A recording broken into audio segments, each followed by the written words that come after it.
SactownSports.com and the Sactown Sports app. You can also watch the show on YouTube at Sactown Sports 1140. Here are the Drive Guys with Kevin Gleason and Kyle Draper.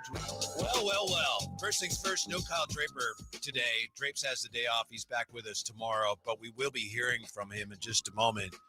Let me make sure I get confirmation of that from Jay. We're going to get Drapes takes today, right, Jay? We are getting Drapes takes. Yeah.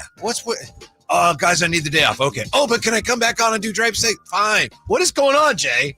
Come in, do the show or don't, right? Well, I'll let you say that. I don't. I'm kidding. I'll say this. Drapes does, and I'll give him this. He has a heck of a schedule, man. Yeah, I know. Yeah, he definitely does. I know. So who knows what's going on? Plus, he's got a sponsor. He does. Yeah, Drapes Takes. So we will have Drapes Takes coming up here at its usual time. But for the rest of the show, me and Jay today, we have Jay Triano is going to join us at 3.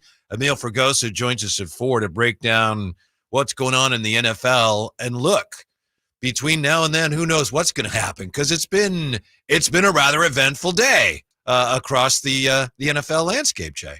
It has, and you just talked about it on the crosstalk here with the fella Styles and Watkins. One of the great things, and I'm not the guy that's 24/7, 365 football guy, but it is hard to not pay attention when you see big names like Saquon Barkley move. Sure. We talked about Xavier McKinney, Christian Wilkins. Yeah, when you see guys, Kirk Cousins, you see names, you're like, oh, okay, I at least have to pay attention. And besides the fact of what we do, but as the casual fan or the fan who doesn't, part of the media, it's always interesting, Whitey, to see some of these names move from one team to the other. Yeah, and I'm sure Kyle Draper's taking note of the fact that his Eagles are doing some things. They're making some moves. You mentioned Barkley, and they picked up a tackle from the Jets. So the first thing that caught my eye yesterday, Jay, before we get to the Kings, of course, which for obvious reasons we're putting off. But, the news that, I think my wife told me first, Eric Armstead's probably going to be leaving. And I understand it. You pointed out the reasons why, intellectually, sure, but emotionally it kind of hurt a little bit. Yeah, I can understand that. I mean, besides the fact that he has ties here to the city. Yeah. And he does fantastic things for the city, for the community. He's moving and grooving throughout the city. He's had numerous camps throughout the city. I've seen him and his parents quite a few times down at the G1C. I mean, he is Sacramento, and I respect that. Anybody who's rocking for the city of trees, I have nothing but love for there, Whitey. And so I definitely understand that. And when you put two and together, the local team, so to say, I mean, we are the only local team at this point, but when the Raiders were here and growing up, I'm not 100% sure. I haven't heard this. Maybe you have. Did Eric Armstead grow up a Niner fan? I'm not 100% sure. Yeah, I'd only be guessing. I kind of was assuming so, but it's a good question. I'm not sure. Yeah, that's probably something we need to figure out before the day is over. And I'll try to do my best, but I if think he's not, I'm sure we'll hear about that real soon. I was never a Niner fan anyway. As he moves over. But, listen, one thing I don't do is I don't count people's pockets. And as much as, we had conversations about the 49ers paying Brandon Ayuk if it comes down to that, which I just think it's going to happen. For what the price tag of what Eric Armstead was required to be paid, at 28.5. The team just said, look, they want to go in a different direction. And they offered. Right. Can we restructure that deal? And Mr. Armstead said no. Mm-hmm. And so you got to respect that. He want all his cash. He want all his bag. I know. I just wish there was a way. He just seemed like he was a link, in my opinion, a real link, a strong bond between Sacramento and the 49ers. But I get it. Onward and upward. Yep. Wish the best for him. Now we'll have a link to Sacramento with whatever team he ends up playing for. As long as it's not the Cowboys there's a few teams you just can't go. I hadn't even thought of that. Yeah. It's like, ugh. If he goes to the Cowboys. I was just feeling better about it. Then, you got to stick me in the gut. Yeah. Don't go there. Slugger. Don't go there. Yeah. The TPX, the old school TPX. So as far as the Kings, I don't know about you, Jay. It's funny because we talked last week about the fact that, what are you worried about the Rockets? And even you said, they should beat the Rockets. Understandable. But just watching the game yesterday, at no point was I feeling like, what's wrong with them? I felt like, wow, they're getting beaten. I think if they played the Rockets in a series, I think the Rockets, no matter what their record says, they're a real tough matchup for the Kings. And I noticed yesterday with 3 minutes left in the half, the Kings were up 13. First half, it looked like, all right, here come the Kings. They're up 13. 2 minutes left in the half, they're still up 9. 1 minute left in the first half, they're still up 9. So you kind of got the game going your way. Then I think they ended the half, they were up 5. And then that third quarter was like, well, good night. I mean, in my opinion, they just got beaten by a team that at least yesterday was a better team. Well, for me, Whitey, quite honestly, I think the Rockets are the quintessential opposite of what the Kings do. They're the antithesis. Say it for me. Antithesis. I'm struggling. There you go. I'm struggling with it today. You never try to say that word the day after daylight savings. I know that. Well, that's true. Because, man, I feel it, too. Like, today, I really feel like the struggle is here, man. I woke up a little, just slow. Yeah. Slow-mo, man. Yeah, it's your just, brain's like, this isn't right. It feels like you coming from Japan. Yeah, a little bit. Yes, it does. But I just truly think the Rockets do what the Kings don't do very well. And you painted a picture a little bit on the crosstalk. They're athletic. They're quick. They're fast. They're rough. They're rugged. They're very long. And the other part about it is there's some knuckleheads. And when I say knuckleheads, I mean, from a standpoint of this, I think when you bump them, they bump you back. Mm-hmm. When you say something to them, they say something back to you. Sometimes they don't wait for you to bump them or say something first. Very true. They call it out to see if you're going to do it. And they grab and clutch. And So I think they're the opposite of what the Kings, strengths are. And I think it's shown over 3 games. And like you said, I'm willing to say, if they were to play in a 7-game series, you can believe the Rockets aren't afraid of the situation. But I truly think they do things that the Kings dislike. They're not a good matchup for the Kings. And the other part about it is, the word athletic is thrown around quite a bit. But one thing about them, they're going to go get it. Yep. Like they're, as you talked about Mike Brown talking about fast and speed and third-ranked offense and tempo and all that type of stuff. Like the Rockets don't care about none of that. I think by NBA standards, everybody in the NBA is an elite athlete. But if you just go by NBA standards, how many guys on the Kings would you say are above average by NBA standards? I mean, we see teams come in here and he's a good player. I'm not saying he's a nobody, but Ayo Dosunmu last week with the Bulls came in as like, oh my goodness, they can't touch the guy, right? And yesterday, Amen Thompson, Cam Whitmore, Jalen Green. It's like the Kings just don't have an answer for guys like that right now. No, and I think that's when we use the word athletic, like everybody's athletic in some form or fashion. Right, but to that level. Correct. Yeah. And I think, the foot speed of what we see, the Trey Lyles, the Kevin Huerters, those type of guys, when you're trying to defend, a Jabari Smith Jr., when you're trying a Cam Whitmore, you're saying some of these guys, to the naked eye and stats and box scores, as we talk about here on the Drive Guys quite a bit. If you're not reading that and you just look at the ball player, like one-on-one, those guys have an advantage over Trey Lyles. They have an advantage over Kevin Huerter. They have an advantage over HB, DeMontis. And so you see it. You see it, man. Yeah. Let's take just real quickly the start of the fourth quarter. The Kings are trying to get back in the thing. And I think Jalen Green makes a 3, their first possession. Second possession, Jeff Green, who, by the way, Mark Jones said yesterday, Jeff Green, who's 87 years old. Cold he blood. Literally said that. That's cold blood. So Jeff Green misses a runner. Okay, you get a stop. I think it was Jock Landale gets the rebound. And he goes up and he lays one right in the front of the rim, misses it from 2 feet. You get another stop. They get the rebound again, and then they end up getting a foul. So the athleticism, to me, where it really shows up with the Kings, is at the defensive end. There's this old saying in basketball, defense is just all about desire. But it's not. If you're an athletic guy, and like Keon Ellis is a good example, he's long, he's strong, he's fast, he's quick, and that translates to the defensive end. He's a good defender. If you don't have those things, it's really hard to play defense. And my point is, I think the Kings relative lack of athleticism is one of the things that really hurts him when it comes down to trying to stop guys. Yeah, I think especially when you got guys who, points in the paint, they're going straight to the cup. They go. You're right. Yes. They go right. They attack. They Yes. go right at the rim. Like the Rockets, every NBA team shoots threes, a plethora of threes at this point. But the one thing the Rockets do, man, is they put the pressure on you because the way they're built, and I hate to keep using this word, athletically. Mm-hmm. They are very athletic, and you see it in the type of style of body that they're looking for, and the style of player they're looking for.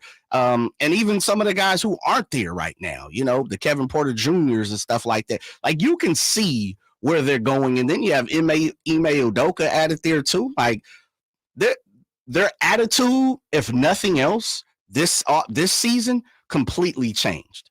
Like adding Coach Udoka and adding some of the players that they have, and then you add the Dylan Brooks, those type of guys, their attitude is completely changed. And one thing about it is when you're, you have a losing team, we always talk about develop culture. You have to develop a culture. And I think with Ime coming there, he's really installed it. But you could see where the Rockets were going the last year or two.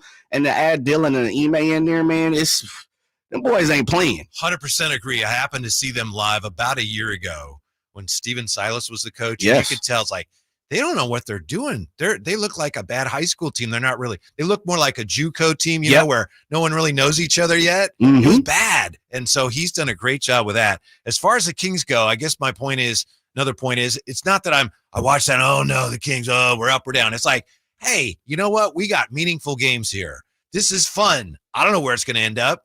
They got the Bucks and the Lakers coming in.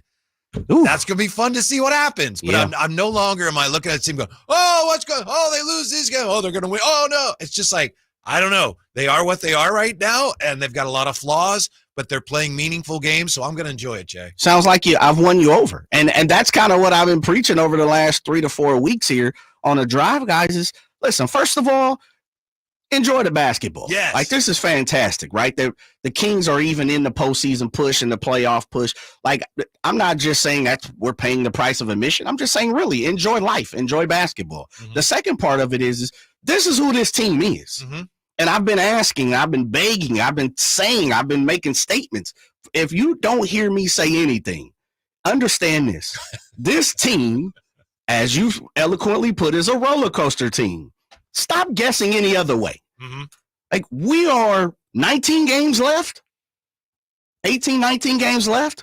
What are we waiting on? Are we waiting on the flip of a switch or something spectacular to happen? A unicorn to fly out the sky? A pot at the end of the rainbow? Like, unicorn ain't coming. It ain't coming. So this is the team that we have. We have to accept that. And as Drapes always talk about, no more excuses. Right. There's no more excuses for this team. They're going to win some games that we probably don't expect, probably coming up within the next 2, and they're going to lose some games that you're like, oh, they're not. Well, no way they're going to win that game. And then guess what? Charlotte comes to town. If they win the next 2. I'm telling you. I'm telling you. Speaking of Drapes, we got Drapes Takes next with the Drive Guys on Sactown Sports. The Sacramento Kings play here. He's got the triple. Sacramento takes the lead. Outstanding ball movement by Sacramento. Every triple, every jam, every Kings win. Sabonis with the jam over the Joker. He's got the three-point shot. Get your Kings fix all season long. Right here on your home of the Sacramento Kings. Here's a steal by Fox, a breakaway. He's got the rip with the left hand. Sactown Sports at SactownSports.com. I'm Craig Ashton of the injury law firm of Ashton and Price. Whether you've been injured on a bicycle, as a pedestrian in a slip and fall, auto, Uber, Lyft, or big rig accident, you need Ashton and Price in your corner. When you call Ashton and Price, there's no chatbot telling you to hit 3 for accounting. You're greeted by a real live person who will immediately transfer you to an experienced attorney. The consultation's free, and there's never a fee until you win. Remember, for the best advice, don't think twice. Call Ashton and Price. If your passion is bass fishing, only one radio show has the action, information, and excitement of your favorite outdoor sport. Ultimate Bass, hosted by Tournament Bass Pro and California Outdoor Hall of Famer Kip Brown, takes you live to where the fish are biting every Saturday morning. Only Ultimate Bass feeds your passion with the latest news, products, tips, and advice from the pros. Ultimate Bass with Kip Brown, Saturday mornings at 5 a.m. on Sactown Sports 1140, part of SEP's Saturday Morning Outdoors. Subscribe to Sactown Sports on YouTube and watch the Carmichael Dave Show with Jason Ross, Stiles and Watkins, and the Drive Guys, live Monday through Friday from 6 to 6. Plus, view archive shows and exclusive content. Subscribe at youtube.com/Sactown Sports.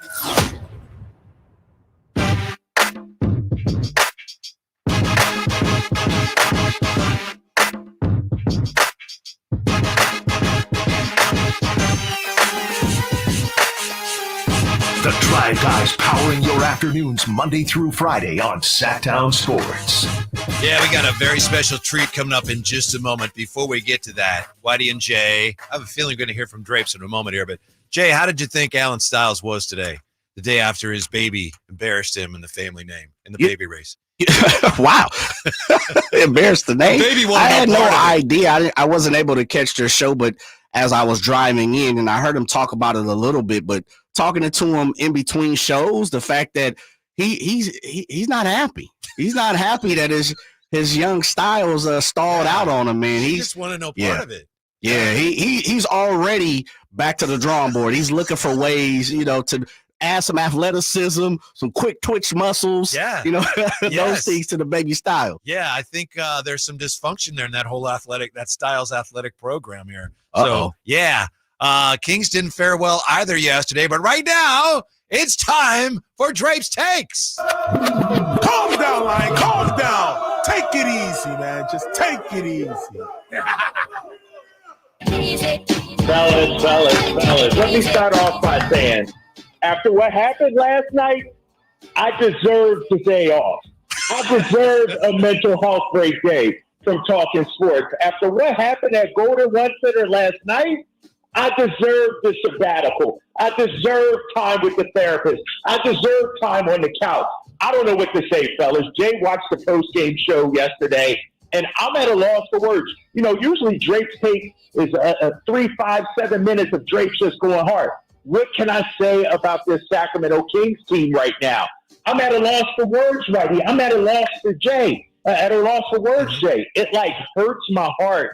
Not when this team loses, but when they lose to a team they should beat. When they lose in this fashion. And so as a Kings employee, as a Kings fan, I'm hurting right now, fellas. Yeah, I will say. say. After, it doesn't feel any better, Righty. Yeah, I apologize, but it did seem in the first half, for most of the first half, hey, this thing's going to go the Kings' way. They played well. Exactly, and that's the problem. I was talking to somebody earlier. It might have even been you the other day. It's forget about knowing what's going to happen game to game with these Sacramento Kings. Right now, we don't know what's going to happen quarter to quarter with this team.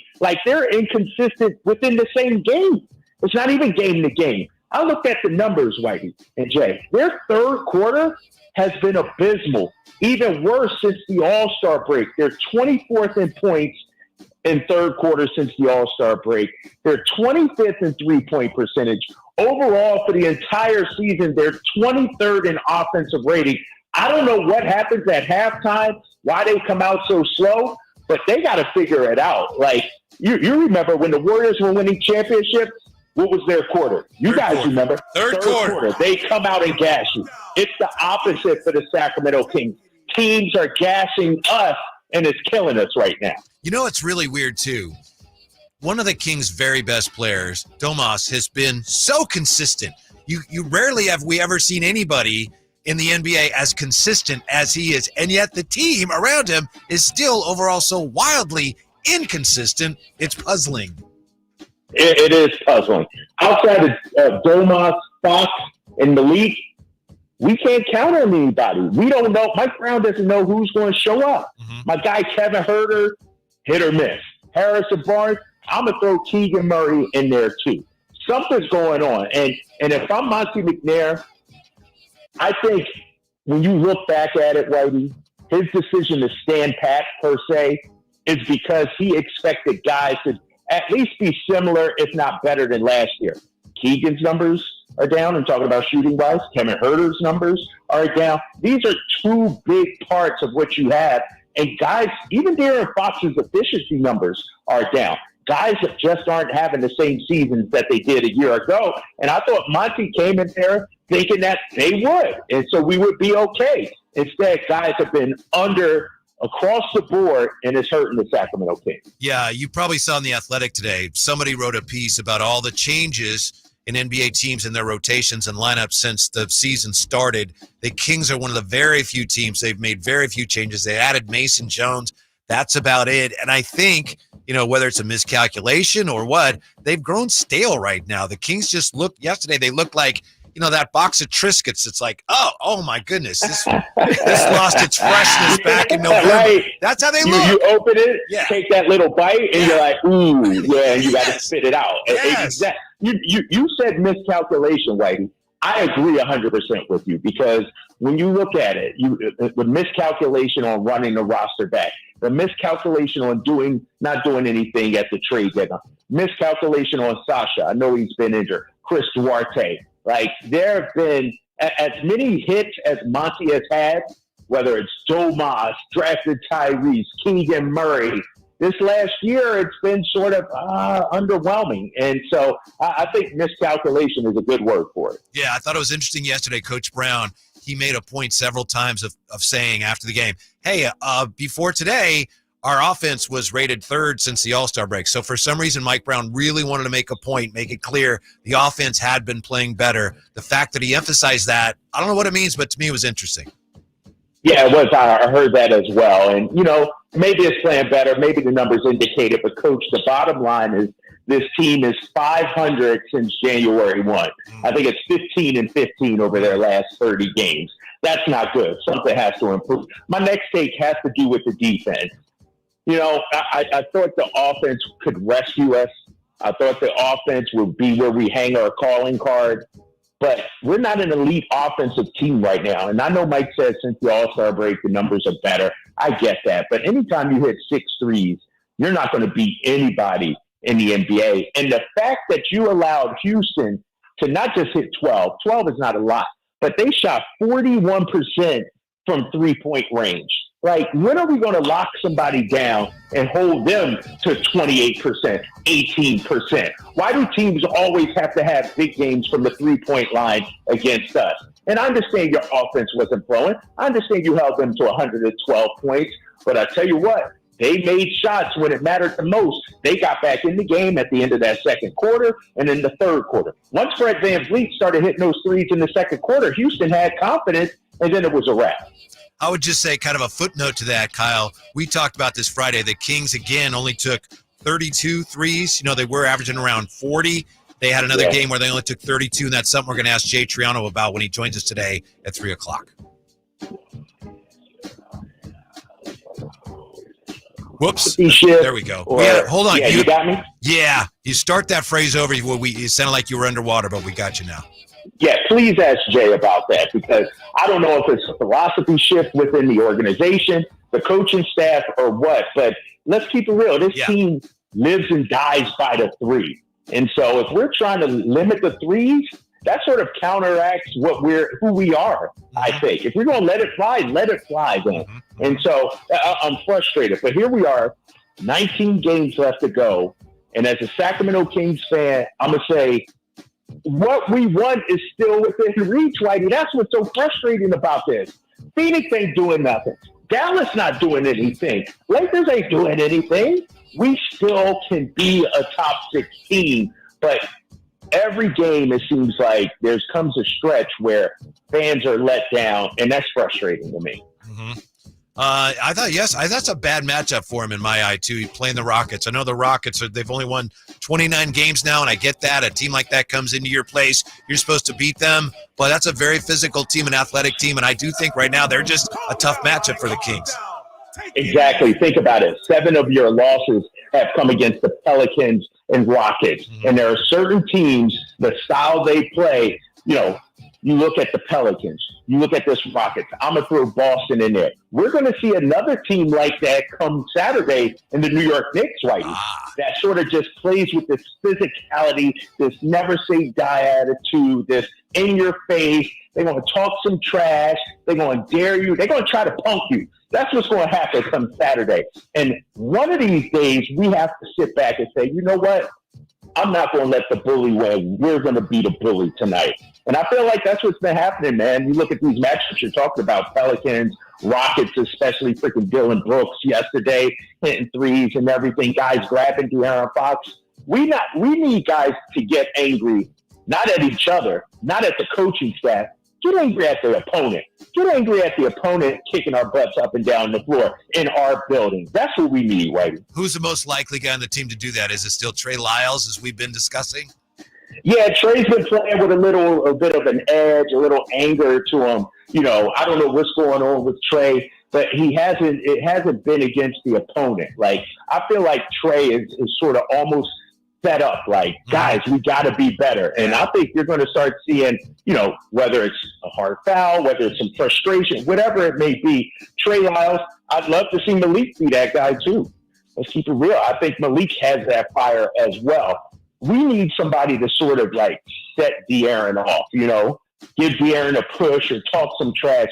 And then you see the De'Aaron Fox come out and really just try and take over. I don't know, man. It's just frustrating, fellas. I'm frustrated right now. I decided to take today off, but I wanted to come in and hit you up with Drake Steaks, which is brought to you by Alsco Uniforms.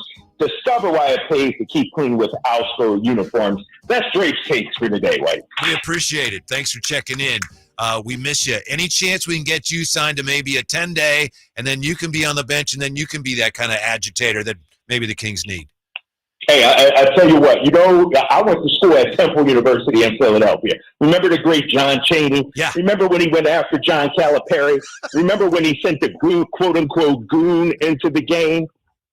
Yeah. I may have to be that goon, big fella. I would, hey, if they signed me to that 10-day money, I would be that goon for the squad, no doubt. Real quick, because you're not here, and I know we'll get the full synopsis tomorrow.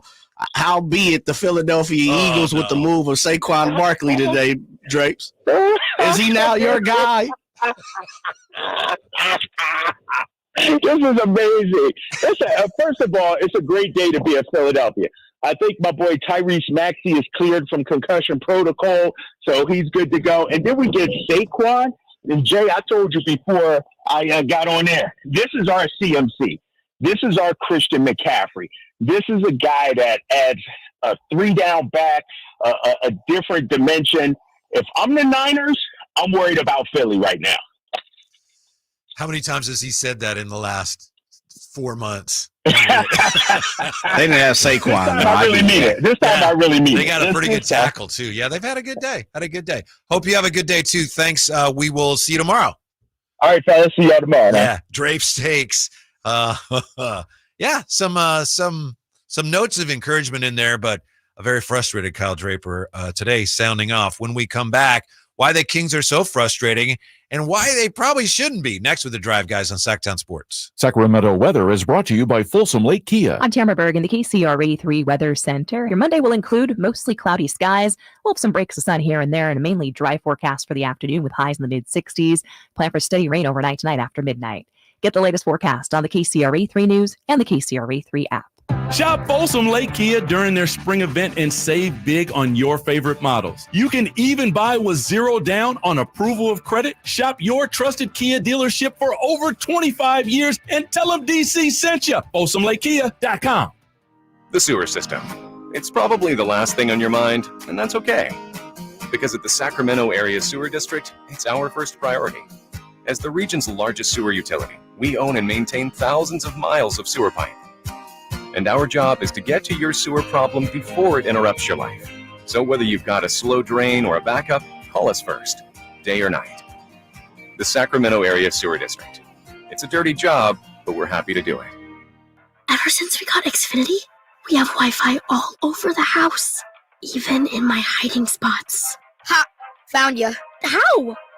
That's wall-to-wall Wi-Fi from Xfinity. Now through March 21st, get started with 200 megabit internet for $25 a month for 2 years with no annual contract and get Wi-Fi equipment included. Go to Xfinity.com, call 1-800-XFINITY or visit a store today. Requires paperless bill and auto pay with stored bank account. Restrictions apply. Taxes and fees extra. After promo, regular rates apply to internet service and Wi-Fi equipment. Actual speeds vary. Right now, Meta Chevy saves you $8,000 off MSRP on new 2024 half-ton Silverado LT Crew Cab 4-wheel drives after rebate. It's a Meta Chevy exclusive. See dealer for details. Ends 3/31/24. See all the savings at MetaChevy.com. Together, let's drive. I just can't control my feet. Coming to the venue at Thunder Valley, March 30th. World One presents The Jacksons with Sister Sledge.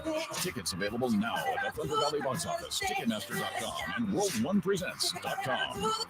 Hey, it's Carmichael Dave. I got good news. The American Energy Heat and Air $0 HVAC diagnostic has been extended to February 29th. That's right. It expired at the end of January, but want to give you all an opportunity who missed out to get in. It's a $99 value. All right, it's $100, and right now it's free. I don't know how much easier I can pitch that. Normally $100, now $0. Let the American Energy team test your system, your connections, and all the moving parts of that system to make sure it's functioning properly. And you know who's going to be coming to your home? A group of people that have an A+ rating with the Better Business Bureau. A group of folks that have been making the greater Sacramento area proud since 1981. $0 HVAC diagnostic. Normally a $100 value right now at American Energy Heat and Air. Go to AmericanEnergyAir.com or call them to make your appointment. 916-520-9990. Country in the Park is back May 17th and 18th at Cal Expo with Brantley Gilbert, Dustin Lynch, Jay Cohen, Walker Hayes, and more. Tickets start at just $46. Country in the Park, May 17th and 18th at Cal Expo. For more information, visit CITPFest.com. Brought to you by California Army National Guard, Nature Wood Home Furnishings, and RVs of Sacramento.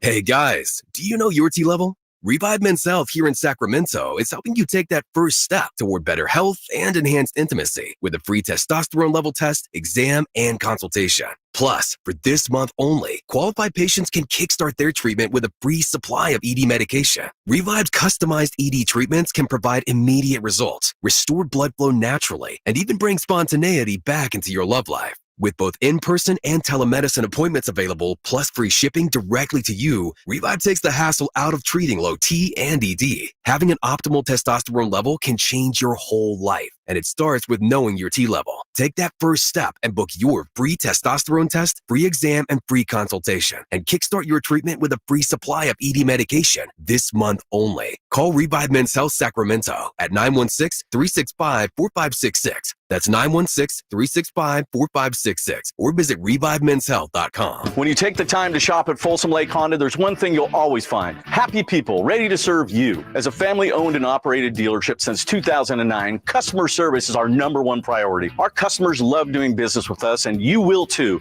Looking to own or lease? During the spring sales event, drive a brand new Accord or Civic. Visit us today at FolsomLakeHonda.com, your one-stop Honda shop. Folsom Lake Honda, yeah, your one-stop Honda shop.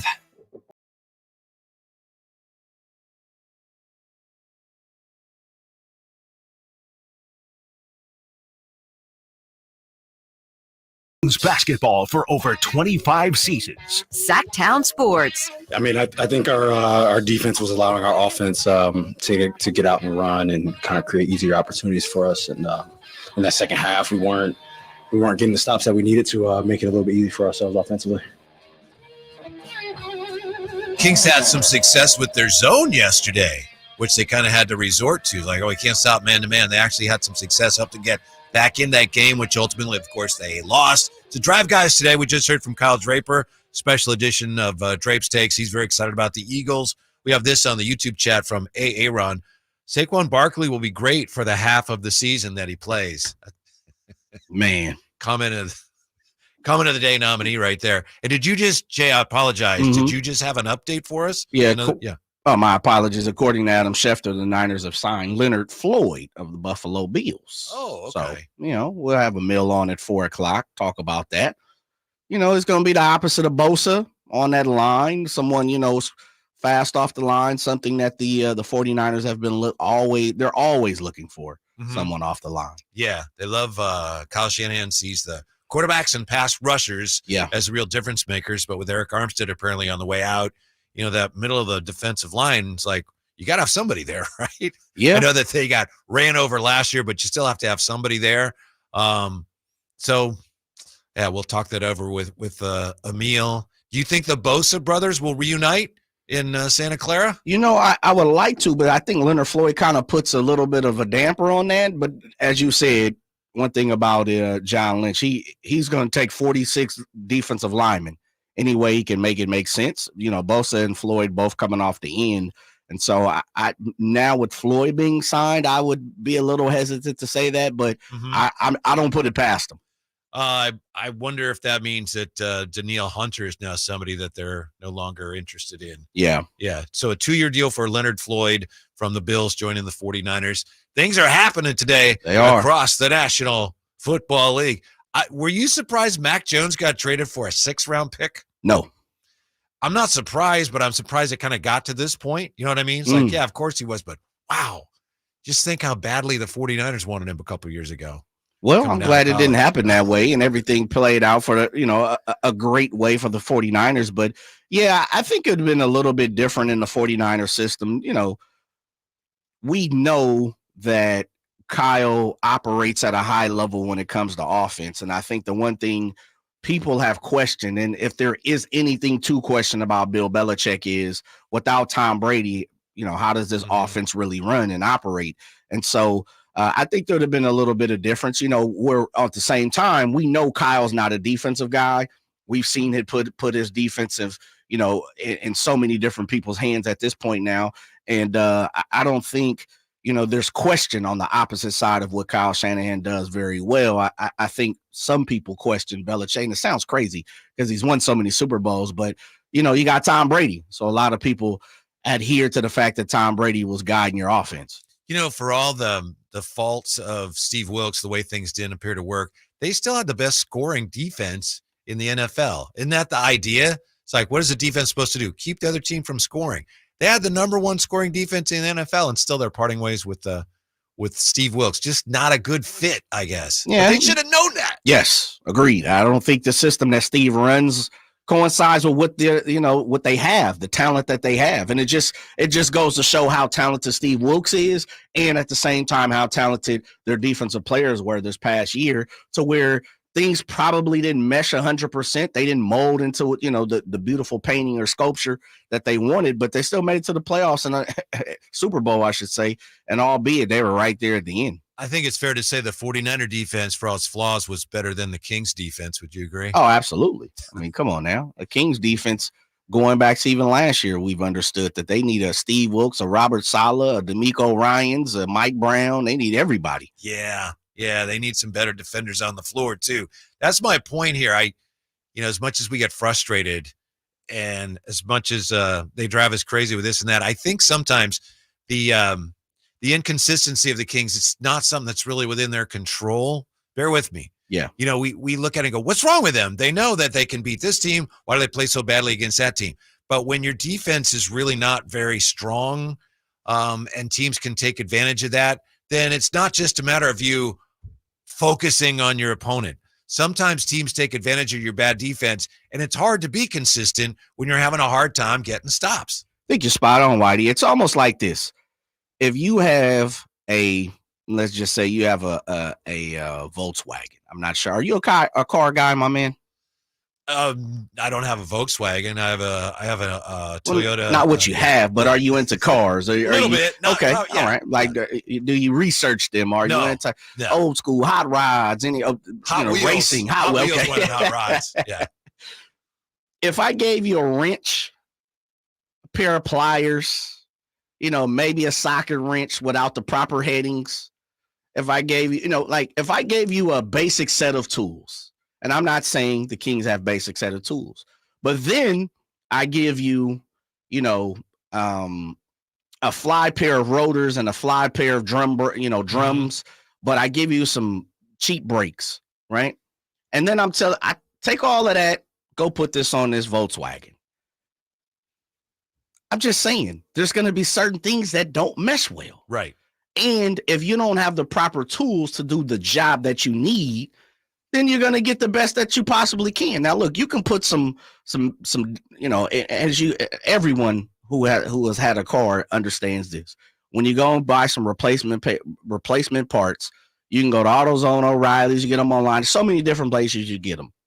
So many different versions, OEMs. I don't mean to go. You have knockoffs, you have generics, you have top of the line.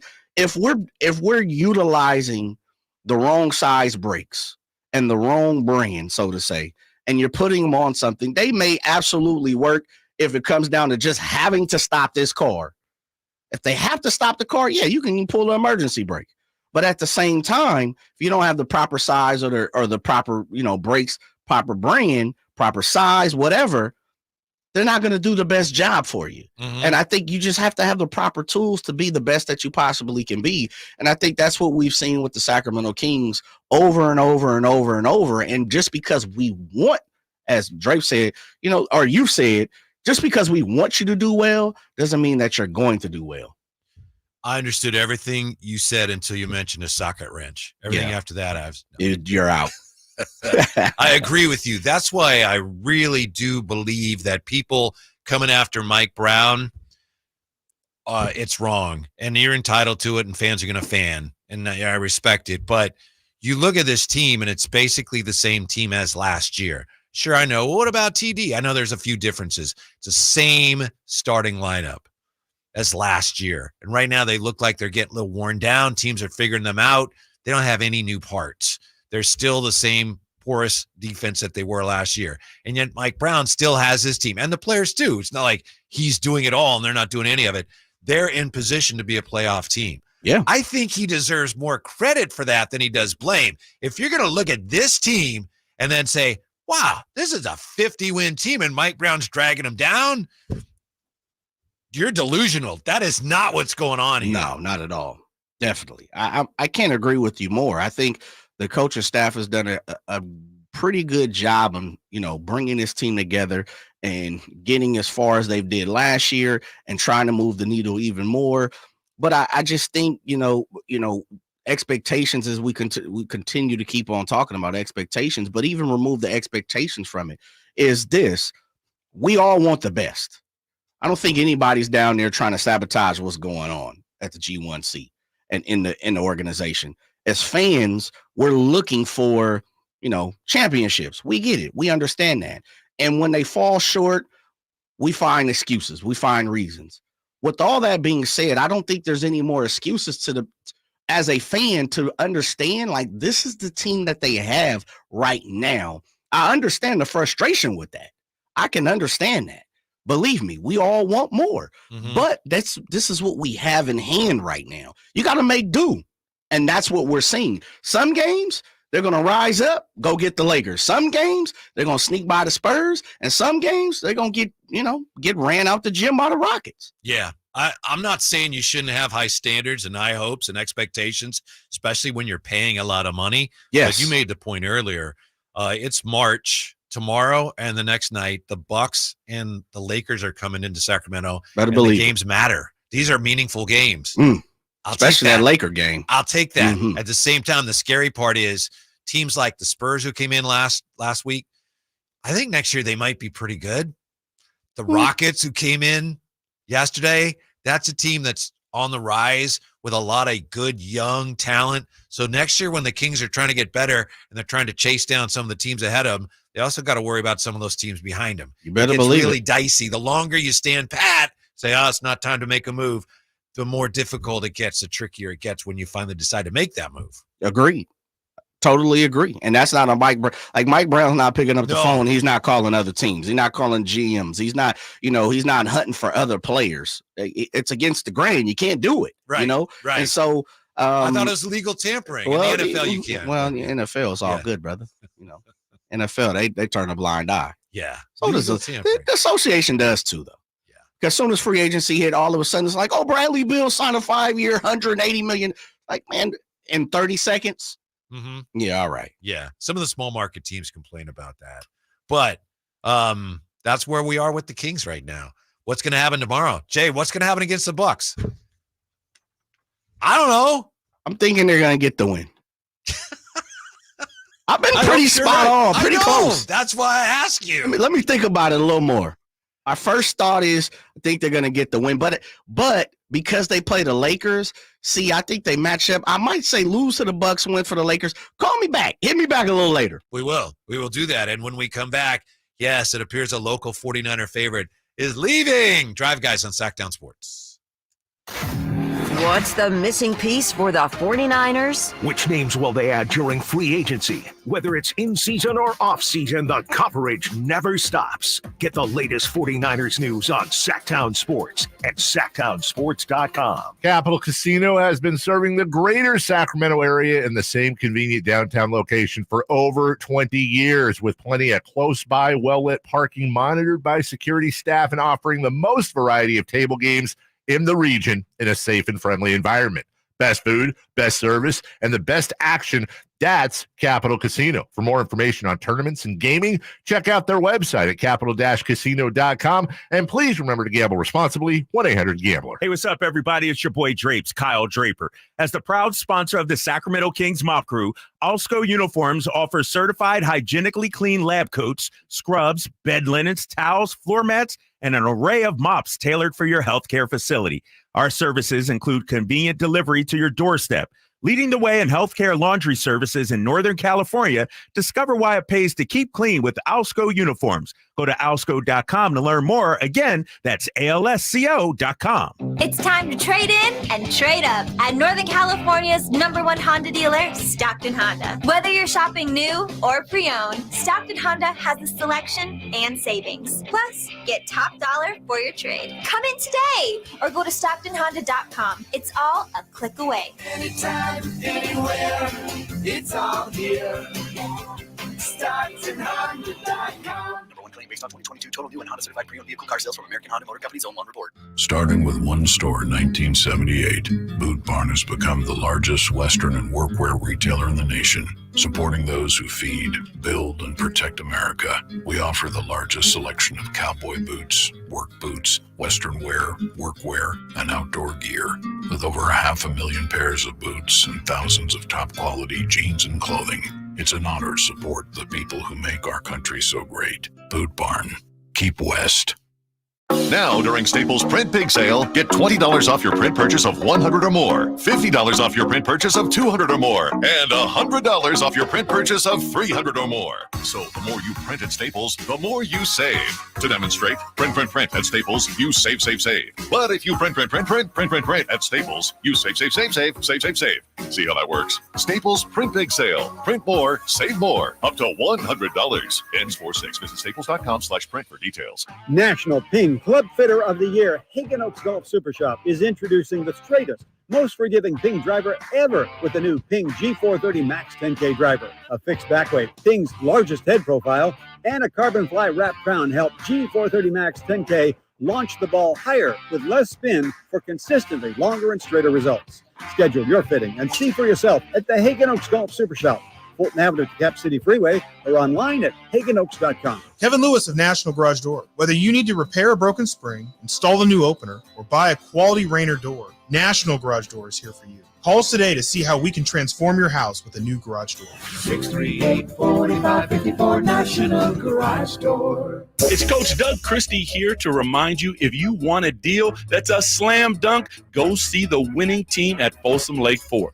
Folsom Lake Ford is your truck headquarters with all your American-made favorites, like America's best-selling F-Series, F-150s, and Super Duties, or spacious new Explorers and Expeditions, plus a huge selection of Broncos and Bronco Sports, all in stock now at Folsom Lake Ford, right here in Sacramento. You can buy any new Ford with zero down on approved credit, save big with low interest finance rates, and Folsom Lake Ford always pays top dollar for your trade. Check out the huge selection of inventory online at folsomlakeford.com or stop by the dealership to see their most recent arrivals. Looking for something special? Give them a call and tell them Doug Christie sent you. They'll help you out. Hurry to Folsom Lake Ford in the Folsom Auto Mall, your trusted dealer, my trusted dealer for over 35 years and counting.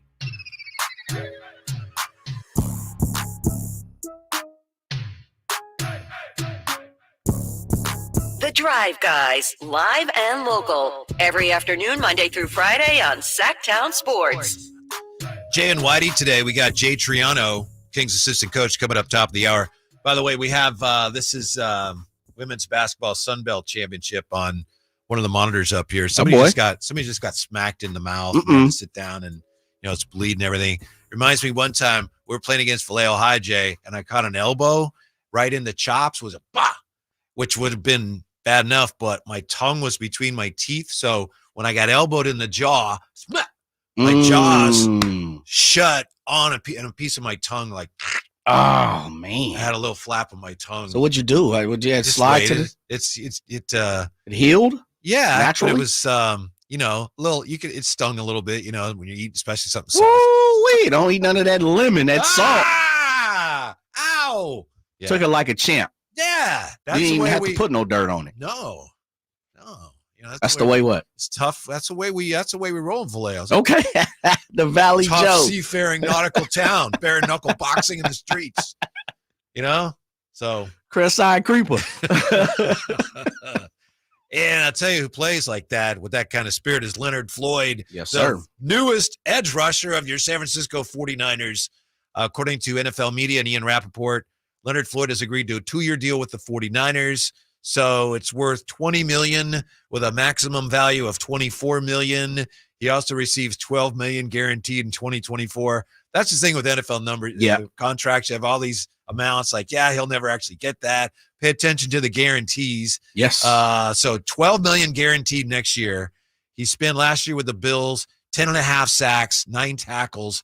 And when the 49ers got Sorensen to be the defensive coordinator, but then they also brought in Brandon Staley. He used to play for him. Well, yeah, exactly. Leonard Floyd used to play for Brandon Staley with the Bears in 2017, 2018. And Leonard Floyd was number 38 on Pro Football Talk's list of 100 top free agents. So, yes, Eric Armstead looks like he's on his way out, and that's unfortunate. But the 49ers have already made a big move today. Yeah, they add outside linebacker or edge rusher or however you want to see Leonard Floyd. Either way, he's going to play on the outside opposite of Nick Bosa. And he's going to get the quarterback. Yes, go get him. And so there's still opportunity for, a big hog molly to clog the middle up right there in the middle of the beyond the center defensive tackle where Eric Armstead is played. DJ Jones.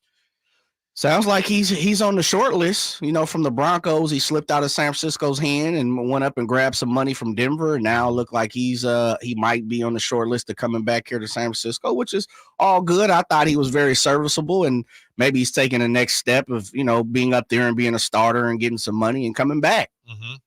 Leonard Floyd, by the way, he was on the field for 54% of Buffalo's defensive snaps. I like it. He's available. With all the money that the 49ers have invested in front. I mean, after they went out, they got Hargrave, and then you got Bosa, and they spent all the money on Bosa. Are they still like this? Were they still not good enough? I know they didn't have a lot of sack numbers, pardon me, but they put a lot of pressures on the quarterback. On the other hand, you get one sack of Mahomes when you needed one, and you would have won the Super Bowl.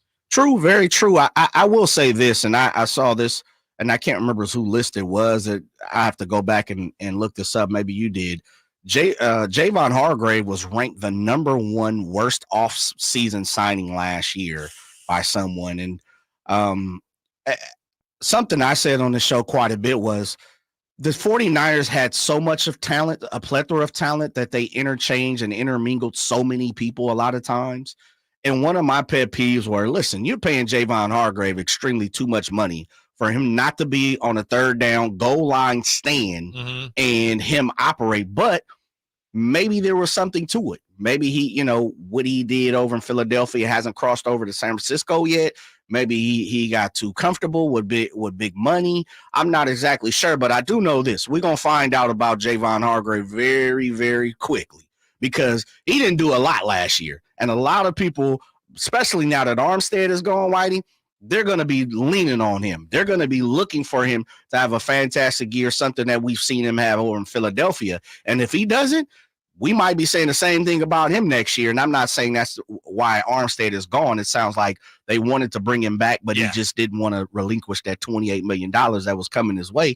And I don't blame him. But at the same time, Hargrave's got a lot of making up to do next year. Yeah. With Armstead, I believe they had kicked the can down the road on his deal like twice already. Yes. Like, you the last take couple less years. now? Okay. And then at some point, it's like, you got to pay the piper. So it's like, well, we can't pay you all that, but you take less to stay. And he's like, no, I'm not gonna. But of all the apparent issues the 49er defense had last year, given that they still gave up fewer points than anybody, but they weren't what they had been. And I think stopping the run had to be the biggest issue, right? And so that's where, for all the focus on getting the quarterback, did they get the pressures? They got the middle of their line got shoved back into linebackers far too often last year. Absolutely. And part of the reason was Armstead just wasn't available. Never was on the field. And he sucked it up in the playoffs, so shots out to him when it comes to that. But truth is truth.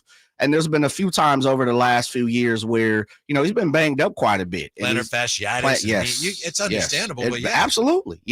But the one thing I will give, and one of the things I should give him, because, all love for the Sacramento native, is when it came time to ball in the playoffs, Armstead showed up. I'll give him that. And I go talking about Hargrave not having the best year last year. One thing about Armstead, and I was a huge DeForest Buckner fan, like huge guy. I thought, and he continues to ball out up there in Indianapolis. But one thing about Armstead was when the lights were on, as Floyd Mayweather say, when the lights come on, man, we see who's the difference, who's the difference maker. I thought Armstead really was in the playoffs.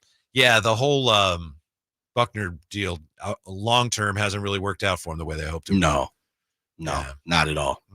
By the way, Wilborn Raider Laker on the chat says, yes, Armstead grew up a Niner fan. Okay, so, shots out. That's too Appreciate bad. that confirmation. Yeah. Emil's going to join us at 4:00 with the latest on what's going on in free agency. What did you think of Kirk Cousins? $45 million per year on a 4-year deal with the Atlanta Falcons. I'm just going to say this, and I tweeted this out. I haven't taken the time to invest the research in who his agency or who his agent is. But all things aside, if I'm a football player, if I'm coming out in the draft, if I'm a free agent, I'm looking for representation, I'm looking for that agency and that person. I mean, Kirk Cousins is very average in many ways. And he turns 36 in August. Dude, and he tore an Achilles tendon in his last game. Stop. Yeah. Stop. 4 years, $180 million. The deal includes, as we said, with NFL contracts. You got to look at, all right, but what's the guarantee? Shouts out to $50 million signing bonus, $100 million guaranteed. Man, get your money, man. That's all I could say. Couldn't be me. Wouldn't be me. Wouldn't be happy to see him sign with my team. Couldn't. I mean, I was going to ask you, you're a Falcons fan. How are you feeling right now? Mediocrity. Are you feeling better? 9-8 coming your way. Better or worse if you're a fan of the Pittsburgh Steelers and they get Russell Wilson, veterans minimum $1.2 million with the Broncos, paying the rest of his $37.8 million salary. Cheap rental. They went to dollar rental and got a little bit of nothing, and see if it works. We'll see. Yeah, we'll be talking more about those moves today. And I'm sure in the weeks to come, when we come back to the Kings and their fine assistant coach, Jay Triano is going to join us. Drive Guys, that's next. Sactown Sports. Trying to find out where to catch your favorite team's games? Are you a fan of the Kings, Niners, and the NFL? Well, Sactown Sports has you covered. Touchdown! San Francisco! It's all on his shoulders. Fox rocks. He fires for the win. He's got the triple. Catch all your Kings, Niners, and NFL games all year long on Sactown Sports and SactownSports.com. Without the ones like you, who work tirelessly to keep things running, everything would suddenly stop. Golf to Go is brought to you by the Hagen Oaks Golf Super Shop. Here's Frank LaRosa. In 1923, the Field and Flint Company launched what they believed to be the best shoe on the market, using the brand FootJoy for the first time. Their tagline, a shoe that's different. And 100 years later, that tagline could well describe the launch of the latest iteration of the FootJoy Pro SLX Carbon Golf Shoe. Pro SLX offers performance innovation engineered from the ground for advanced traction, control, and comfort. The all-new Power Track system delivers stability and no-slip grip when you swing. A carbon fiber X-Wing distributes the energy to the shoe's perimeter for increased traction and control. And Stratofoam provides all-day comfort. In the end, it's about tradition, it's about performance, and it's about comfort. 100 years ago, this FootJoy Pro SLX Carbon would have seemed a shoe for a spaceman. Today, it's a great shoe for 18 holes right here on Earth. Try a pair at your local pro shop or learn more at footjoy.com. That's your Golf to Go. I'm Frank LaRosa. I'm getting vaccinated with Prevnar 20, a Pfizer vaccine. So am I, because I'm at risk for pneumococcal pneumonia. If you're 19 or older with chronic conditions like asthma, diabetes, COPD, or heart disease, or are 65 or older, you are at increased risk for pneumococcal pneumonia. Ask your doctor or pharmacist about Prevnar 20, pneumococcal 20-valent conjugate vaccine. It can help protect you against pneumococcal pneumonia in just one dose. Even if you've already been vaccinated with other pneumonia vaccines, Prevnar 20 may help provide added protection. Prevnar 20 is approved for adults to help prevent infections from 20 strains of the bacteria that cause pneumococcal pneumonia. Continued approval may depend on a supportive study. Don't get Prevnar 20 if you've had a severe allergic reaction to the vaccine or its ingredients. Adults with weakened immune systems may have a lower response to the vaccine. Side effects include pain and swelling at the injection site, fatigue, headache, muscle, and joint pain. For full prescribing information, please call 1-855-213-2138 or visit Prevnar20.com. From the Power Business Technology Toshiba Studios. Your home for Kings basketball for over 25 seasons. No look, Bibby to Weber, down the lane, flying jam. There's your play of the night right there. It's inside is Sabonis, a two-hand rip, a brilliant pass from De'Aaron Fox. KHTKAM Sacramento, KYMX HD2 Sacramento. Sactown Sports.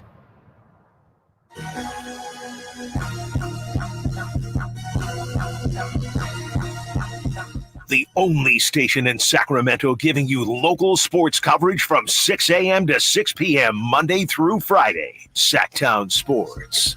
After getting pushed around by the Rockets yesterday, the Kings were back at it in practice today. Jay, did you know that our next guest here, outstanding assistant coach with the Kings, Jay Triano, we've been talking a lot of football today with the NFL free agency starting. Did you know that he was drafted by the Calgary Stampeders? I did not. Of the Canadian Good Football info League. right there, brother. Also drafted by the Los Angeles Lakers. Oh, man. Yeah. I know. That's a different situation. Jay to talk about. Triano.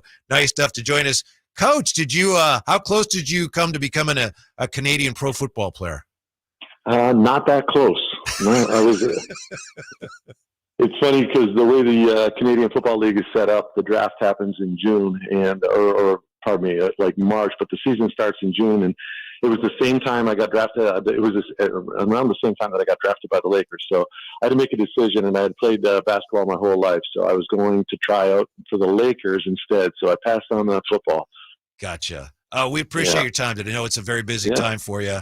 Coach Brown pointed out yesterday that the offense had been ranked third in the league since the All-Star break. What was the most significant thing the Rockets did to knock the offense out of whack in that third quarter yesterday? I just think their physicality overall. They were into us. They stopped us from getting paint touches. We need to get into the paint, not just to score, but to spray the ball and shoot threes.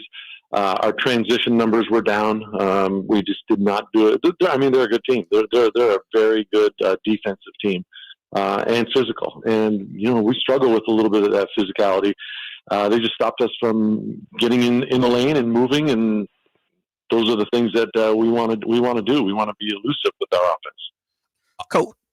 Coach, something that Coach Brown has said, and you just said a couple of times right there, using the word physicality. Just for the fans and the listeners out there, can you explain the physicality that you guys, the coaching staff, is looking towards from this team? Does that mean moving guys off the spot? Does that mean, common sense like bumping and being rough? Like, what are you guys asking for when you say physicality? Yeah, no, I think you hit it right there. Like, anytime we try to cut, if offensively, and we get bumped, it disrupts our timing. It disrupts our ability. I always like the analogy. You touch your man and you touch the ball.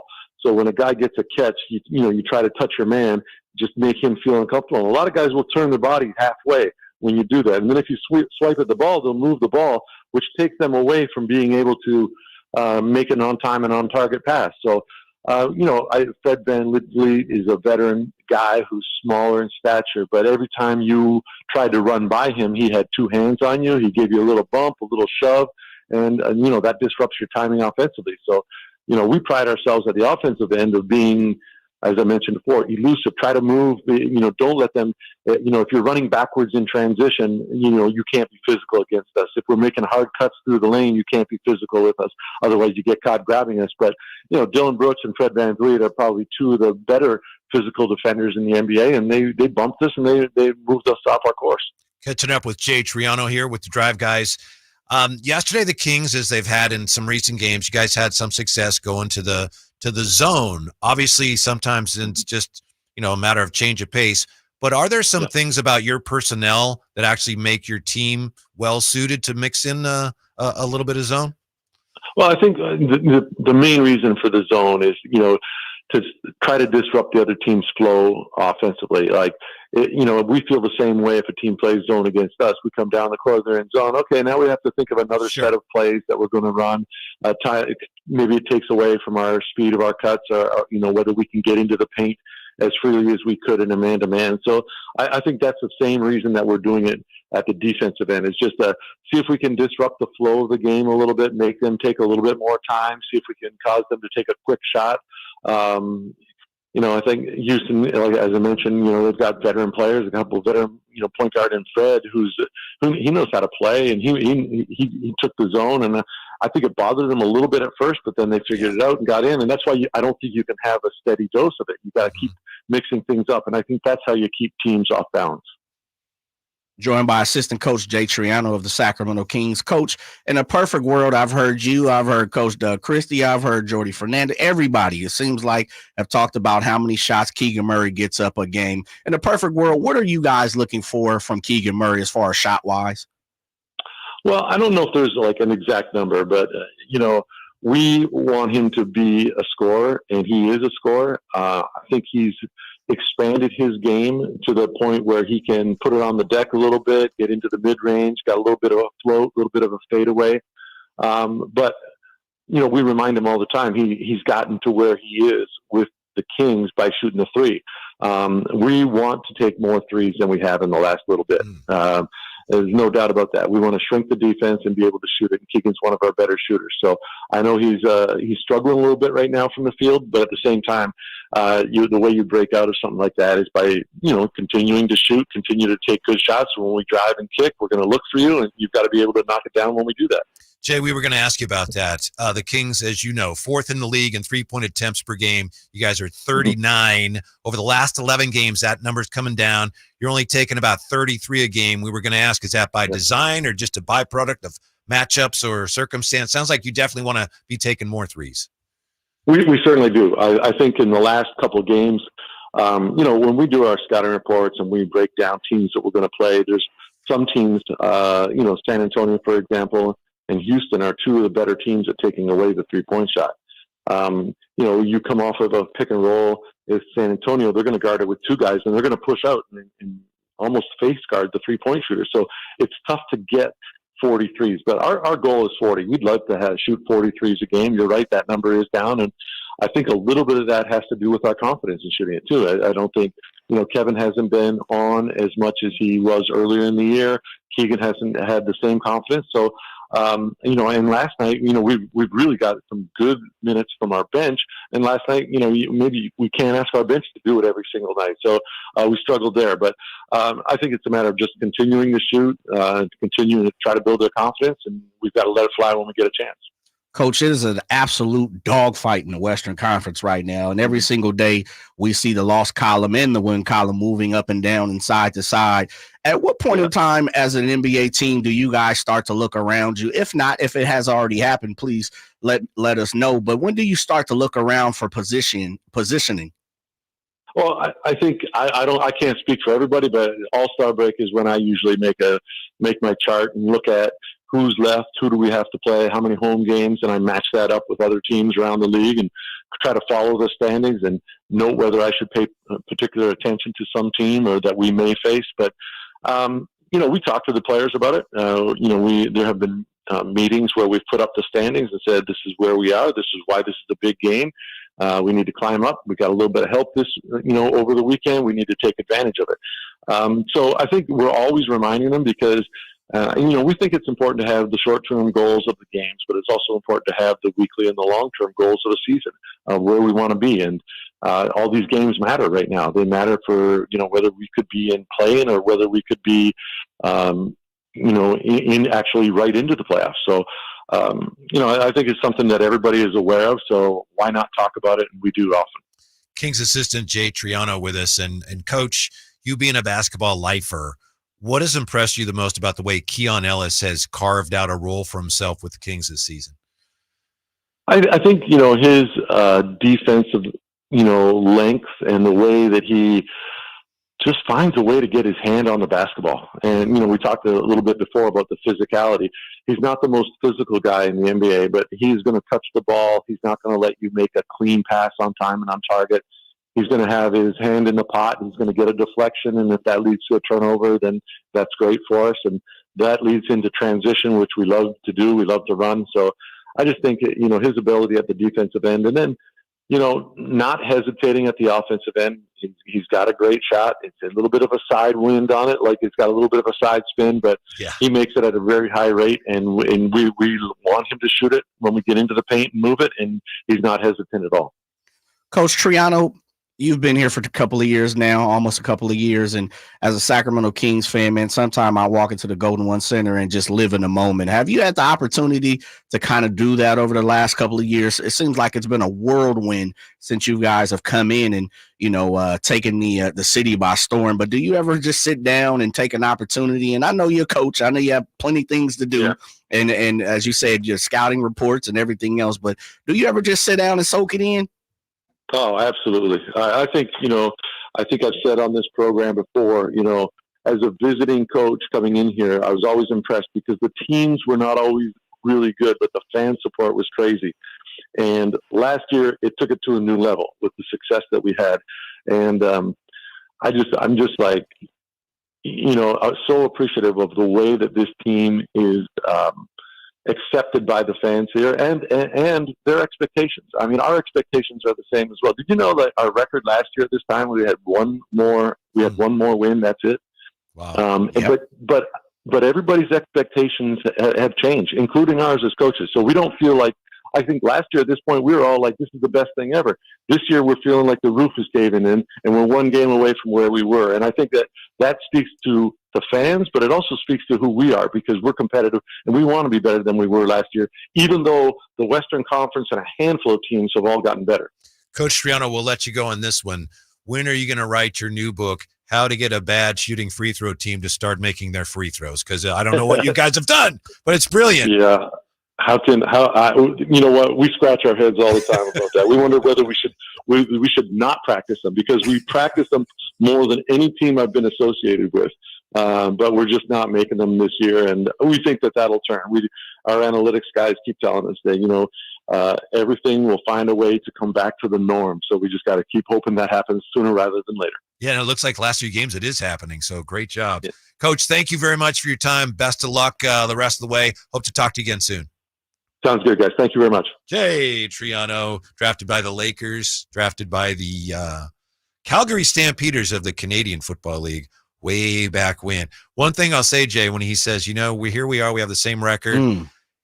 It speaks to expectations. It speaks to what we expect from our team and the state of the West, but it also speaks to the fact that, as I think he alluded to this, everyone's getting better in the West. Everyone else getting better. And if you're kind of where you were, that's why you're looking up at so many teams, right? Yes. What was, as Coach was saying those things, Whitey, I'm thinking in my mind, doesn't this sound familiar? Doesn't this sound like what we've been saying so many times here on this show, on this station? And it's refreshing. I will say this. It is refreshing to see a coach, and shouts out to Coach Triano for saying that, because he could have came out with some coach speak. He could have came out with certain things. I thought Coach Triano was very upfront and open and honest in a couple of those questions where he's like, yeah, you better believe we look around who's around us. You better believe we want to see, who's right in front of us and who's behind us and who we got to play.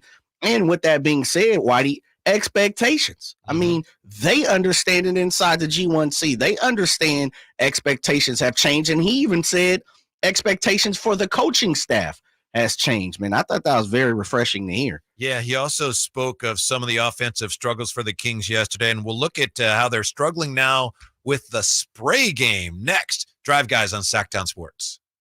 The NFL's leading rusher plays here. The handoff to McCaffrey, walks in the end zone. Handoff to McCaffrey, takes it right down to the goal line. He does his thing again. McCaffrey goes in motion right. Backwards pass led by Juszczyk. A block there. Hurdles a man. 10, 5, touchdown! CMC! You can hear all of Christian McCaffrey's touchdowns on your home for 49ers football. Sactown Sports. Hi, I'm Henry Winkler. My eyes are very important to me. My eyes connect me with everything I love.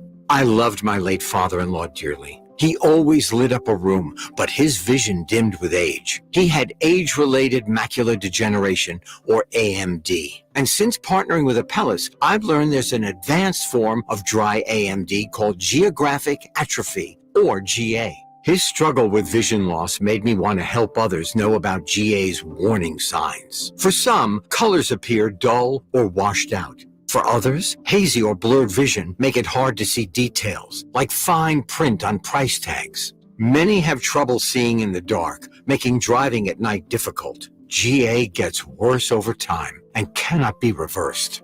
If you think you have GA, don't wait. Treatments are available. Ask a retina specialist about FDA-approved treatments for GA and go to GAWon'tWait.com. It's Carmichael Day with a Fire Wings announcement. The Floor and Road location now serves pizza, and oh my goodness, it's so good. Don't forget the Wednesday lineup, 88-cent wings every Wednesday. You got 21 delicious flavors to choose from in the perfect fast casual eating establishment for the entire family. Save time and order online. Go to firewings.com or download the app. Find a location near you, order online, and earn rewards. Fire Wings, just wing it.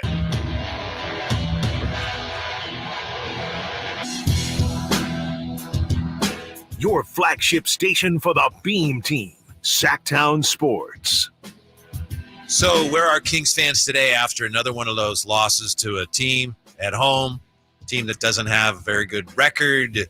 There's some frustration. On the other hand, other people are feeling and saying, look, how does this surprise you at this point? For example, here on the text line, 339-1140, 1-800-920-1140. We should put your name on this. Let's all stop the fake Kings outrage and quit pretending we're anything more than a slightly above average NBA roster. Seriously, what are we doing? Still surprised by their play over 60 games. Fair enough. Just what it is they start to play better. There's still a lot of fans that believe this is a much better team than we've seen, and they're hoping, as fans hope, that at some point the switch will flip. And so you have some of these big wins like, they won at Minnesota. That's it. Here they go. Oh, they won. They beat the Lakers. Here we go. Oh, okay, well, they almost lost to the Spurs, but they won. So here we're on the right track. And then wah. Yesterday happens. How about this from Folsom Mike? Kings play bad basketball when we don't match up well. We get down, we shoot ourselves out of the game by forcing threes with tired legs or going to the hole and trying to finish until we make personnel changes. Have more discipline with better coaching on specific possessions. We will continue to lose games against teams we match up badly with. Folsom Mike. So it sounds like, Jay, a lot of fans are feeling like, come on, we've seen this. It's ridiculous to act like this should be a surprise at this point. Yeah, and that's called learning. It's called educating yourself, learning, and understanding that, the Kings aren't going to go out and win every single game, which most people realize. But at the same time, there's going to be bad losses. Unfortunately, there's been a ton of bad losses. And I think once you see that enough, that as Denny Green said, rest in peace. They are who we thought they were. Mm-hmm. Like the Kings are who we thought they were. And I've been petitioning for the longest for fans to understand that. There's going to be some ups, some downs, some, side to sides, loop-de-loos, and everything else. But this team is a playoff team. They'll be in the postseason, one form or fashion, albeit you want to call a play-in postseason. But I think they'll be right where they need to be at the end and vying for a playoff push. They're 9 games over 500. Yeah. Here's the thing. I think one thing we do know by now is that they have a pretty slim margin for error. So you can't have a lot of self-inflicted mistakes. You've got to be a really scrappy team, and you got to give a ton of effort on defense. That's the only chance you have because you're kind of overmatched physically, and you can't turn the ball over. Things like that kill you. I'm going to do something here that people don't do around here. I'm going to criticize the guy that you don't criticize, Domantas Sabonis, because he had another, what's that now, 46 consecutive double-doubles, whatever it is, and he never has a bad game, right? Sure. Yesterday, he had 25 points, and he had 15 rebounds. He had 8 assists. He had 9 turnovers. Of the 12. That's terrible. And I know he's playing out of his mind. I get it, but there's just no way around that. 9 turnovers. That for one guy. Yeah. And the thing is, he had a couple plays yesterday where he got maybe a little carried away with his passing. There's kind of a blind feed wrap around at the baseline. He threw it too hard, and he that's the last thing he can do is get a little carried away and get a little sloppy with the basketball. He had a great game. Kings aren't in that game without him, but 9 turnovers, that really hurts you. And we talk about, hey, let's be honest about what's going on here. That's terrible. I'm sorry. That's awful. It is. And he was the first one to tell you can't do it. And albeit it might be in not the form or fashion that you want to hear from, Domas, but not 9 of the 12 in total, which was the second highest since in the first being 11 in the Charlotte game. And look what happened. He had 11 in the Charlotte game at home and the Kings lost. He had 9 last night, 9 of the 12 last night. 5 in the third quarter alone. And that was the quarter where, the Rockets made their move. The Kings had 14 points in that quarter. I know, man. I know. 14 field goals in the second half, Whitey. I'm like, we're upping each other of bad statistics right here, but you just can't have it. You can't have it. And when you are a person who has the ball in their hand like Domas does and operating and maneuvering and moving the offense, man, you just can't have 9 turnovers. And he knows it. He does know it. He knows. Yeah, he's been phenomenal. That's not fair. Well, it's just a fact. This team right now, they can't overcome something like that. It's really difficult for this team with all the other challenges they have to overcome something like that, especially from one of your best players. Almost had a triple-double on turnovers. Yeah. We call that a Westbrook. Okay. 339-1140, 1-800-920-1140. Casey on Sactown Sports. What's up, Casey? Thanks for hanging on. Hey, guys. How you doing? Doing all right. What's up with you today on this Monday? I'm just as frustrated as anybody at the games the Kings have been losing. However, I wanted to point out one point. We keep talking about how the other teams in the West have improved, and the Kings aren't getting better. They're what did Jay say? We're 1 game behind our pace for last year. But if that's true, and say there's at least 6 teams in the West that are significantly better than they were last year. And if we're at the same pace that we were last year, that means we have actually gotten better because we're playing better competition, yet we're having the same winning percentage. So, in the NFL, say 1 year you play a schedule of a 50% winning percentage and you win 10 games, and the next year you play a winning percentage of 750 and you win 10 games again, I think I mean the opposite. But you know what I'm saying? We got you. Yeah, thank you, Casey. Gotcha. And it is the first day of daylight savings. I understand your point, but to me, it's like, it just doesn't hold any water for me. You're not the only. I think Drapes has made that point. So nothing against you, Casey. But to me, it's like, it doesn't matter if you're comparing your record this year to the teams in the league last year. All that matters is how good you are relative to everybody else right now. That's the only thing that matters. That's why you have standings and you have a champion. So when you start stretching it out but if you look at last year and the record and the teams they played as opposed to this year, the thing is, it's incumbent upon you to improve as much year to year as all the other teams do, or you're not accomplishing anything.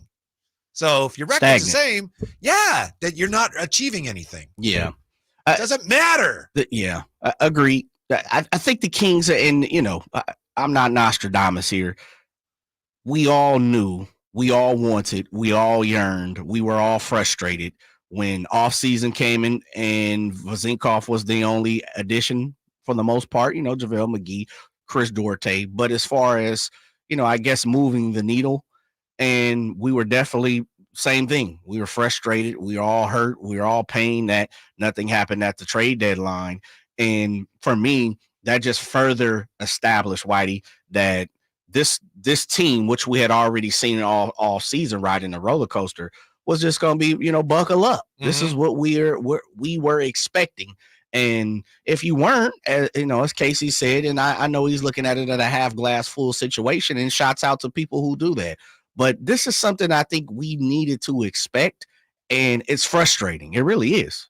Yeah. I understand Casey's point, but to me, it's like, so what? If you're playing, maybe you're better than last year.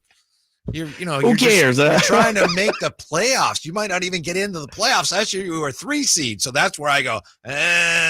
You ain't trying to hear it. A little, the mental gymnastics. I'm not interested in. Lucy on Sactown Sports. Hello, Lucy. What's up? Hi, guys. Hello. I was just telling Jay, I'm wondering how long are we going to continue to roll Barnes and Herter out in the starting lineup?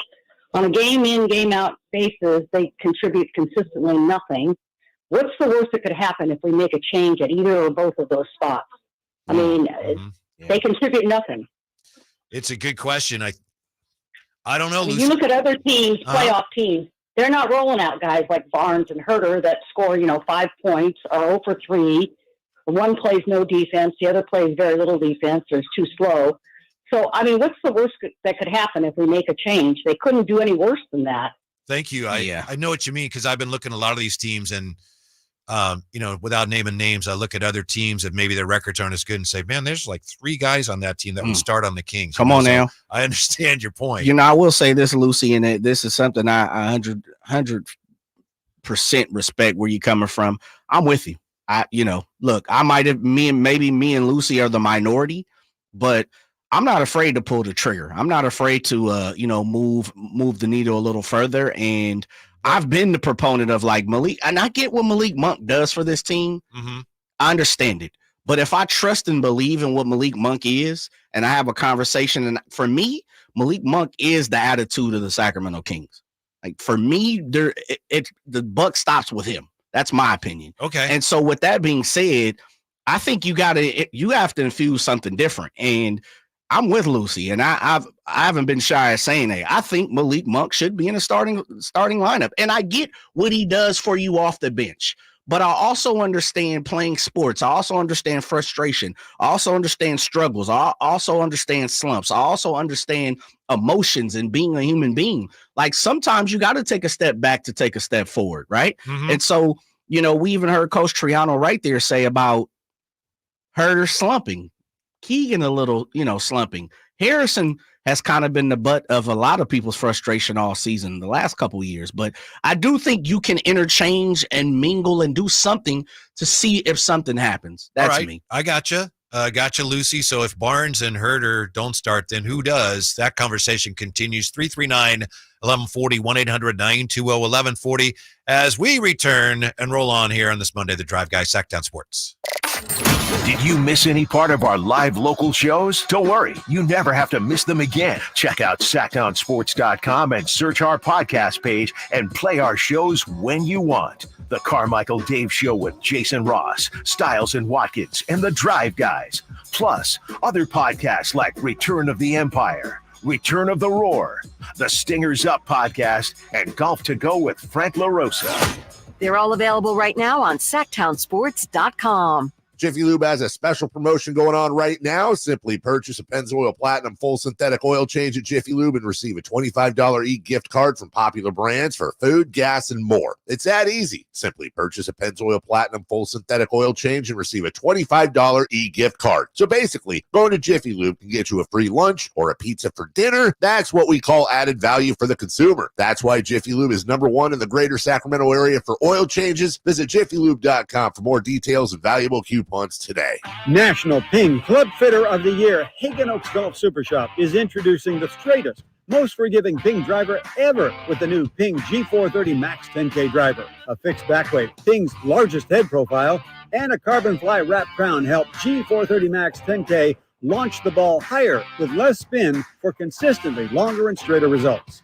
Schedule your fitting and see for yourself at the Hagen Oaks Golf Super Shop, Fulton Avenue to Cap City Freeway, or online at HagenOaks.com. When you take the time to shop at Folsom Lake Honda, there's one thing you'll always find: happy people ready to serve you. As a family-owned and operated dealership since 2009, customer service is our #1 priority. Our customers love doing business with us, and you will too. Looking to own or lease? During the spring sales event, drive a brand new Accord or Civic. Visit us today at FolsomLakeHonda.com, your one-stop Honda shop. Folsom Lake Honda. Yeah, your one-stop Honda shop. Country in the Park is back May 17th and 18th at Cal Expo with Brantley Gilbert, Dustin Lynch, Jake Owen, Walker Hayes, and more. Tickets start at just $46. Country in the Park, May 17th and 18th at Cal Expo. For more information, visit CITPFest.com. Brought to you by California Army National Guard, Major Wood Home Furnishings, and RVs of Sacramento.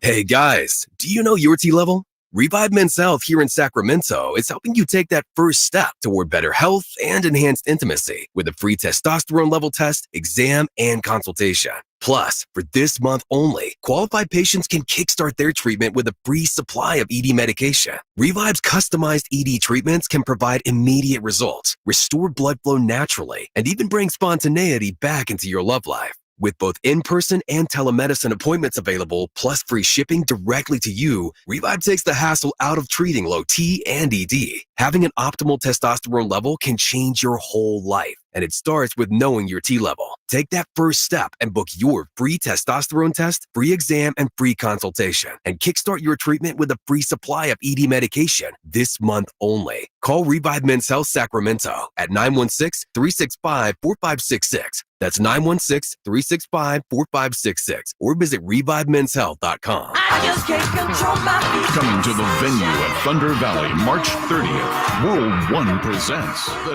Jacksons with Sister Sledge. Tickets available now at the Thunder Valley box office, Ticketmaster.com, and World1Presents.com. Increase leads and get more customers. We create tailored digital marketing strategies that deliver results. On your next campaign, aim higher. Go to aimyourdigital.com and get started today. aimyourdigital.com. Elevate your golf game at Timber Creek Golf Course in Roseville. Just named to the prestigious Golfer's Choice 2024 Top 25 Public Golf Courses in all of California by Golf Pass, Timber Creek offers an unparalleled experience. Our revamped practice facility features a grass driving range, expanded putting greens, and a chipping area complete with sand traps. Whether you're a pro or just starting your golf journey, Timber Creek is the place to be. Visit us and discover why we're the talk of Sacramento and beyond. Unwind and tee off at Timber Creek Golf Course.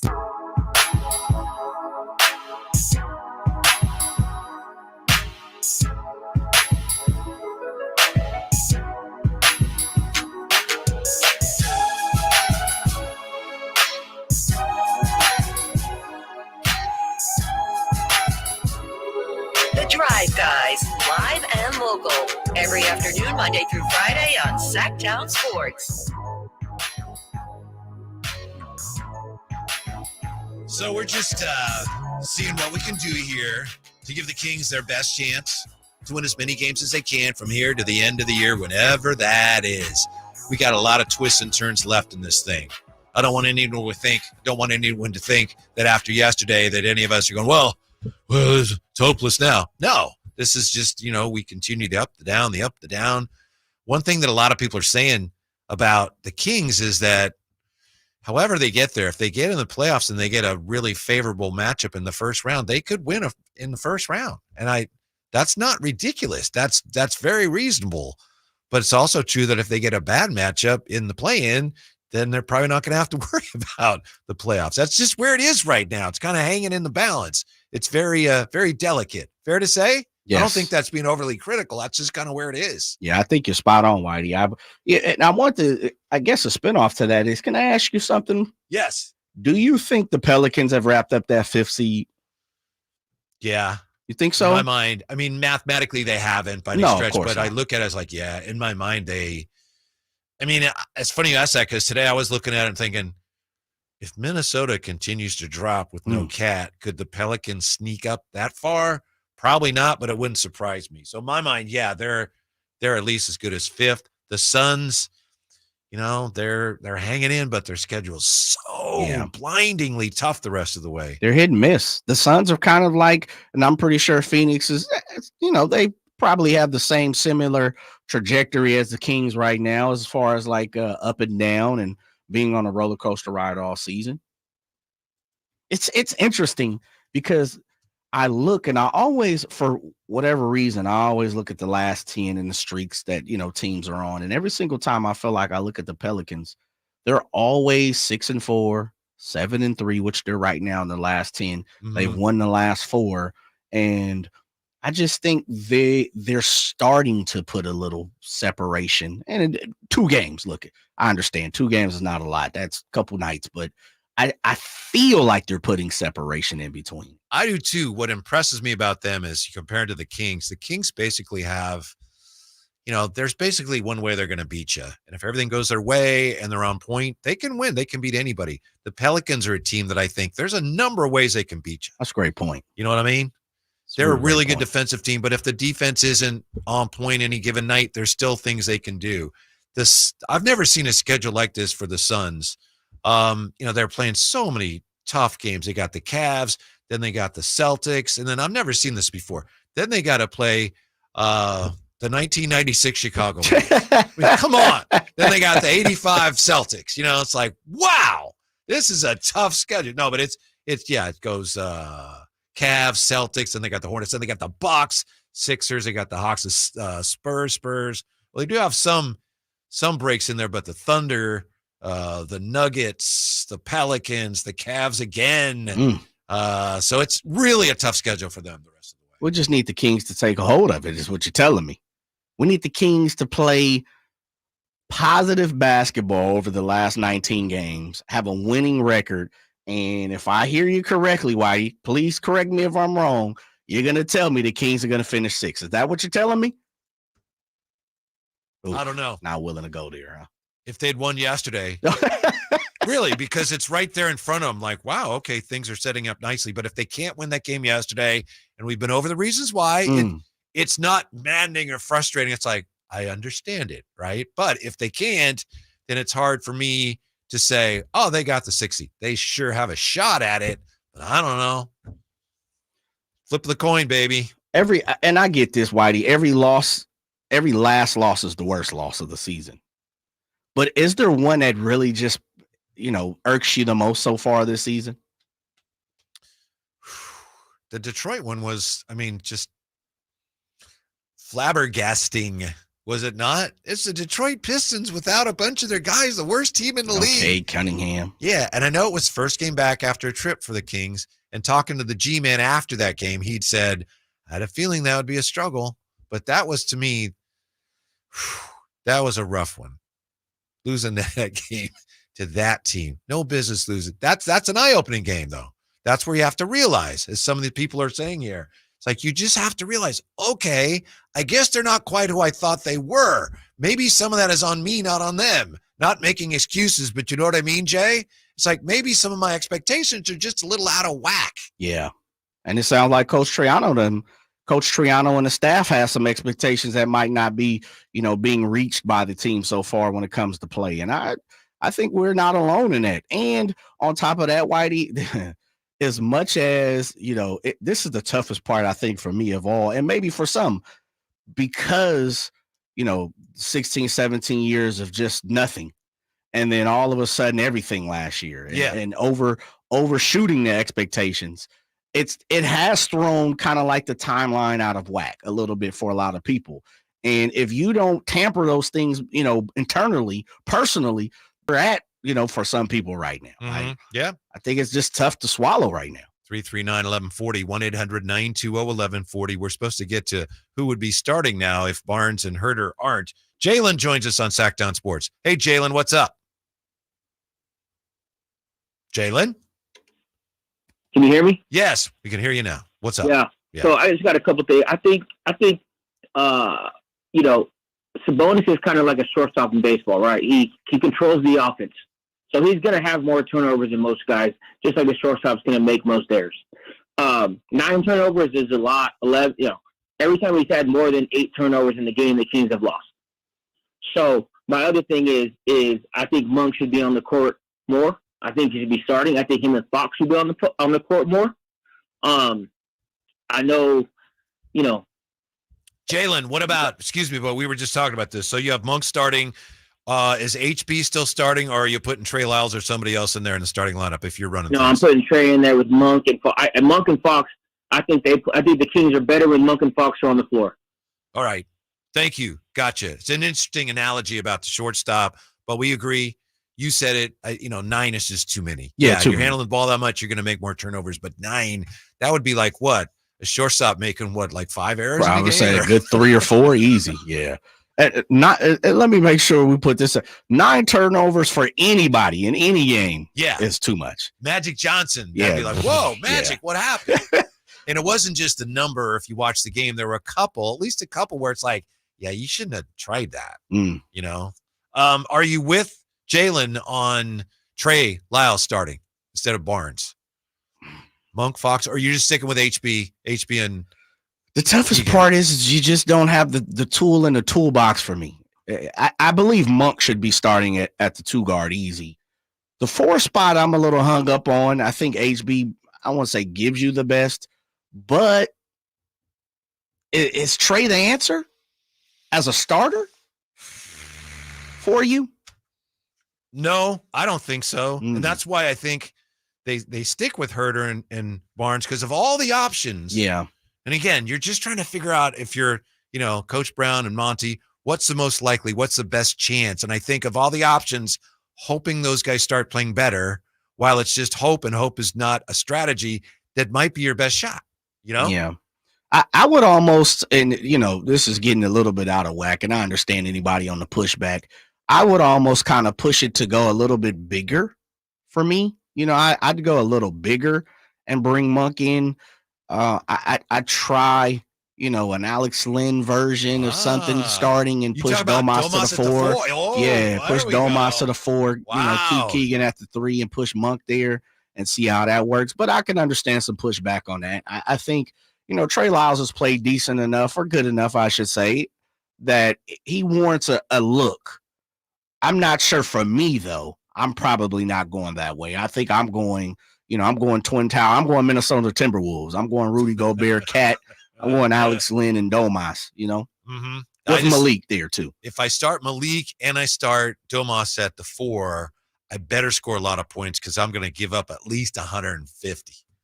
I'm kidding a little bit. But does Lynn help you out defensively? Is he a liability? How about that? Maybe I should ask it that way. No, but I think Domas at the 4 is a liability defensively. And then Monk and Fox are not, that's not a great defensive backcourt, but I mean, it's what are we getting from Fox and Herter, right? That's exactly right. Yes, that's exactly I think you got to pick your poison, right? No, you kind of have to pick your poison in the form of, and this is kind of something that we've seen both sides of the fence. Is this an offensive driven team, while as much as the coaching staff and Coach Brown, they want to be a defensive team. Mm-hmm. I think there is a lot to be said for that boost that you get from Monk.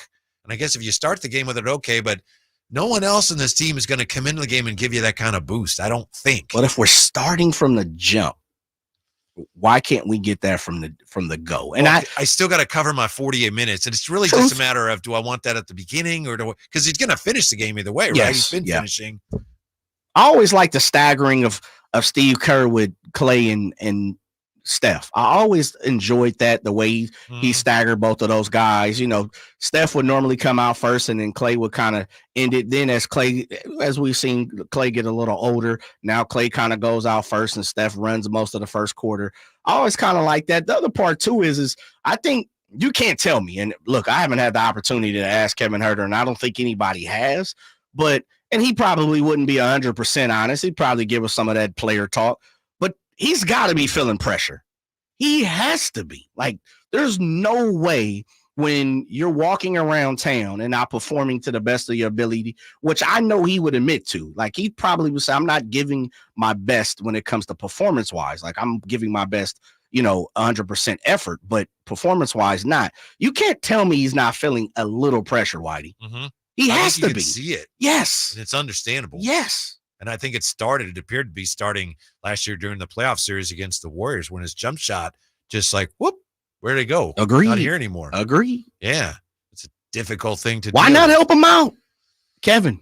And they did a little bit. They allowed him to come off the bench a game or two. Maybe that would crush him. Well, listen, you have, as a professional athlete, you have to figure that out. Mm-hmm. And as a coaching staff, you have to figure out the balance of that as well. Who should be starting for the Kings? That conversation continues. Top of the hour, Emil Fragoso with a look at a big move the Niners made, and all that and more when we come back, including what does Baseball Jay think of a guy wearing denim cleats? It's next here with the Drive Guys on Sactown Sports. You never know what you might hear when listening to a Sacramento Kings game. Out of Keegan, going for another triple.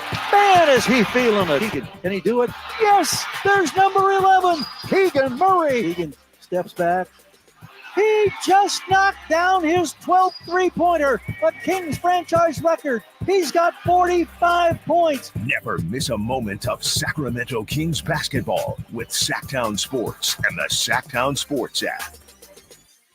We love the game because anything can happen. There's no sure thing. How did that go in? Every play, Oh my goodness! every shot, Are you kidding me? every swing is a risk if you bet. I can't believe that just happened. There's no easy money. There's no luck. And no one wins all the time. If you bet, bet responsibly and always set a limit. Learn more at responsibleplay.org. At Ashton & Price, over the last 25 years, we've won just about every injury case you can think of. Slip and fall, falling merchandise, fell through rotted decking, we won those. Dangerous stairs, falls into holes, dog bites, won them. Injured while pedestrian or on a bicycle, auto, motorcycle, big rig, company vehicle, Uber, or Lyft accident, we've won them all. And the best news is there's no fee until you win. So no matter how you got injured, remember, for the best advice, don't think twice. Call Ashton & Price. Hi, I'm Henry Winkler. My eyes are very important to me. My eyes connect me with everything I love. I loved my late father-in-law dearly. He always lit up a room, but his vision dimmed with age. He had age-related macular degeneration, or AMD. And since partnering with Apellis, I've learned there's an advanced form of dry AMD called geographic atrophy, or GA. His struggle with vision loss made me want to help others know about GA's warning signs. For some, colors appear dull or washed out. For others, hazy or blurred vision make it hard to see details, like fine print on price tags. Many have trouble seeing in the dark, making driving at night difficult. GA gets worse over time and cannot be reversed. If you think you have GA, don't wait. Treatments are available. Ask a retina specialist about FDA-approved treatments for GA and go to GAWon'tWait.com. Hey, it's Carmichael Dave for American Energy Heating and Air with a question. Have you recently had a technician diagnose your HVAC system and you were a bit surprised at how much it cost? Or did something seem off about their quote? Because at American Energy, they take pride in giving you honest, straightforward solutions to get that system up and running. Have their qualified technicians come out and give you a free second opinion. It's free. You got nothing to lose but some dollars off of that original quote. They're making the uncomfortable comfortable. They've been doing it since 1981, serving the greater Sacramento area. A+ with the Better Business Bureau. That's why they keep having customers coming back for more and more and more. more. You can call them and set that appointment at 916-520-9990. That's 916-520-9990 or AmericanEnergyAir.com. Call 916-520-9990 now.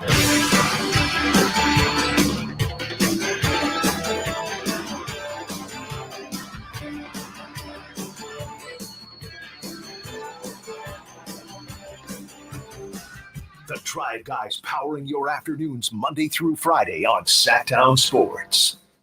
All right, so Jay, among others, is advocating for Malik Monk joining the starting lineup. What would be your starting lineup, Jay? Because I have here Basketball Reference. I have all the lineups. We can check how your preferred lineup has done so far this year, which doesn't necessarily mean it's a good idea or a bad idea. But you said Fox and Monk? Yep, Fox, Monk. Fox, Monk, and Keegan. Uh-huh. I'm going to go big. I'm going to go Domas. Uh-huh. And see, if you go really big, I don't even think I can check that because we haven't seen enough of that. That's fine. Yeah, your opinion's your opinion. Plug in Lynn for me. Let's see what happens. Yeah, I don't think we've seen that. They line, denied me. So, yeah, that doesn't mean it. Like I said, maybe it's a great idea. It's a bold strategy, Cotton. It is. Yeah, which this team needs right now in certain ways. I guess so. Is that something really you want to dust off? Oh, the Bucks are in town. Well, let's try this. Well, they're big and long now. They're big, long, and athletic. I don't need to change anything against the Lakers, do I? No. I own them. Yes, which is lovely. Will joins us here on Sactown Sports. Hey, Will, thanks for checking in. What's up? Well, I'm scared that the Lakers don't catch us. I'm scared that look what they did last night, man. I mean, look, see, we have opportunities on a silver platter. We know Phoenix got beat. We know we at 7. All we got to do is win, man. Just win. See, if I'm out there, I'm a dog, man. We ain't losing this game. We're not losing another game to the Rockets. We done lost 3 to the Rockets, 3 to New Orleans. I mean, in 3, I think it's another team that's a basement team that beat us 2 or 3 times. It's something. It's Whitey, bear with me, man. I got so much on my mind. Whitey, look, we are unathletic, man. I agree. We unathletic, and even Lyles. Those guys, Murray, those guys are not quick of feet. When these athletic teams, young teams come in here, they salivating to play the Kings because we can't move. Even my boy Darren got blocked, I think, 3 times in that game. And we got to get some horses. And you know what I don't understand, man? You guys so sentimental to Herter and HB. Why? That's a good question. Done nothing. Mm-hmm. They ain't done nothing all year. You got to try something else, man. I mean, why is Kessler Evans on the team? I'm not saying he's going to be a star. I'm not saying he's going to do anything spectacular. But you have to mix things up, man. I mean, this has happened too many times. It's happened too many times where a basement team come in here and beat us. And when you saw Houston making their run, I mean, my boy Brown don't make any adjustments. He don't make any changes, man. He just keep going. And then you see the frustration that Domas is an excellent player, man. I love the triple doubles. But when he play against athletic bigs, he struggles and he tries to force things and he turns over the ball.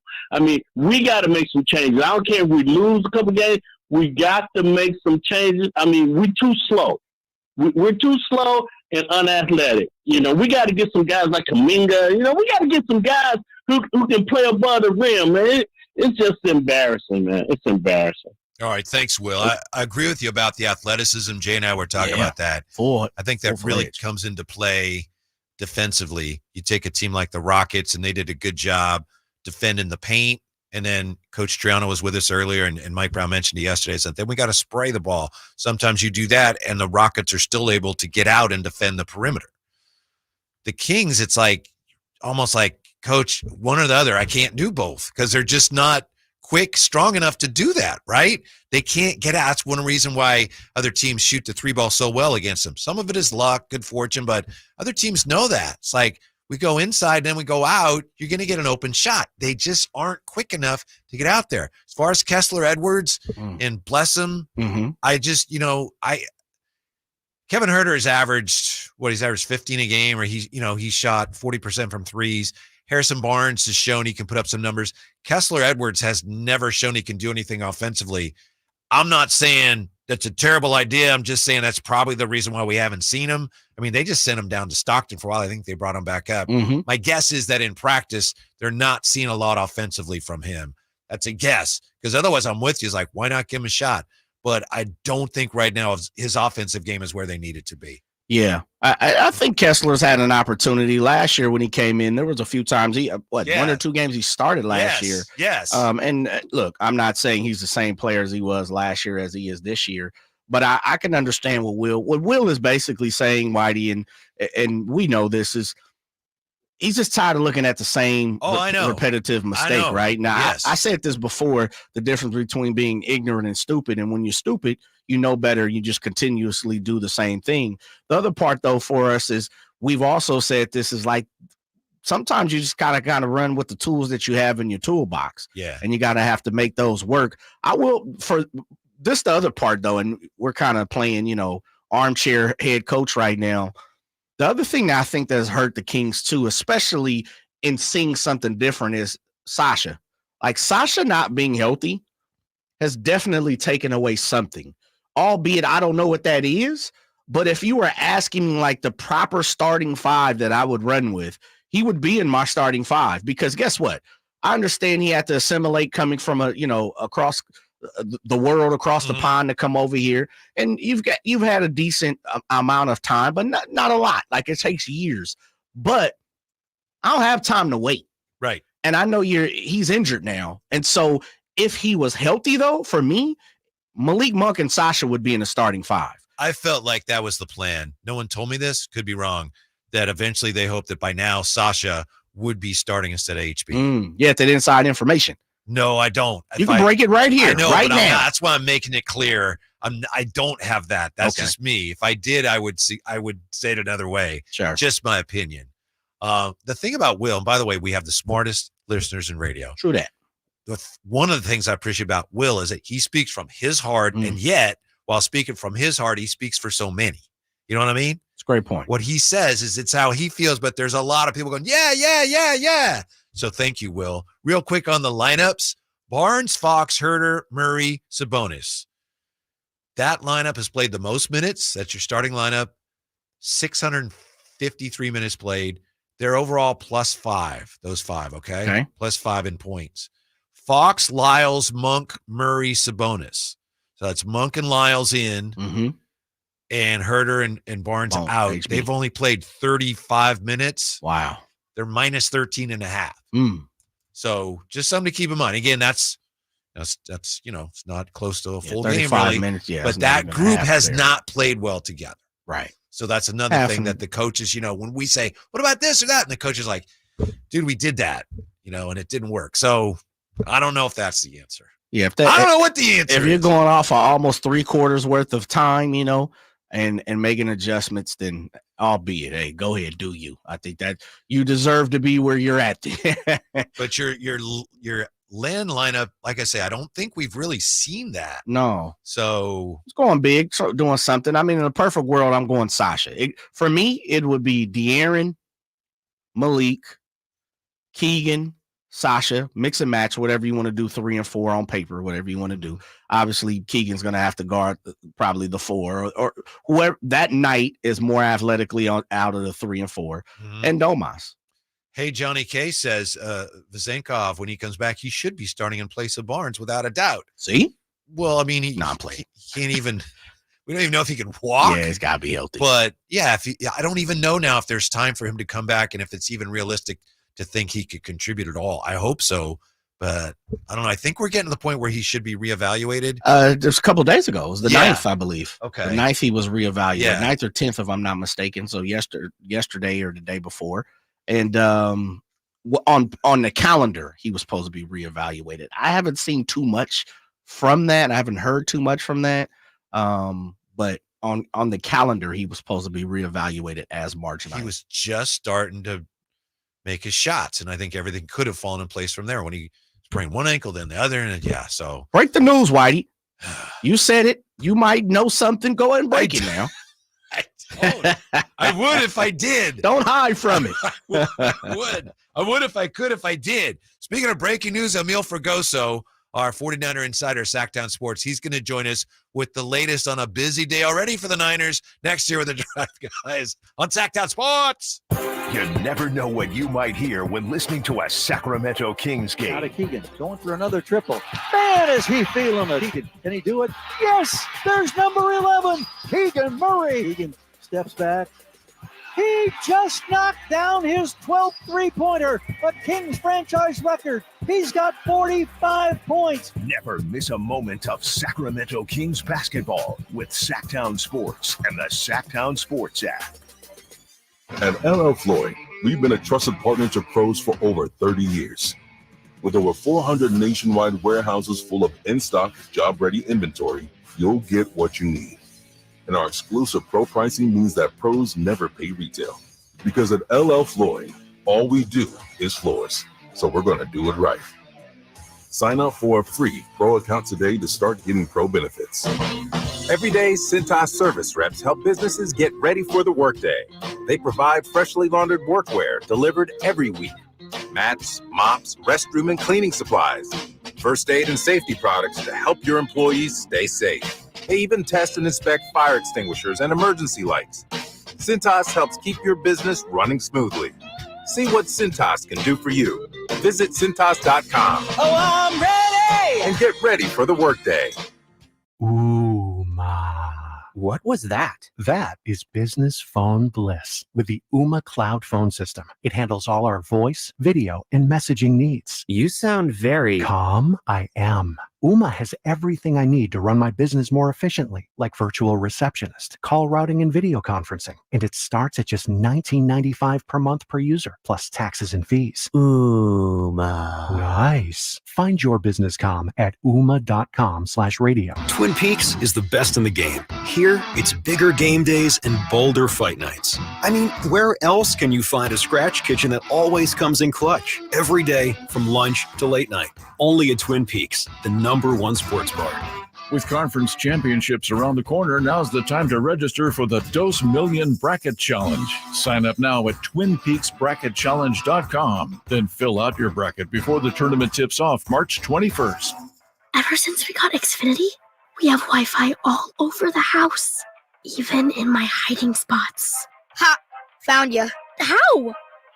That's wall-to-wall Wi-Fi from Xfinity. Now through March 21st, get started with 200 megabit internet for $25 a month for 2 years with no annual contract and get Wi-Fi equipment included. Go to Xfinity.com, call 1-800-XFINITY or visit a store today. Requires paperless bill and auto pay with stored bank account. Restrictions apply. Taxes and fees extra. After promo, regular rates apply to internet service and Wi-Fi equipment. Actual speeds vary. Only one radio program captures the excitement of hunting and fishing as it happens. The award-winning California Sportsman with Sep Hendrickson. Only California Sportsman takes you where the action is. Live on the water, live in the blind, and live with the top pros and experts in outdoor sports. California Sportsman with Fishing Hall of Famer Sep Hendrickson is your premier destination for all things outdoors. Sep's Saturday Morning Outdoors. Ultimate Bass and California Sportsman, 5 a.m. to 8 a.m. Saturdays on Sactown Sports 1140. The Arnold Law Firm has seen how an injury can turn anyone's life upside down. Whether it's a slip and fall, a car accident, or any other kind of injury. For almost 50 years, the Arnold Law Firm has been here to help you through the entire process to protect you and your family. If you are ever injured or in an accident, call the Arnold Law Firm. The Arnold Law Firm, providing real justice for you since 1975. Call 916-777-7777. That's 916-777-7777. KHTKAM Sacramento, KYMX HD2 Sacramento. From the Power Business Technology Toshiba Studios, your new home for 49ers football in the 916. Sactown Sports.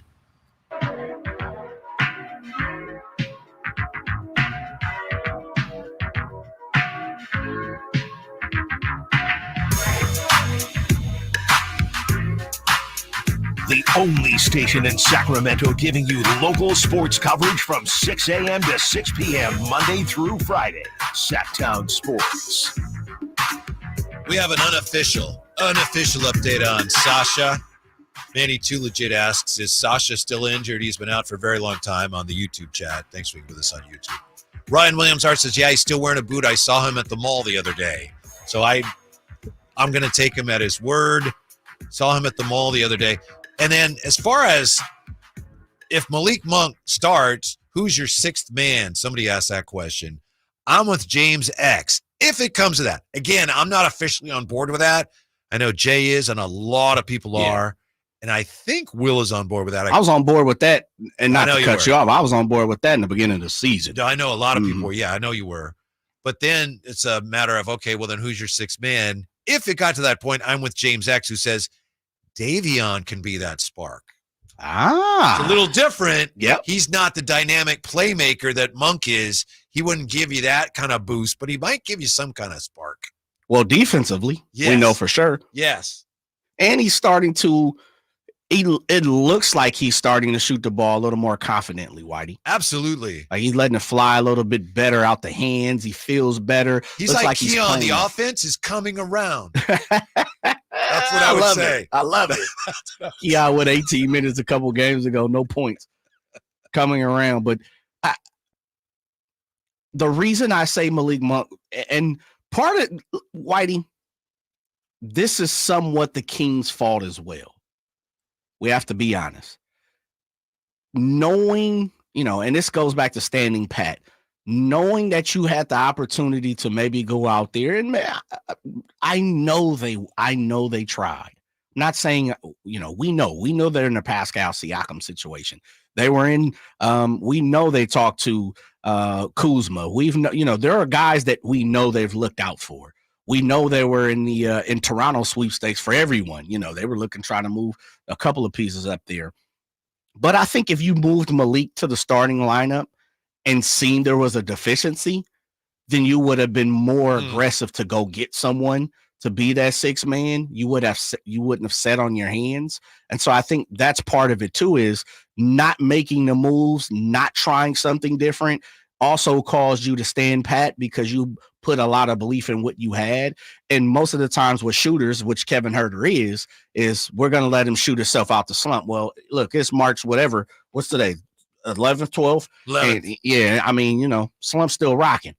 I know it's the 11th because it's Sheena's birthday. Happy birthday, Sheena. Happy birthday, Mrs. Gleason. Yeah. I'm okay with them not doing anything major in the offseason. I would have liked to have seen this guy or that guy, but I get it. However, I have a hard time understanding why they weren't able to do anything, even just kind of a cosmetic move around the edges at the break, because a lot of teams did that. And the Kings, look at the Suns. They added Royce O'Neal. Some of that maybe comes down to guys didn't want to come here.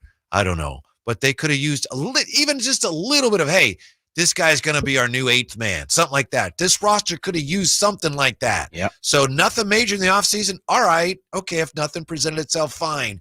But I don't know why they couldn't have done a little something to give this roster a boost. And to my eye and ears, when I hear the players talk and watch them, I think they wondered that too sometimes. It's like, we didn't get any help. Why didn't we get any help? Yeah. Everybody in the league, except maybe Denver, got help. We didn't get any help. Nothing. Zero. Yeah. Shake Milton.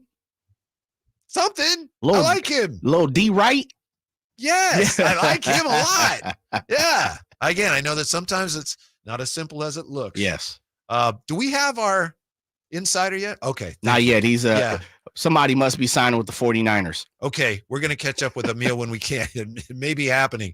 In the meantime, 339-1140, 1-800-920-1140. Rick has been hanging on to talk Kings with the Drive Guys. Hey, Rick, how you doing? Hey, great, guys. How you guys doing? Well, obviously not good with the Kings, but anyway, my observation with the Lakers and the Kings, boy, are they on different courses. And I think Ham is getting some cred because he's doing what he did last year, coming on strong at the end of the season. With the Kings, they may need speed, but I don't think they're asking and answering the questions on what they could do better. And I think we're grasping at straws to what they need. And I think the one main thing that seems to be happening is a lack of focus and execution. When you talk about that number of turnovers in a game, they're trying to win by doing low percentage the players. I mean, I think a lot of this is on the players. If they don't have speed, they got to deal with it. You know, it'd be nice if they can get someone, or if they got someone to trade for. But regardless of who's starting, you guys have even just asked that question: who's going to be the sixth man? Mm-hmm. So right now they have a starting team. I think they need to execute, but it's kind of glaring. Maybe they don't have a good bench. And listening to one of the games, the G-Man, it seems like the mindset is such that even with the lead, there's doubt where they'll finish it off. Because I forget which game it was, but they did lose. They went into the fourth quarter with, I think, a 9-point lead. And the G-Man made a couple of comments that kind of put doubt on, you know, faith in the Kings and being able to finish it out. So, you know, my thing is, I just think they need, at this point, they could control execution, and I think they need to focus on that without, you know, someone coming in. Anyway, thanks, guys. Have a nice rest of your day. You too. Thank you, Rick. They do need to be razor sharp in their execution when you're giving up, like yesterday, you're giving some things up athletically. So how do you compensate? You can't make mistakes. Then 9 turnovers. And he had a phenomenal game. He had a great game, but 9 turnovers is like that really takes the wind out of your sails when you're giving up so much in other areas. How about Mike here on Sactown Sports? Hello, Mike. How are you? Good afternoon. Hello. I'm with Jay. Go with Malik and the big guy. Mix it up. Have Barnes and Herter come off the bench, and that might wake him up, especially Barnes. That guy can play. He just doesn't want to show up half the time. I think if you woke him up, put him on the bench, and then brought him off the bench, might piss him off a little bit, might give him a little edge. All right, Mike. My fear would be, you know, Barnes has been through it all at this point. He's on the back 9 clearly of his career, and I don't mean that as an insult. I'm not saying he's done, but, you know, he's seen a lot. So, you know, he could probably handle just about anything if he put his mind to it. Herter, you know, he's already struggled with his confidence, it would appear, understandably. And then if you were, okay, now you're coming off the bench, I mean, you may just be, if you do that, giving up any chance you have of getting out of him what you need to get out of him. I don't know. That's not a criticism. It's just reality. It's not the best way to handle a guy who's struggling with his confidence. But maybe on the other hand, if it gets to the point like you're not helping us, I don't know what else you can do. Yeah. You just don't have enough good players on this roster. It's a fine line to walk, Whitey, and you're walking the line right now as you're trying to decipher what to do with both. And I mean, I get it, you know, in one form or fashion. I'm like, listen, you're a professional, brother. Get it done. I don't really care that you aren't accomplishing what you're doing. You know what we need you to do, and then now we're going to demote you in some way that it doesn't entice you to want to come play better. But then at the same time, we also understand that, you know, these are human beings, and fragility is a very tough situation to approach with different people. You know, everyone doesn't accept the fragileness of being demoted or you know, being told, you know, being degraded or being critiqued.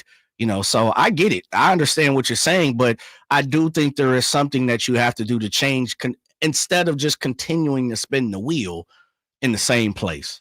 By the way, you want to hear the lineup, the 5 that have outscored the other 5 by 40 points? Now, this is just in 34 Keon Ellis minutes. is on it.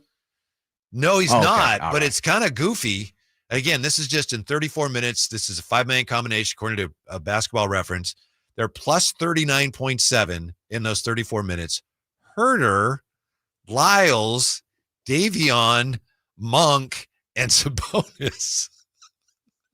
I don't hear anybody saying we need those 5 out there. But in 34 minutes, they're plus 40. Yeah.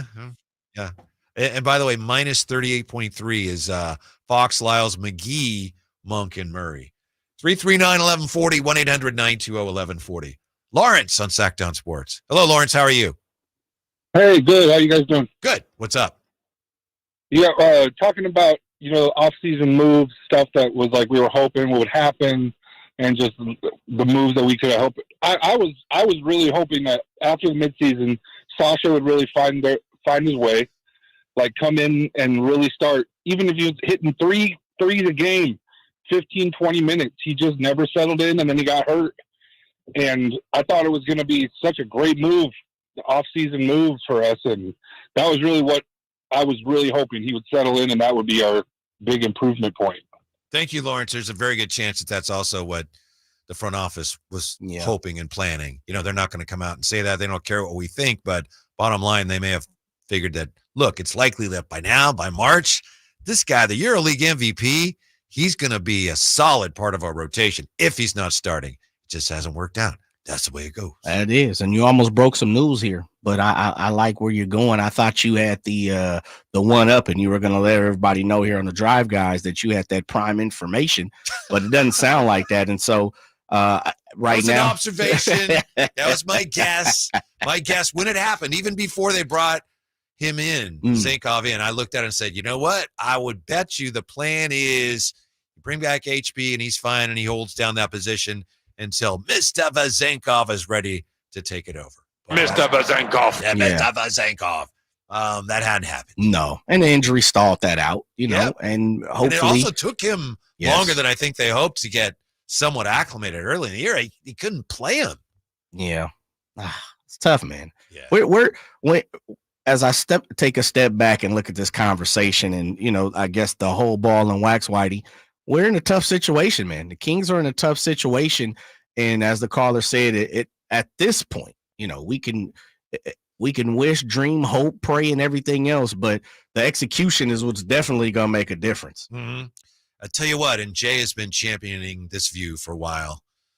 If you just start to forget about the expectations, like they should have won that game, should have won this game, and just look that, wow, they're playing meaningful games here. They got the Lakers and the Bucks coming in. It's a lot more fun. And I don't know what's going to happen, but if you just worry less about what's already happened and focus on, we got big-time basketball games that matter here in Sacramento. Yes, sir. It's not last year, but who knows where it's going to go. Well, it's a lot more enjoyable, isn't it? Yes. Yeah. Emil Fergoso, our 49er insider, with what they got going on today next year with the Drive Guys on Sactown Sports. Keep it here to Sactown Sports for the Sacramento Kings push toward the postseason. Get analysis from our local shows, breakdowns from our Kings insiders, and all the thrilling moments from the G-Man. Keegan Murray scrambles to save it. He gives it now to Barnes. 1 on the clock. Desperate 3 on the way. He scores the triple. Game tied at 121 apiece. 17 for Barnes. Sactown Sports is your proud home of the Sacramento Kings. Ball forward, take your base. The only thing worse than a pitcher running out of gas on the mound is your old phone running out of storage for your photos in the stands. Goodbye, home run. Switch to Verizon and get a great deal on a new iPhone 15 Pro with tons of storage for all the ballpark pics you want. Just trade in your iPhone, any model, in any condition, so you'll feel like you're winning, even when your team's not. Trade in any iPhone in any condition for a great deal on iPhone 15 Pro with Unlimited Ultimate and get iPad and Apple Watch SE with eligible service plan. Only on Verizon. I'm going out with the girls this weekend. Nails done, outfit stunner, and my skin, I know it's going to be glowing because I glammed up my shower routine with new Olay Indulgent Moisture Body Wash. It smells so luxurious and moisturizes deep into my skin with its super rich, creamy lather that's bursting with vitamin B3. So my skin glows and my confidence grows. Try new Olay Indulgent Moisture Body Wash for glowing skin in just 14 days.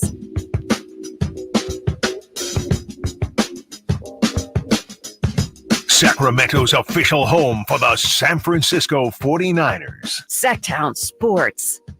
Yeah, here we are. Baseball opening day is, 17 days away. The NBA playoffs loom. March Madness is right around the corner. And everybody today is talking about the National Football League because free agency is underway. The 49ers have already been busy with more on that. Nice enough to join us today. And it's Whitey and Jay. Kyle Draper on assignment. He'll be back with us tomorrow. I don't know. I mean, everyone always says that. Sounds more official than he has a day off. Kyle Draper's on assignment. Emil Fergoso is with us. So, Emil, I'm sorry. Your nemesis is not here for you to ceaselessly needle. It sounds like he's avoiding me. That's what it sounds like. Hey, what's the big headline today? I think, it's changed since we found out we were going to have you on. I guess the 49ers already signing a big-time pass rusher today. Yeah, Leonard Floyd. It's unofficial, of course. It's the legal tampering period, whatever. hours of the free agency period. So until Wednesday, they cannot become official. But Leonard Floyd coming over from the Buffalo Bills, 2-year, $20 million deal, up to $24 million possibly. It's a great deal. It's a really great deal for the 49ers, and it comes after getting rid of or potentially releasing Eric Armstead here in the next couple of days. And it's a move that gives them consistency on the other side of the defensive line, opposite of Nick Bosa. I mean, Leonard Floyd in the last 4 years has 39.5 sacks in the last 4 years. Incredibly consistent player, able to do it in multiple different systems, and as well, a former protege under Brandon Staley, the new Niners assistant head coach. So that is also helpful for this new defense with Brandon Staley and with Nick Sorensen to have a guy familiar with the system somewhat to bring him in. So I think it's a really nice get and one that's cost effective, especially. Emil, the one thing I guess the question I have with this move is technically, and correct me if I'm wrong, he's an OLB on paper, and I know he plays a lot off the rush, but does that mean what? Does that mean the Oren Burks spot, the third linebacker spot, the nickel? What do they move as far as defensive wise when Leonard's on the field? Yeah, Leonard Floyd has played in the OLB spot, absolutely, but he's going to be more of a defensive end under the Niners team. The third linebacker spot's going to still be the middle of the park. It's still going to be Oren Burks or potentially Demetrius Flanagan-Fowles, whoever comes back from that third linebacker crew. Leonard Floyd's going to move down into the trenches. He's no longer going to be coming off the top like that, like he was at Buffalo with the Rams. He's going to be a straight edge player, which again, at 31 years old, he's still a very, very talented player. I mean, we just saw Brian Burns get traded to the New York Giants, and actually, Leonard Floyd has more sacks than Brian Burns in the last 4 seasons. Just putting it out there. So for a guy who just got paid 5-year $150, he had one less sack than Leonard Floyd, who got 2-year $20 million. So when you're talking about cost effective and consistent, and a guy who has not missed a snap in 6 seasons for both Buffalo and the Rams, it's an incredibly good deal, and one that I don't really get why the Niner Twitter is kind of blowing up right now and getting upset about. It's a cost-effective deal and one that's going to provide them with a consistent player off the edge. Emil Fregoso, our 49er insider with us. Does the acquisition of Floyd mean that we're not going to have a Bosa brother reunion in Santa Clara? The $1 million question, the Bosa brothers. Yes, this has been a rumored thing now for a while. Obviously, Joey Bosa appearing at many Niner playoff games over the last couple of years because the Chargers, they don't really make the playoffs too much. They don't really make a lot of noise in the postseason. So obviously, Joey's got to have an alternate team in the NFC, of course, with his brother Nick. It's a possibility, but it goes back to day 3 of the new league year, which is on Friday, I believe. Both him and Khalil Mack have an incentive in their deal to be on the roster, I believe, by that date. I forget the exact number, but they could be released potentially from the Chargers by that date. And if they get released, then the Niners are in play. The Niners will not be trading for Joey Bosa because of the cap hit. It'd be $22 million this year, I believe 24 next year. They can't afford that. They can't afford to pay both Bosa brothers basically a quarter of the salary cap. That's not feasible to do. So in order to get Joey Bosa, it would have to be a release from the Chargers, and he would sign either a minimum deal or a much lesser deal, and the Chargers would have to pay basically a lot of dead cap to see Joey Bosa play with his brother in Santa Clara. Emil, break down this Eric Armstead situation just for the people who aren't in the know, and for our listeners, you do a great job of it. Eric Armstead for the June 1st deadline and how that works. And what his prospects are somewhere else. Yeah, it's a really, really interesting situation. Obviously, Eric Armstead set to be released from the 49ers because of salary cap issues, as well of him having the $28.4 million cap hit this year, the third highest on the team, I believe, if not the second. And Eric Armstead, a player they really, really like, obviously one of their captains, 4-time captain, will pay man of the year. But this really comes down to money. And they approached Eric to take a pay cut this year. He declined. They wanted him to restructure his deal and turn it more into incentives, more into a play to get the money. And obviously, Eric coming off a torn meniscus going into this lengthy rehab this offseason, he didn't want to do that. He wanted to test his market instead. So it's interesting to see what he could get. I could see Eric Armstead getting $10 million plus per year, potentially $15 million plus per year if he was healthy. That's the kicker here, guys. And that's where I think that there is still some play potentially for him to come back to the 49ers if he doesn't get that big deal. Again, he said he wanted to look at the market, and the Niners have not made anything official yet. So until they do, he's still on the roster. So just like last year with Darius Slay and the Eagles, where they said they were going to cut him and then 24 hours later turned around and paid him, gave him the restructured deal, it's still possible Eric Armstead could come back, but only if he agrees to the restructure. We'll see if he plays nice or if he wants to go get his bag. Emil, your boy Drape says, hey, if I'm the 49ers, I'm worried about what the Eagles have done today. What do you think of that? Oh, okay, sure. I mean, I'd be more worried about what the Packers and the Raiders have done today, but all right. The Eagles, you added Saquon Barkley. That's fantastic. Saquon Barkley is a talented running back, but can he stay healthy? Can he stay on the field? I mean, running backs in this market, it feels like are a dime a dozen. I mean, Austin Eckler, who's been a hamster wheel, both in the passing and run game, just signed a short-term deal with the Commanders, 20 minutes ago? I mean, running backs are unfortunately interchangeable, it feels like nowadays, unless you have a Christian McCaffrey type of player. So, yes, Saquon Barkley is a big get, absolutely, but this is a guy also coming off multiple lower body injuries. He's not the same player he even was in college. I'm a big fan of Saquon Barkley, but I don't think it's one of those needle mover things. How about Drapes? How about you go get some more defensive line players? How about you go get some cornerbacks? How about you go get some safeties? That's what the Eagles kind of need more so than a running back, but whatever. Joined by Emil Fergoso, our San Francisco 49ers insider. Emil, real quick, Rashad Jenkins has been rumored, I guess, and maybe you can confirm it. He's been in Santa Clara to talk to the 49ers now. He's a safety. What would they be looking at? Is Jair Brown not going to be a starter? Because you can't tell me Talanoa Hufanga doesn't come back and start. Yeah, it's not that Huff isn't going to start. It's not that they don't want Jair Brown to start after a very promising rookie season. It's that is Huff going to be ready to go day one of training camp, right? Coming off of a torn ACL week 11, you don't want to just rush him back into the fire if you don't have to, especially for a guy who plays with such tenacity and such speed and versatility like Hufanga. So Rayshawn Jenkins will be more of a depth play, kind of similar to how Tashawn Gibson was brought on at the end of training camp in 2022, brought on to just be kind of a backup, like Logan Ryan, but then turned into a starter. Right. So that's kind of where they're at right now with Rayshawn Jenkins, and I'm a big fan of Rayshawn Jenkins. People forget 2023, again, he had 101 combined tackles. Year prior, 116 combined tackles. This guy has been all over the field playing every single regular season game as well for the Jaguars, only 30 years old. If they can get him on a short-term 1-year, 2-year deal around $10 million total, that'd be an absolute home run for them and give them some serious, not only safety coverage, but nickelback coverage, which is what they really, really need.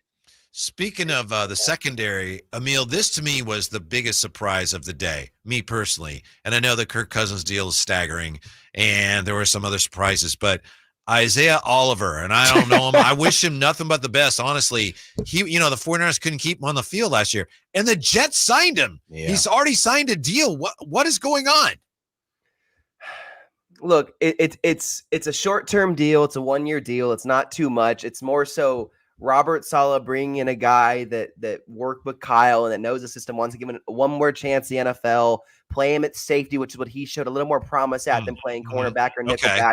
Yeah, it's a training camp deal. It's nothing more. If he performs well, he could be on the roster on the 53, absolutely. But it's still up in the air if he makes a 53-man roster. Don't put too much weight in it. What you should put weight in it is what just broke from me in Rapport that Houston Texans are expected to sign Titans linebacker Azeez Al-Shaair on a 3-year, $34 million deal, breaking as of right now. Azeez Al-Shaair, the former Niner third linebacker, got paid, got his money. Congratulations to Azeez. Great story, great human being. 3-year, $34 million.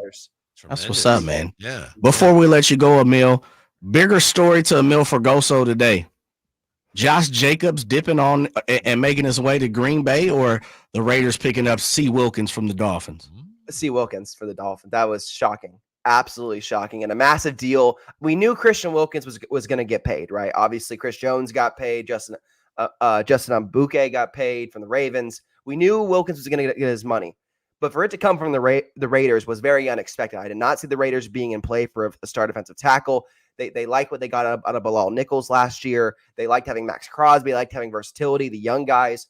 But again, it's all about winning the war of the trenches. And the Raiders get that. Antonio Pierce gets that. And getting Christian Wilkins to pair alongside Max Crosby to go chase after Patrick Mahomes and Justin Herbert and all the good quarterbacks in the AFC, really good move.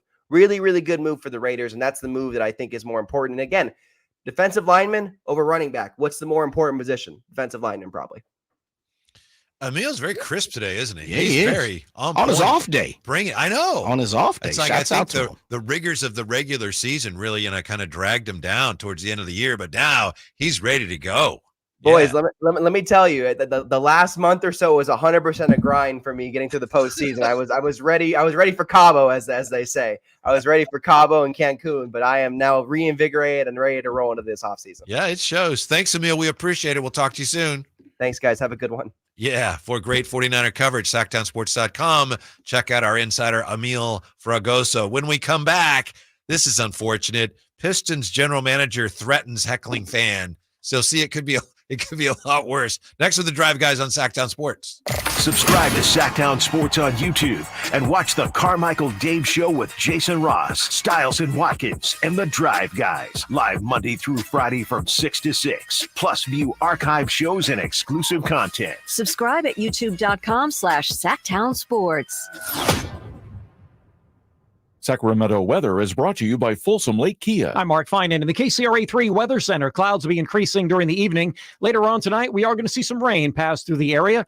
Most of the rain will be done before the sun comes up tomorrow morning. Tomorrow, look for afternoon clearing with highs in the mid-60s. Get the latest forecast on the KCRA News and the KCRA 3 app. Shop Folsom Lake Kia during their spring event and save big on your favorite models. You can even buy with zero down on approval of credit. Shop your trusted Kia dealership for over 25 years and tell them DC sent you. FolsomLakeKia.com. Capital Casino has been serving the greater Sacramento area in the same convenient downtown location for over 20 years, with plenty of close-by, well-lit parking monitored by security staff and offering the most variety of table games in the region in a safe and friendly environment. Best food, best service, and the best action. That's Capital Casino. For more information on tournaments and gaming, check out their website at capital-casino.com. And please remember to gamble responsibly. 1-800-GAMBLER. At Ashton & Price, we get injury victims to yes. Experience, yes. Ashton & Price has been around for over 25 years. No more insurance companies? Yes.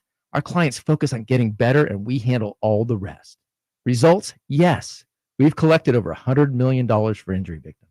No fee until we win? Yes. Our clients pay nothing until we win. Ashton & Price, the best at getting to yes. Remember, for the best advice, don't think twice. Call Ashton & Price. Got a drain that's clogged up? Or maybe a toilet? Or a faucet that just won't quit leaking? Kenny and Jerry here from Bell Brothers, and we want you to know that it does make a difference which plumber you call. At Bell Brothers, we respect your time by showing up when we say we'll be there. Our technicians are all background checked and drug tested, and will greet you with a smile. They're trained to do the job right the first time, and they carry over 1,000 parts on their trucks, so they won't have to order something and then come back later. They leave the work area cleaner than they found it, and your final bill will be the same as they quoted. That's why they call us the No Surprise Guys. So if you need a plumber, it does make a difference who you call. Call Bell Brothers. Our number is 916-444-1234, or find us online at thenosurpriseguys.com. That's 916-444-1234, or find us online at thenosurpriseguys.com. The No Surprise Guys, Bell Brothers. Hey guys, do you know your T level? Revive Men's Health here in Sacramento is helping you take that first step toward better health and enhanced intimacy with a free testosterone level test, exam, and consultation. Plus, for this month only, qualified patients can kickstart their treatment with a free supply of ED medication. Revive's customized ED treatments can provide immediate results, restore blood flow naturally, and even bring spontaneity back into your love life. With both in-person and telemedicine appointments available, plus free shipping directly to you, Revive takes the hassle out of treating low T and ED. Having an optimal testosterone level can change your whole life, and it starts with knowing your T level. Take that first step and book your free testosterone test, free exam, and free consultation, and kickstart your treatment with a free supply of ED medication this month only. Call Revive Men's Health Sacramento at 916-365-4566. That's 916-365-4566, or visit ReviveMen'sHealth.com.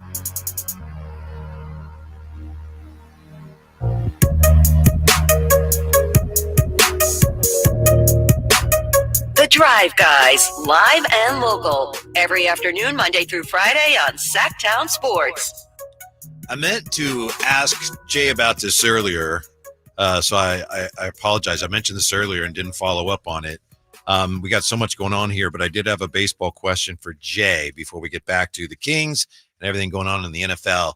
Nestor Cortez of the Yankees yesterday, Jay, and I know I sent you the picture. Yeah. He debuted some cleats from Nike, custom-made cleats that were denim cleats. Yes. And they were not, there's a little denim on there. They were like denim cleats. Somehow they even had the swoosh on there. I know you've worn a lot of cleats in your day. Probably too many. What did you think of the denim cleats? Is that a look that you would bust out someday? Yeah, I would. I actually Really? enjoyed them. Yeah, I'm all for the doing something different. Doing something that doesn't fit the manuscript that everybody else does it. I like them. I enjoyed them. You have to go see them. The Yankees posted them on their Twitter. And I mean, all you have to do is really Google them, and you'll be able to see them. But I really liked them, and I thought they were dope. I guess he's not going to wear them again, though. No, because he had a bumpy outing, spring training, and then he also. So I should say this: they were by a as a ad block jumps up on my phone here. Mm-hmm. They were the brainchild of Cortez, and of course, soles by Sir. If you're not, Whitey, I shouldn't take this for granted. Are you a Souls by Sir guy? Not really. I know I should be. Yeah, no, well, it's all good. He's based in Miami. He's in the shoe game. He's in a shoe connoisseur, so to say, a creator based out of Miami. And so him and Nestor came up with this idea. According to Nestor, he wanted something a little, out of the ordinary. Went to Souls by Sir, and Souls hooked him up with a little denim. I like them though. Uh-huh. I know them things are probably heavy, and they probably were cooking the feet. Right, especially here in Sacramento. You're playing softball, some tournament in July or something. I don't think so. Florida, feet probably smoking. I'm talking about oven bake, easy bake oven. Them things are probably smoking. But if he'd have put up, 3 bagels, he'd have to wear them the next Oh, day, you right? could, Like, the team would force him to. He'd be wearing them for the rest of the year, probably. Uh-huh. And he's coming off an injury where he was banged up all last year quite a bit. And so he's trying to get back into the swing of things, and he just wants to flare some things up. Whitey, did you like him? I didn't like him, but that's why I defer to you because, like I say, you're a shoe guy, you're a baseball guy. So I was interested to hear what your opinion. So what is Mr. Gleason rocking out on the field? I'm wearing the 1972 Oakland A's white cleats, baby. Ooh, okay. All right. I see you working. Some of the gumdrops, the little goody gumdrops. Yeah. I think Tic Tac joints. Actual cleats I wore might have been like Riddell or something. You throwback right now. Yeah, Whitey. I think. Flashback Friday with your cleats. I'm not proud. I'm not bragging or anything. I'm just being honest with you. When it comes to cleats, my game is not real current. Okay, so I know you've played some hoop in your time. What are you rocking on the hardwood right now? I haven't been out there long enough to But if you had to go right now with all the shoes, you're at the G1C nightly, you get to see everybody come through with the new kicks. What you rocking, man? What's caught your eye? I like the shoes De'Aaron Fox had on last week that were inspired by the taco truck outside of the G1C. Okay, Did you hear those? So you're going Steph Curry Under Armour joints. Yeah. Okay. Yeah. I got you. And I would, does anyone do this? I would wear, if I was playing now, somebody must do this. 2 shoes that are different color. Oh, yeah. Yeah. Yeah. I would People definitely do do that. quite a bit. Mm-hmm. Yeah. In fact, I was thinking of doing that to work one day just to see what would happen. Okay. I like your style. Yeah. Cause it's just like you said, it's like, why not?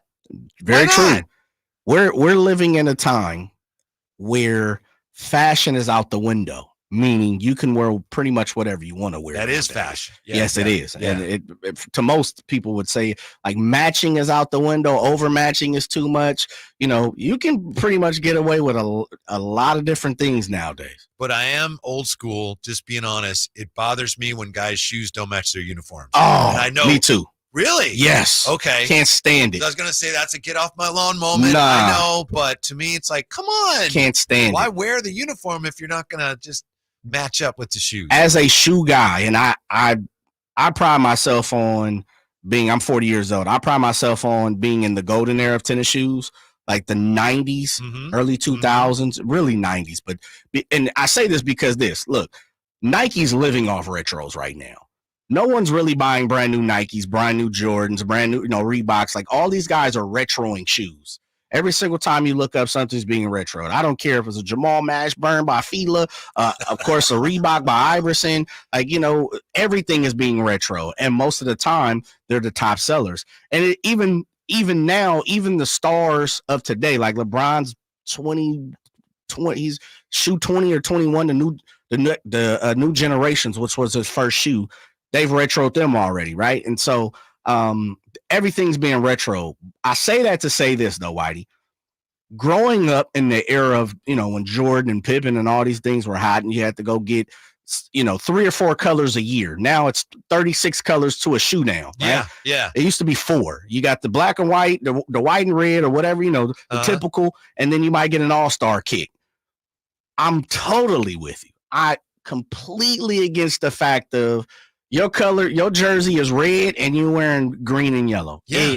I can't stand it's it. almost as if you're making the point that I'm not really with this team. Yes. I don't get it. Yeah. And I know it's like you say, that's considered fashionable now, right? Yeah, it is. We're OGs now. We're OGs. And on top of that, when you go back and you look at your history of guys getting fined for wearing black socks, fined for wearing shoes that weren't, the color of the jerseys. I'm not saying you have to do that, but there is some, like even now, if you wear any socks that's not NBA issued or headbands and stuff, you're getting fined. I know. Which is crazy because you can go, again, you could be in a Sacramento Kings jersey and be rocking hot pink and, and green kicks, some reverse Grinches, Y'all don't know if you know what reverse Grinches are. Those Kobe shoes, but yeah, right. Those type of things. Sure. Yeah. This is another thing that bothers me. This is another get off my lawn moment. I still have a hard time with it. And I understand why it is. And it's been this way for quite a while now. When I turn on a game and the visiting team is wearing white, I don't like it. It throws me. Okay. You're on your own with that one. Okay. But I get it. Yeah. It's like, because at first I'm like, oh, because there's still part of my brain that reverts to that. Oh, they're the home team. And I know that, in football hadn't been like that in a long time, but I don't, that's tradition. Teams always wore white at home, except for like the Lakers who wore gold and the Warriors wore gold. And then the Pacers would wear gold on the road, but still it's like, what was wrong with that? I don't like that. I don't like the road team wearing white. They can wear a different color, just don't wear white. Things could be worse. I know right now in Sacramento, there's a lot of fans. We've heard from fans today. Thanks for participating. People are frustrated. No, that's not bad. Frustrated. But it's really bad in Detroit. Troy Weaver's the GM there. And since he's been there, 3.5 years, and they're 70 and 229, something like that. I mean, just imagine that. So yesterday he got into it with a fan. Actually, it was Saturday. And there's video that emerged of Pistons general manager Troy Weaver, and he's getting into it with a fan. The fan is confused on the video that's making the rounds on TikTok. The fan criticized Weaver's job during Saturday's home loss. Apparently the fan said, "You're not good at your job," which is, that's like fact, right? That's like saying the sun rises in the east and sets in the west. But Weaver apparently threatened him. "You're lucky I don't kick your ass." You can't say that as a general manager. Your job. That's what he said. That's what the fan said. I wasn't going to play Weaver. He said a few other things, and I didn't have time to bleep it out. Actually, he didn't say you're bad at your job, did he? You played it. Yeah, he said you suck at your job. Yeah. Which he does. Uh-huh. I mean, It's fun. I'm looking at the story here. Fox 2 in Detroit. I don't know. Maybe they carry Pistons games because they don't have in here what the GM said to the fan. They say he had the fan escorted out of the building, but he did threaten him, right? Yes, he did. So the first thing, and again, I'm not going to play it because first of all, the audio is just not that great because of secondhand phone, but he says, "I'm going to bleep you up." That's not funny, except it's so absurd that a GM would say that. And to paint the picture, they are on opposite sides of a railing.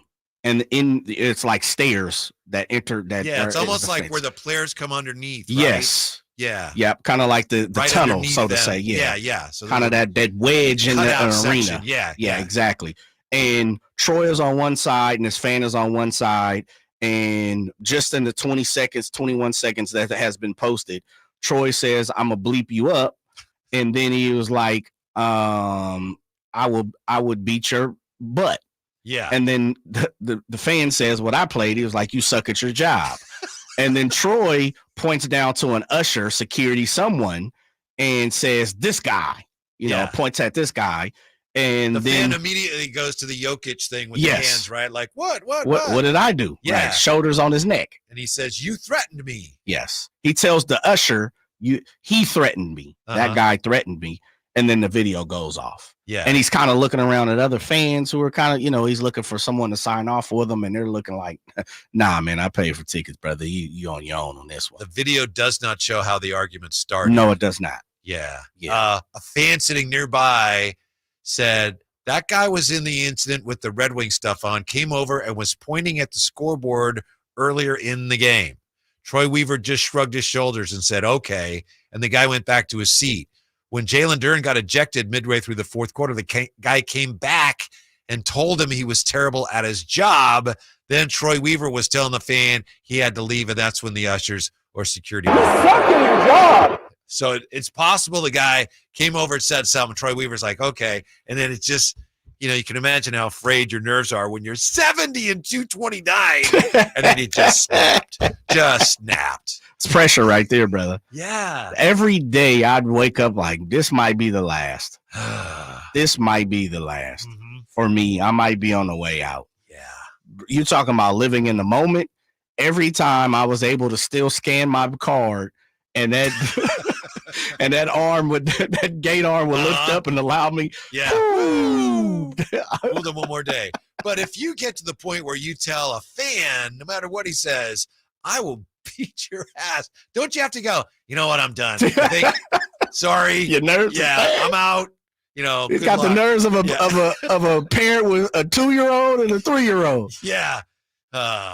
Well, best of luck, man. everybody. He's on the edge right now. Yeah, in Detroit. And see, we got it. We literally have it great here compared to that. We're talking playoffs. When we come back, I'll tell you what I hate about the Bears' new stadium plan, and we'll get back to the Kings conversation as well. The Drive Guys on Sactown Sports. The only place you'll find Kevin Herter is Sactown Sports. Herter's open, steps into three. He's got the triple. Hey, Sacramento, it's Kevin Herter, and you're listening to the home of the Sacramento Kings, Sactown Sports. Your local sports leader. Sacramento weather is brought to you by Bonnie. I'm Mark Finan in the KCRA3 Weather Center. Clouds will be increasing during the evening. Later on tonight, we are going to see some rain pass through the area. Most of the rain will be done before the sun comes up tomorrow morning. Tomorrow, look for afternoon clearing with highs in the mid-60s. Get the latest forecast on the KCRA News and the KCRA3 app. Imagine taking a nice warm bath in your shower. Let's fix that. Right now, get that clogged drain unclogged for just $67. Plumbing, sewer, electric, heating, and air. Bonnie.com. Some restrictions apply. License 696-355. Ever since we got Xfinity, we have Wi-Fi all over the house. Even in my hiding spots. Ha! Found you. How? That's wall-to-wall Wi-Fi from Xfinity. Now through March 21st, get started with 200 megabit internet for $25 a month for 2 years with no annual contract and get Wi-Fi equipment included. Go to Xfinity.com, call 1-800-XFINITY or visit a store today. Requires paperless bill and auto pay with stored bank account. Restrictions apply. Taxes and fees extra. After promo, regular rates apply to internet service and Wi-Fi equipment. Actual speeds vary. Hello, saver. Whether you're saving for that trip to the tropics or saving for an emergency, now is the time to take advantage of Wells Fargo's savings options. Wells Fargo offers savings accounts that can help you save towards your goals. So, what are you saving for? Visit a Wells Fargo branch or wellsfargo.com/save to open a savings account today. Wells Fargo Bank, N.A., member FDIC. Hey, what's up, everybody? It's Kyle Draper here from Mercedes-Benz of Stockton. Now, I took the half-hour drive to Mercedes-Benz of Stockton, and I came home with the finest car I've ever owned. I'm rocking that brand new EQS SUV they outfitted me with, and it's stylish and so comfortable. I love Mercedes cars.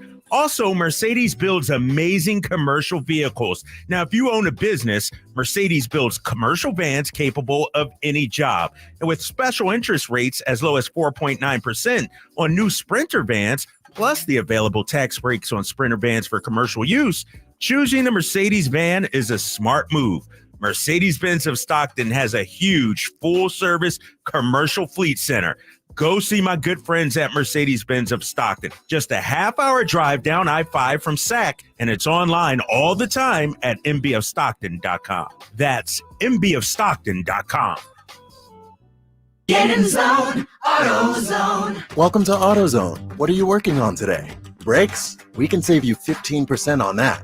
We have OE quality Duralast brake pads and rotors in stock, ready for pickup or delivery. We also have calipers, brake fluid, tools, and anything else you'll need to do the job right. When you get Duralast pads and rotors together, you'll save 15%. It's just part of what makes us America's #1 brakes destination. Get in zone, AutoZone. Planning for spring at Lowe's means big savings on outdoor power equipment, and Lowe's knows nothing feels better than free. Buy one select Ego string trimmer, leaf blower, or mower kit. Get one select 56-volt battery free. That's up to a $299 value. Power through spring with Ego, the #1 rated brand in cordless outdoor power. Because Lowe's knows home improvement. Valid through 4/3 while supplies last. Selection varies by location. It's time to trade in and trade up at Northern California's #1 Honda dealer, Stockton Honda. Whether you're shopping new or pre-owned, Stockton Honda has the selection and savings. Plus, get top dollar for your trade. Come in today or go to StocktonHonda.com. It's all a click away. Anytime, anywhere, it's all here. StocktonHonda.com. #1 claim based on 2022 total new and Honda certified pre-owned vehicle car sales from American Honda Motor Company's own one report.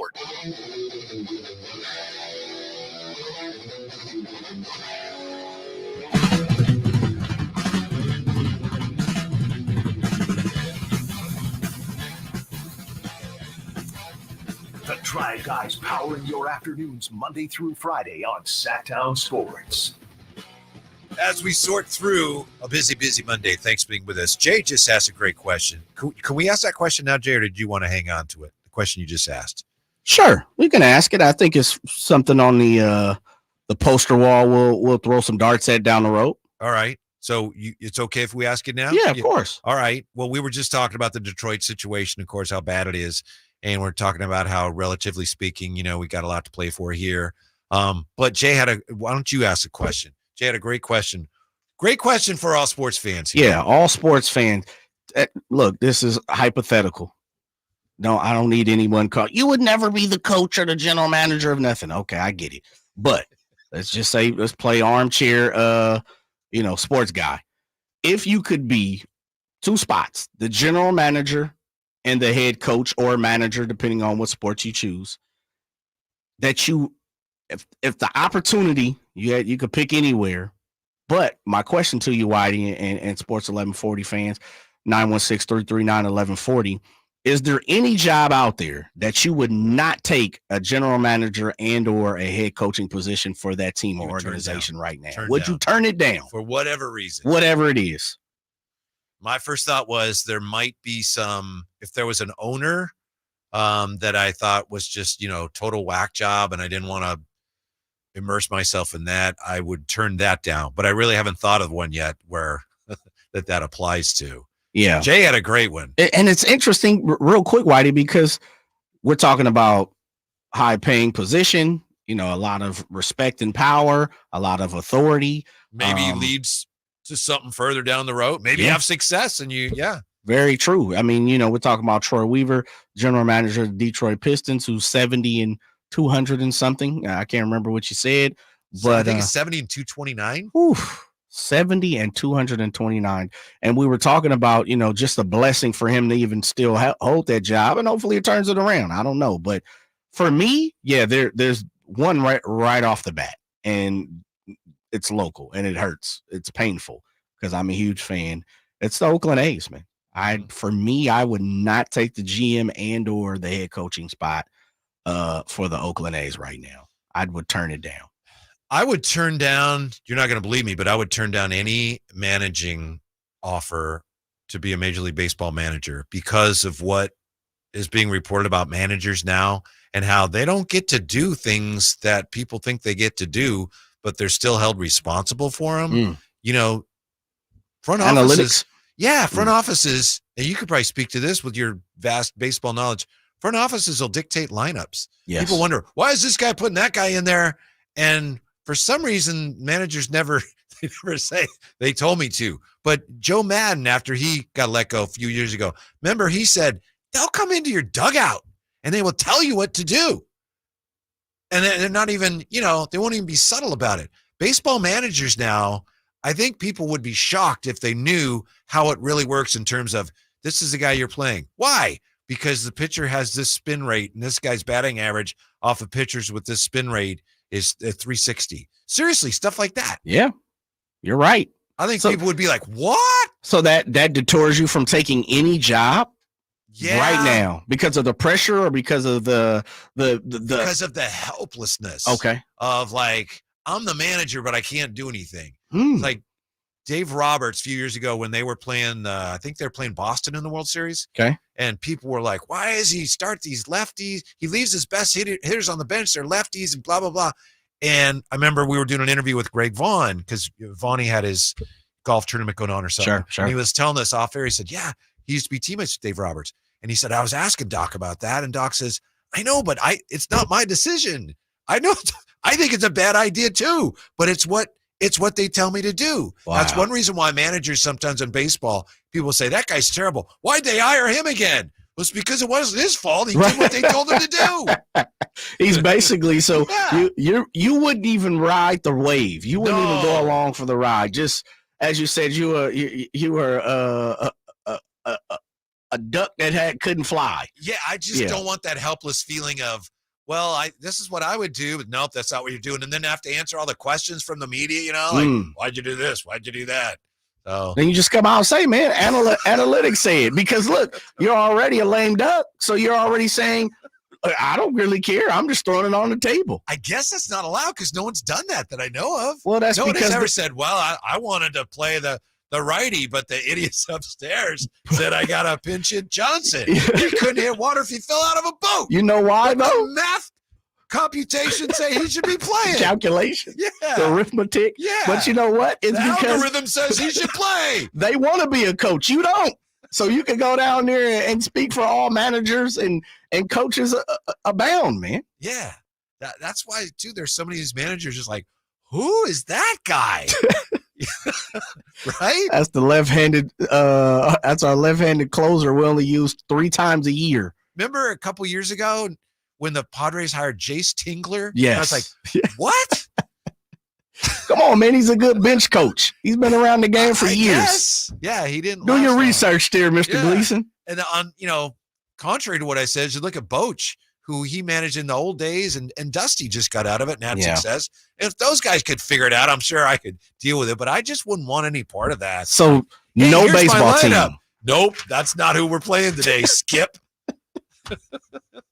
Talk to Johnson down there in analytics. He's got your lineup for you. No baseball team are you managing? Face nerd is going to tell me who should be in a lineup for my ball club. I don't want any part of that. It's a cold piece, brother. Pass. That's a cold piece, man. Can you pick one organization that I guess highlights your your conundrum? Is there anyone out there? The Giants. Okay, that's fine. Believe me, I'll take it. You ain't got to manage or GM the Giants. Just because, and they probably are just like probably middle of the road. But, people blamed Kapler for all that stuff. And, he was kind of an odd fit in a lot of ways. He didn't look like a manager. But I think a lot of stuff that he did, it wasn't just him. That was the way they did things. They were hunting, favorable matchups to an extreme. It wasn't just his idea. They weren't just doing that because Kapler thought it was a good idea. Yeah. I definitely thought Cap got the short end of the stick. But from what I know and hear and have been told and, you do the research, like Cap is he's a different cat, man. I think so. You either got to be all in or a lot of out when it comes to Cap. It'll be interesting to see if he gets another managing job. I think he will. He's done well, though. Has he not done well? I would bet you he doesn't. Really? Yeah. Wow. Because he's such, like you say, just such a different. I think he's really off-putting to a lot of people, including sometimes his own players. He had that one magnificent year, and other than that, it's been a little weird. Yeah, but he hasn't just nothing he's done has just been like, oh, come on, man, what are we doing here? Like, there's plenty of head coaches we could say that about. And maybe, as you said, they're the analytics guys behind them. But I don't think I get people have a stereotype with Cap. And I don't want to say stereotype because it could be true, but I use the word stereotype because I don't know it firsthand. I think he's okay, though. Like, he's not the worst. He's learned like everybody else. Yeah, everybody makes mistakes. But Jay, when his first year with the Phillies, he brought in a pitcher that wasn't warmed up. And the umpire had to say, that was analytics. You can't do that. The umpire had to say, I'm going to go ahead and let him warm up because I don't want him to get hurt. That was analytical guy. You can't do that. That was a pimple-faced guy that was damn that you said. That was a pimple-faced guy that told you do it. It wasn't Cap. That's so funny. You can't do. I'm going to let him warm up this time, but in the future, Skip, you can't do that. We'll get back to the Kings. Peace. Cap getting a bad rap on the drive, guys. Sabonis stands on the brink of franchise history. Tell you all about it when we come back. Sactown Sports. The NFL's leading rusher plays here. And a handoff to McCaffrey, walks in the end zone. Handoff to McCaffrey, takes it right down to the goal line. He does his thing again. McCaffrey goes in motion right. Backwards pass led by Juszczyk. A block there. Hurdles a man. 10-5. Touchdown! CMC! You can hear all of Christian McCaffrey's touchdowns on your home for 49ers football. Sactown Sports. Turned 40, I was feeling burnt out, unsatisfied with my marriage and career. I couldn't recognize the man I'd become. Honestly, I thought I would never be the same man again. Then I figured out I had lower testosterone and found Nugenix Total T. It changed everything. After 1 month, I rediscovered the man I know I am, that guy from my youth. I was hitting the gym, feeling passion in my marriage, feeling more energetic at work. Nugenix Total T includes Testofen, a patented ingredient clinically shown to boost free and total testosterone. And right now, you can get a complimentary bottle and try Total T for yourself. Just send a text. Text TEAR to 369-369 right now for your complimentary bottle of Nugenix Total T. It's the #1 selling testosterone boosting brand at GNC and Walmart. Do it now and they'll also send you a bottle of Nugenix Thermo X, their newest, most powerful fat burner ever, absolutely free. Text TEAR to 369-369. That's TEAR to 369-369. These statements have not been evaluated by the FDA. This product is not intended to diagnose, treat, cure, or prevent any disease. Power Business Technology is proud to be 100% independent, locally owned, and managed Toshiba copier dealer. Local ownership cuts out the red tape, allowing ourselves to never be too busy to personally answer the call when our clients need us. Recognized for excellence in service execution, training, and customer service, we're proud to be named a 2022 Toshiba ProMasters Elite Dealer. Contact us today for all of your business printing needs at 844-POWER-BZ. That's 844-769-3729, or visit us at powercopiers.com. Hello, Sacramento. I'm Emran Pilati, owner of True Sports Cards and Collectible Store here in Rockland, California, and the host of the True Sports Cards Show that airs right here on Sactown Sports 1140 every Saturday from 10 to 11 a.m., where we discuss the latest trends, hottest products, and deliver exclusive interviews with other industry leaders. And don't forget to visit our shop, True Sports Cards, at 6661 Stanford Ranch Road in Rockland and see what we have for all your sports card and memorabilia needs. It's Coach Doug Christie here to remind you, if you want a deal that's a slam dunk, go see the winning team at Folsom Lake Ford. Folsom Lake Ford is your truck headquarters with all your American-made favorites, like America's best-selling F-Series, F-150s, and Super Duties, or spacious new Explorers and Expeditions, plus a huge selection of Broncos and Bronco Sports, all in stock now at Folsom Lake Ford, right here in Sacramento. You can buy any new Ford with zero down on approved credit, save big with low interest finance rates, and Folsom Lake Ford always pays top dollar for your trade. Check out the huge selection of inventory online at folsomlakeford.com or stop by the dealership to see their most recent arrivals. Looking for something special? Give them a call and tell them Doug Christie sent you. They'll help you out. Hurry to Folsom Lake Ford in the Folsom Auto Mall, your trusted dealer, my trusted dealer for over 35 years and counting. I have diabetes. I'm at risk for pneumococcal pneumonia. I have asthma. I'm at risk too. If you're 19 or older with chronic conditions like asthma, diabetes, COPD, or heart disease, or are 65 or older, you are at increased risk for pneumococcal pneumonia. Ask your doctor or pharmacist about Prevnar 20, pneumococcal 20-valent conjugate vaccine, a Pfizer vaccine that can help protect you against pneumococcal pneumonia in just one dose. Even if you've already been vaccinated with other pneumonia vaccines, Prevnar 20 may help provide added protection. Prevnar 20 is approved for adults to help prevent infections from 20 strains of the bacteria that cause pneumococcal pneumonia. Continued approval may depend on a supportive study. Don't get Prevnar 20 if you've had a severe allergic reaction to the vaccine or its ingredients. Adults with weakened immune systems may have a lower response to the vaccine. Side effects include pain and swelling at the injection site, fatigue, headache, muscle, and joint pain. For full prescribing information, please call 1-855-213-2138 or visit Prevnar20.com. Hey, it's Carmichael Dave asking you, are you feeling the pain of paying more and more for your gas? PG&E has increased their rates 4 times in the last 5 years, and the new forecast says PG&E customers may see their bills increase 32% by 2026. The good thing is there are steps you can take to protect yourself from these rate hikes, and better yet, American Energy may be able to help you completely eliminate your gas bill with a new ultra-high efficiency comfort system. Did you know SMUD offers huge rebates to eliminate your old gas guzzler? They can help you guide through the whole process. Seriously, listen to me. You go to the SMUD website. There's tons of rebates available, but it is confusing on how to do it. Listen to these rebates. $2,500 from American Energy, $3,500 from SMUD, $1,000 from Caltech, $2,000 home system upgrades. That's $9,000 in rebates. Let American Energy help you out at 916-520-9990. Call 916-520-9990 now. The Arnold Law Firm has seen how an injury can turn anyone's life upside down. Whether it's a slip and fall, a car accident, or any other kind of injury. For almost 50 years, the Arnold Law Firm has been here to help you through the entire process to protect you and your family. If you are ever injured or in an accident, call the Arnold Law Firm. The Arnold Law Firm, providing real justice for you since 1975. Call 916-777-7777. That's 916-777-7777. KHTKAM HD1 Sacramento, KYMX HD2 Sacramento. From the Power Business Technology Toshiba Studios. This is Sactown Sports.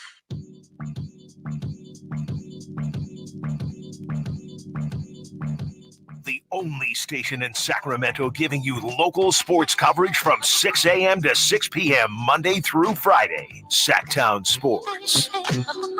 Yeah, Whitey and Jay today. Drapes will be back with us tomorrow. Tomorrow, of course, we'll be coming to you from the Golden One because the Kings, after falling yesterday, they get a day off to practice and lick their wounds, and then their reward is the Milwaukee Bucks tomorrow, followed by the Lakers the next day. So Jay and I, with your help, we've been trying to figure out where this all is.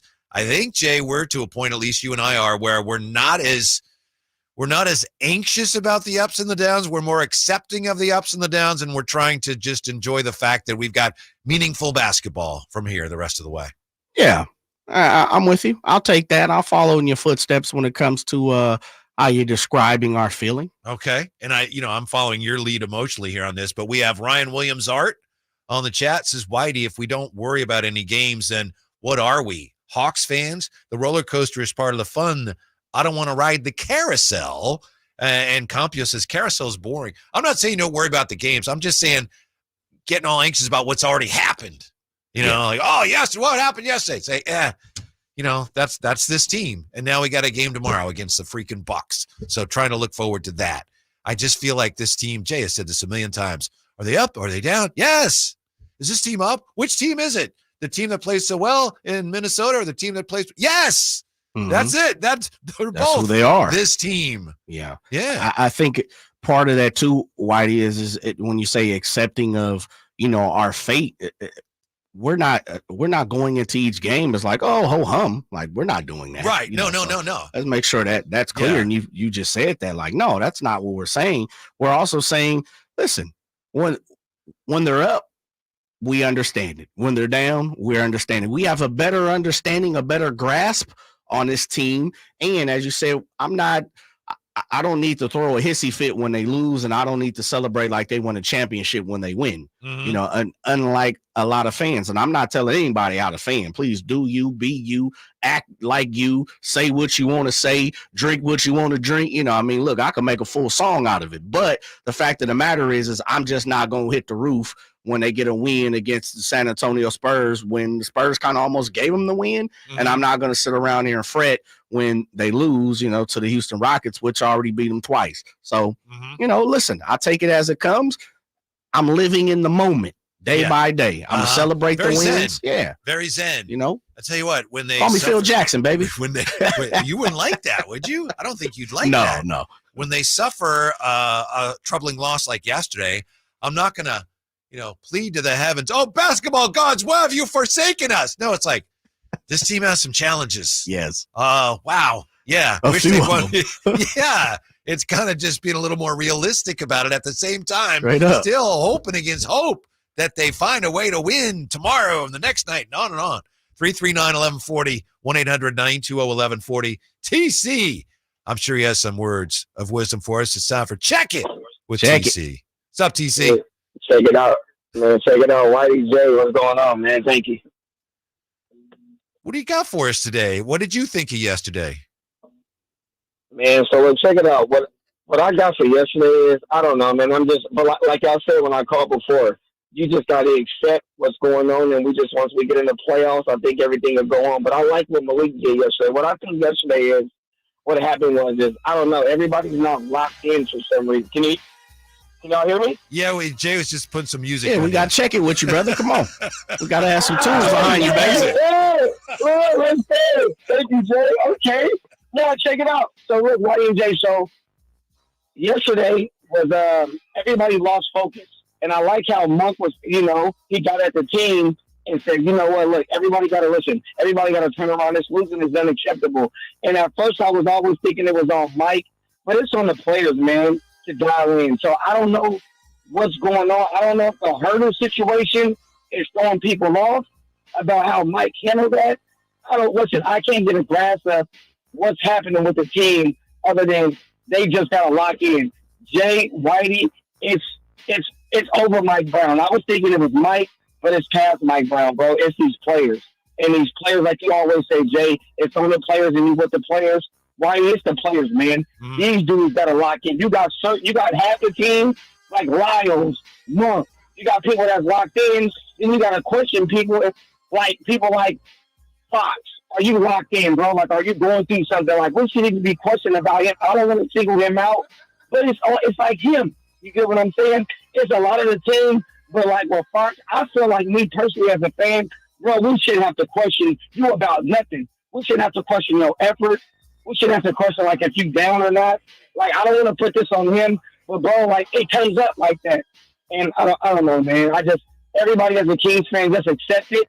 Be happy that our team is balling. We're in a playoff race, and I truly believe that we will win the first round series this season. At the end of the day, no matter how frustrated I get with this team, bro, I love these dudes, bro. And I promise you we're going to ball out in the playoffs. We just got to tighten it up. That's all I got. TC. Nice. Yeah. I tell you what, I look at this roster, and to me, this roster is kind of a thin roster in a lot of ways, and I think that puts pressure on everybody. And it doesn't matter how it got that way. Maybe Monty could have made some moves. Maybe he knows that there's nothing I could do to upgrade. I'm not pointing fingers. I'm saying Mike Brown, his coaches, his players, they all know right now. They look around. They saw what happened yesterday, and they know that while they got to say, we just have to be more consistent, you know, we got to play better defense. That's what they say. But they know that, wow, we got some challenges right now with a roster that doesn't have a lot of guys who are able to get it done defensively. So it's going to be a challenge for Malik and everybody to hold this thing together. They're capable of doing it, but there are going to be some games where things start to splinter a little bit because they're in a tough situation. That's honestly the way I see it, Jay. There's going to be some 6 for 32 from the three-point line games. There's going to be some times where... And it's going to be tempting to, well, it's him, it wasn't me, and somebody's going to have to make sure that we don't have any of that. They've done a great job so far. I think so. I think they've... kudos to Coach Brown and the coaching staff. They've done a great job of bringing this team up to this point of, you really haven't heard anything. You haven't heard any grumblings. You haven't heard any discontent, malcontent from any of the players. Every single time they come out, every single time they're in the public's eye, every single time they're shoot around press conferences, all you do is hear, listen, we have to do a better job. Mm-hmm. We need to do a better job. We understand what's needed. We understand what's, expected from us. And so I think that's a great point, Whitey. I think you're spot on with that. And I think, it just kind of goes to show that they are a team down there. No matter if it's a flawed team, they are a team. We'll take a quick timeout. When we come right back, how Domas is on the precipice of franchise history. Next with the Drive Guys on Sactown Sports. What's the missing piece for the 49ers? Which names will they add during free agency? Whether it's in season or off season, the coverage never stops. Get the latest 49ers news on Sactown Sports at SactownSports.com. Getting quality employees to fill positions in your company is essential, but finding those people can be a major hassle unless you use ZipRecruiter. ZipRecruiter makes finding quality people a breeze. ZipRecruiter's advanced technology identifies candidates with the right skills, sends you great matches, then you can easily invite them to apply. 4 out of 5 employers who post on ZipRecruiter get a quality candidate within the first day. See for yourself. Go to ZipRecruiter.com/free to try ZipRecruiter for free. That's ZipRecruiter.com/free. Ulta Beauty's semi-annual beauty event is happening now. Unleash your love for beauty with 50% off daily beauty steals on hair, skin, makeup, and fragrance. Shop your favorite brands like Tarte and Fenty Beauty by Rihanna. Plus, grab perfect hair care pairs from brands like Redken and Olaplex. And check out new arrivals from brands like Charlotte Tilbury and Dyson. Shop the Ulta Beauty semi-annual beauty event online, in-store, or try pickup today. Now through March 28th. Ulta Beauty. The possibilities are beautiful. Conditions apply. Last season, the Sacramento Kings gave us a little bit of everything. A Pacific Division title, GM of the Year, Coach of the Year, Clutch Player of the Year, All-Stars and All-NBA performers. Plus, we got to light the beam. Here's a steal by Fox, the breakaway. He stopped the rip with the left hand. What does this season have in store? Find out. Each and every Sacramento Kings game can be heard right here on your proud home of the Beam team, Sactown Sports at SactownSports.com.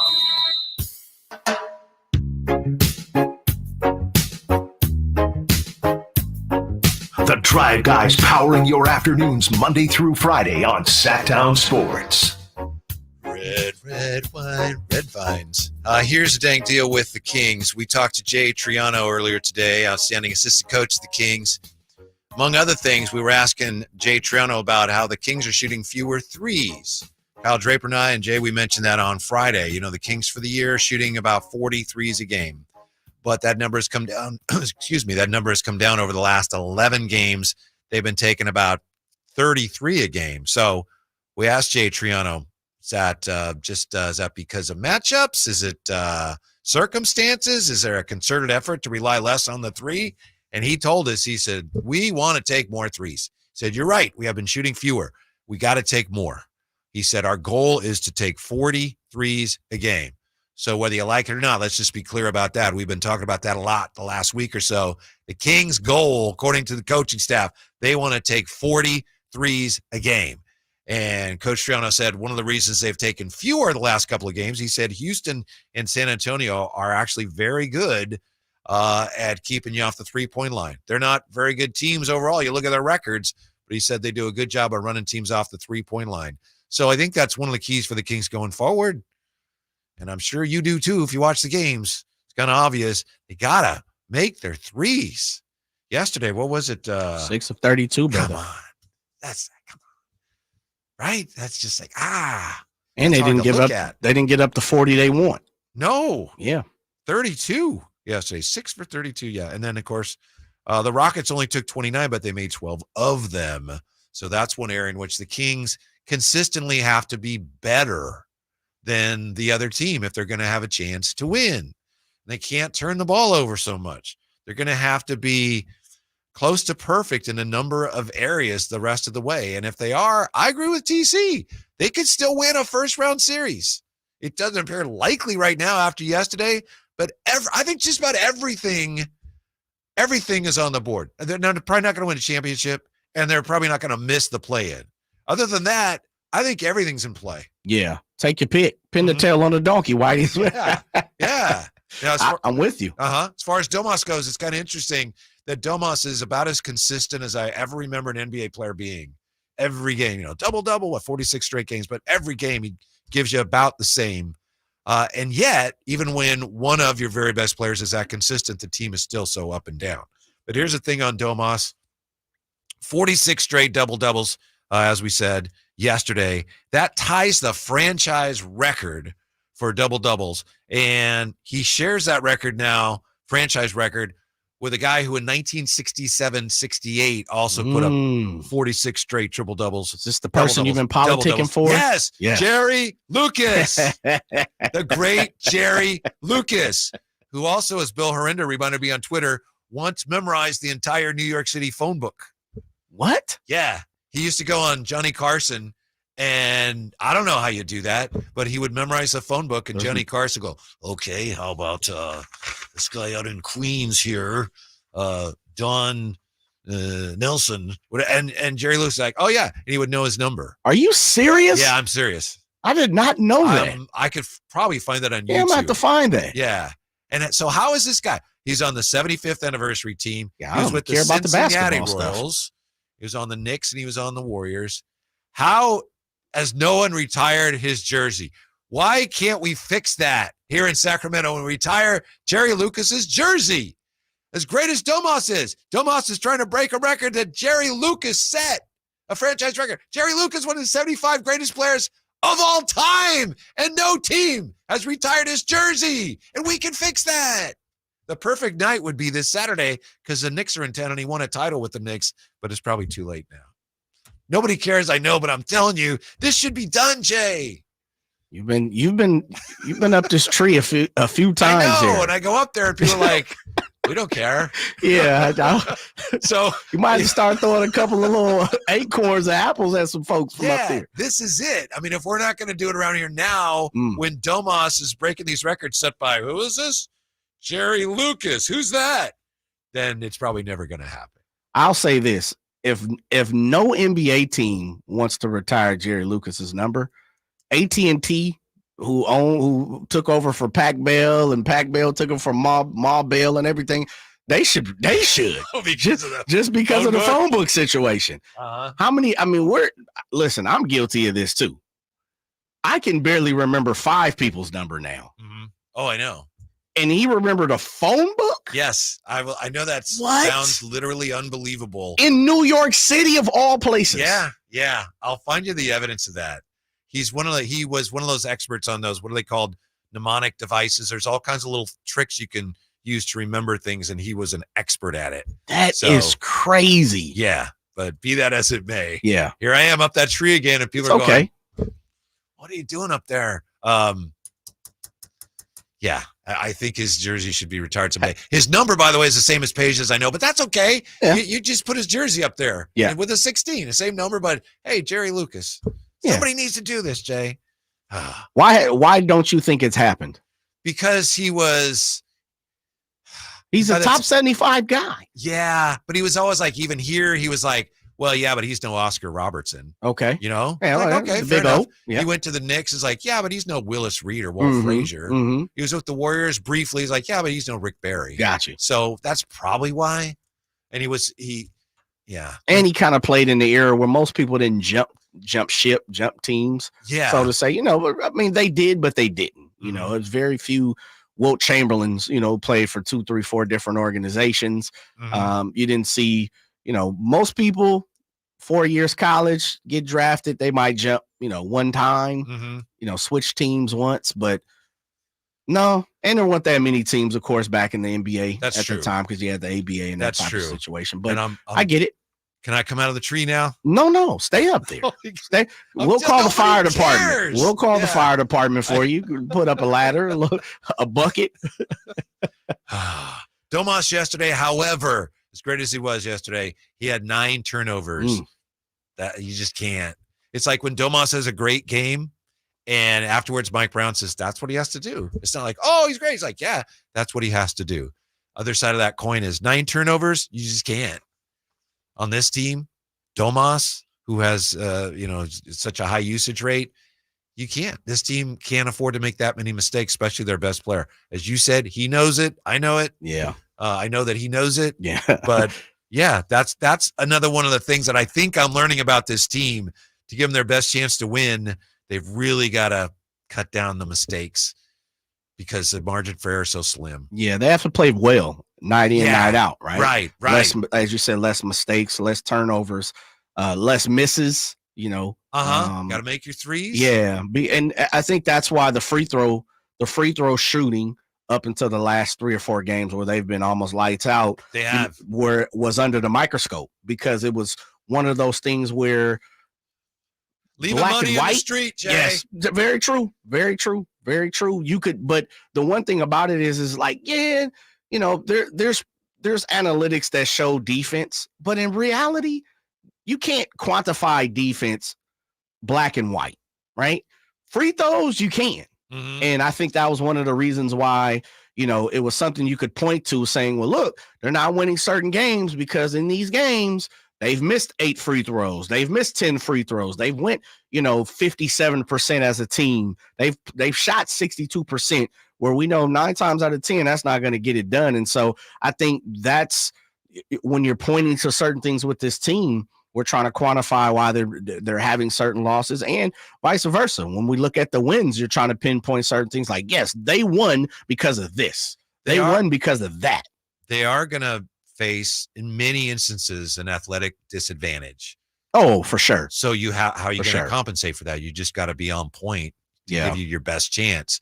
And then, in those nights when the ball's going in, that goes a long ways towards neutralizing that disadvantage. Optimist of the day nominee, Jay, I would say Curtis Hicks here on the chat. He says, I think the Kings will win tomorrow.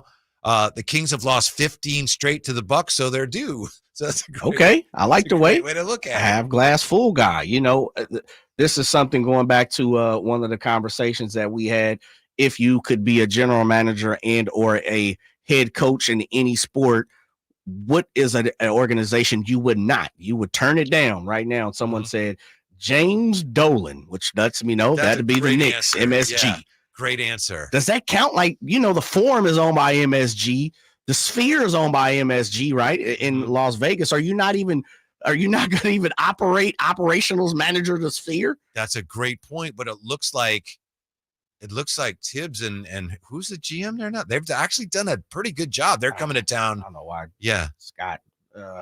They're coming to town this weekend. But that's the type of guy that I would say, I couldn't work for him. Yeah.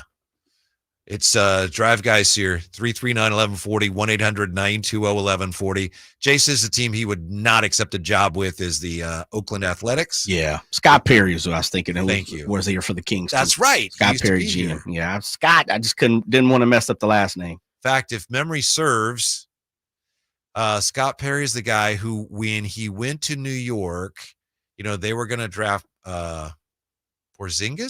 They had Porzingis. Yeah, they had Porzingis, and they knew that the Kings might take Luka.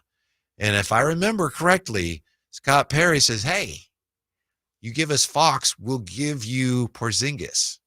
The Kings could have had, if that's true, they could have had Luka and Porzingis. And they said they passed. They did. Yeah. Ooh, where would Luka and Porzingis have you right now? Porzingis jumped around a few places, of course, going to Dallas, and they played together in Dallas a little bit, and they were great offense, but Porzingis just can't stay healthy. Right, now, he's doing a better job as of late, but for those years, there are a lot of times where he just wasn't available. I do think that that's one of the great things about last year for the Kings. It put, to a large degree, the whole shadow of wow, they could have had Luka, and it was like, it's okay, doesn't matter. True, but doesn't matter because of the year Fox had. Yeah, that's. Do you agree with that? Yeah, I think so. When I stop and look at it, I think you're always going to have some. Oh man, look what Luka's doing. And another part about it too is Luka's a phenomenon when it comes to national media. Everybody seems to love Luka, and they're all on board with Luka. And I think if there's anything the Kings fans may yearn is the fact that he would bring a lot more eyes to what's going on in Sacramento. Yeah. And we would know we would have a bona fide all-star. We would know we would have a bona fide, he's going to be in the crux of national media every single day. If something goes wrong, if something doesn't, like you're always going to be talking about the Kings because we hear Luka's name, quite a bit throughout the NBA circles. My guess is that if he were here, the Kings would have to spend an awful lot of energy on just making sure, are you happy? You're not going to leave, are you? Okay, what do you need us to do? And sometimes that puts you at cross purposes with trying to win, But can't you say that for a lot of stars? Not all the stars, I think so. but a lot of stars. I think so, Yeah. but I think it's especially problematic for the small market teams. Very true. It's like, because you almost can't do both. You're going to make them happy or you're going to try to win. Bigger market teams, maybe you have the wherewithal to pull it off, but for small market teams, it's almost like one or the other. And we've already kind of heard that about the Spurs and Victor Wembanyama, according to Ramona Shelburne. Yeah. I don't know how true it is or what her source is. We'll have to get Ramona on. But she's already kind of thrown that out there like, look, San Antonio better step it up. And I mean, quick. Yeah, we talked to some of the Spurs people about that last week. They didn't like that, but we don't know what's true. Of course not. If someone said that about De'Aaron, we would say the same thing, right? Yep. Doesn't mean it's not true. Not true. saying with De'Aaron, but I'm just saying if it was to happen. Now he's got breaking news. Come on now now. he's got the scoop over there. No scoop. No Baskin Robbins over here, baby. When we come back, we'll take a peek at how the Kings' top Western rivals are doing right now, tonight. Next with the Drive Guys on Sactown Sports. Dr. Ken Howachek and kinesiologist Kelsey Graham discuss the Good Feet store. The foot has a lot of detail. It has a lot of complexity. There's a lot that can go wrong. A lot of problems start in the foot and end up elsewhere. Knee pain, hip pain, back pain. When aligning the feet properly, we can see relief elsewhere. And that's the beauty of the Good Feet Arch support. It can place the feet into their ideal position and gives them the balance, the support, the comfort, and the relief of the pain. The bottom line is that the Good Feet Arch support can be a highly effective pain relief solution when nothing else has worked. The feet have a really big impact on how the rest of the body moves. The knees, the hips, the lower back especially. If the foot isn't properly aligned, all of these joints are going to function incorrectly. That results in a lot of muscle tension and chronic pain. What I really like about the Good Feet system is that the right arch supports can put the foot in its proper alignment. So all the joints of the rest of the body will be aligned properly as well. And when the body's aligned, we can reduce the risk of injury and chronic pain. Visit the Good Feet store in Sacramento, Roseville, Modesto, Stockton, and Vacaville for a free fitting and test walk. For a precision-crafted performance, the decision is easy. A new Acura from Acura of Stockton. Get the driving experience you've been waiting for in a new Acura. Get the best selection and customer service you deserve from Acura of Stockton. Shop in person or use our online express store at AcuraofStockton.com. Acura of Stockton will buy your trade, even if you don't buy from us. Don't settle for less than precision-crafted performance of a new Acura from Acura of Stockton and AcuraofStockton.com. The Amish have a reputation for craftsmanship, determination, and quality. Hi, this is Frank LaRosa with a word about Naturewood Home Furnishings. Those virtues sound quite similar to the Keys family and the day-to-day values on display at Naturewood. The Amish furniture craftsmanship begins with the finest hardwood, shaping and molding the raw materials into one-of-a-kind art. In addition to the classic styles long sought and revered by discriminating furniture lovers, Naturewood Home Furnishings offers a vast selection that includes transitional, modern, farmhouse, arts and crafts, and other stunning styles, all available in the ultimate Amish standard of excellence built over centuries. All Naturewood Amish furniture is on sale right now for a limited time. Let the Naturewood team guide you through their selection of Amish furniture that will be with you forever. Naturewood Home Furnishings, off Highway 50 at Hazel. Look for the water wheel. Golf to Go is brought to you by the Hagen Oaks Golf Super Shop. Here's Frank LaRosa. For beginning golfers, not getting into bad habits gives you a much better chance of enjoying the game and shooting lower scores. John Howells in Golf Monthly says these mistakes should be avoided. First, know your club distances. Take your yardages not from your best or worst shot, but somewhere in the middle. And no dancing allowed. Swaying in the backswing is a common fault, which forces you to compensate in the downswing. Mastering impact. Trust the loft on the club face and don't try to lift the ball. club face control. For right-handers, take care to set the perfect grip with 2 V's between thumb and forefinger pointing to your right shoulder. Bunker shots. Many struggle here because they fail to open the club face before hitting the shot. Turn the club before you take your grip. And finally, learn how to read greens and hole more putts. Even on a miss, putts that miss above the hole offer more chance of holding the putt. Now go out and have some fun. That's your Golf to Go. I'm Frank LaRosa. All guests come to you from the Folsom Lake Honda Hotline. Folsom Lake Honda, your one-stop Honda shop.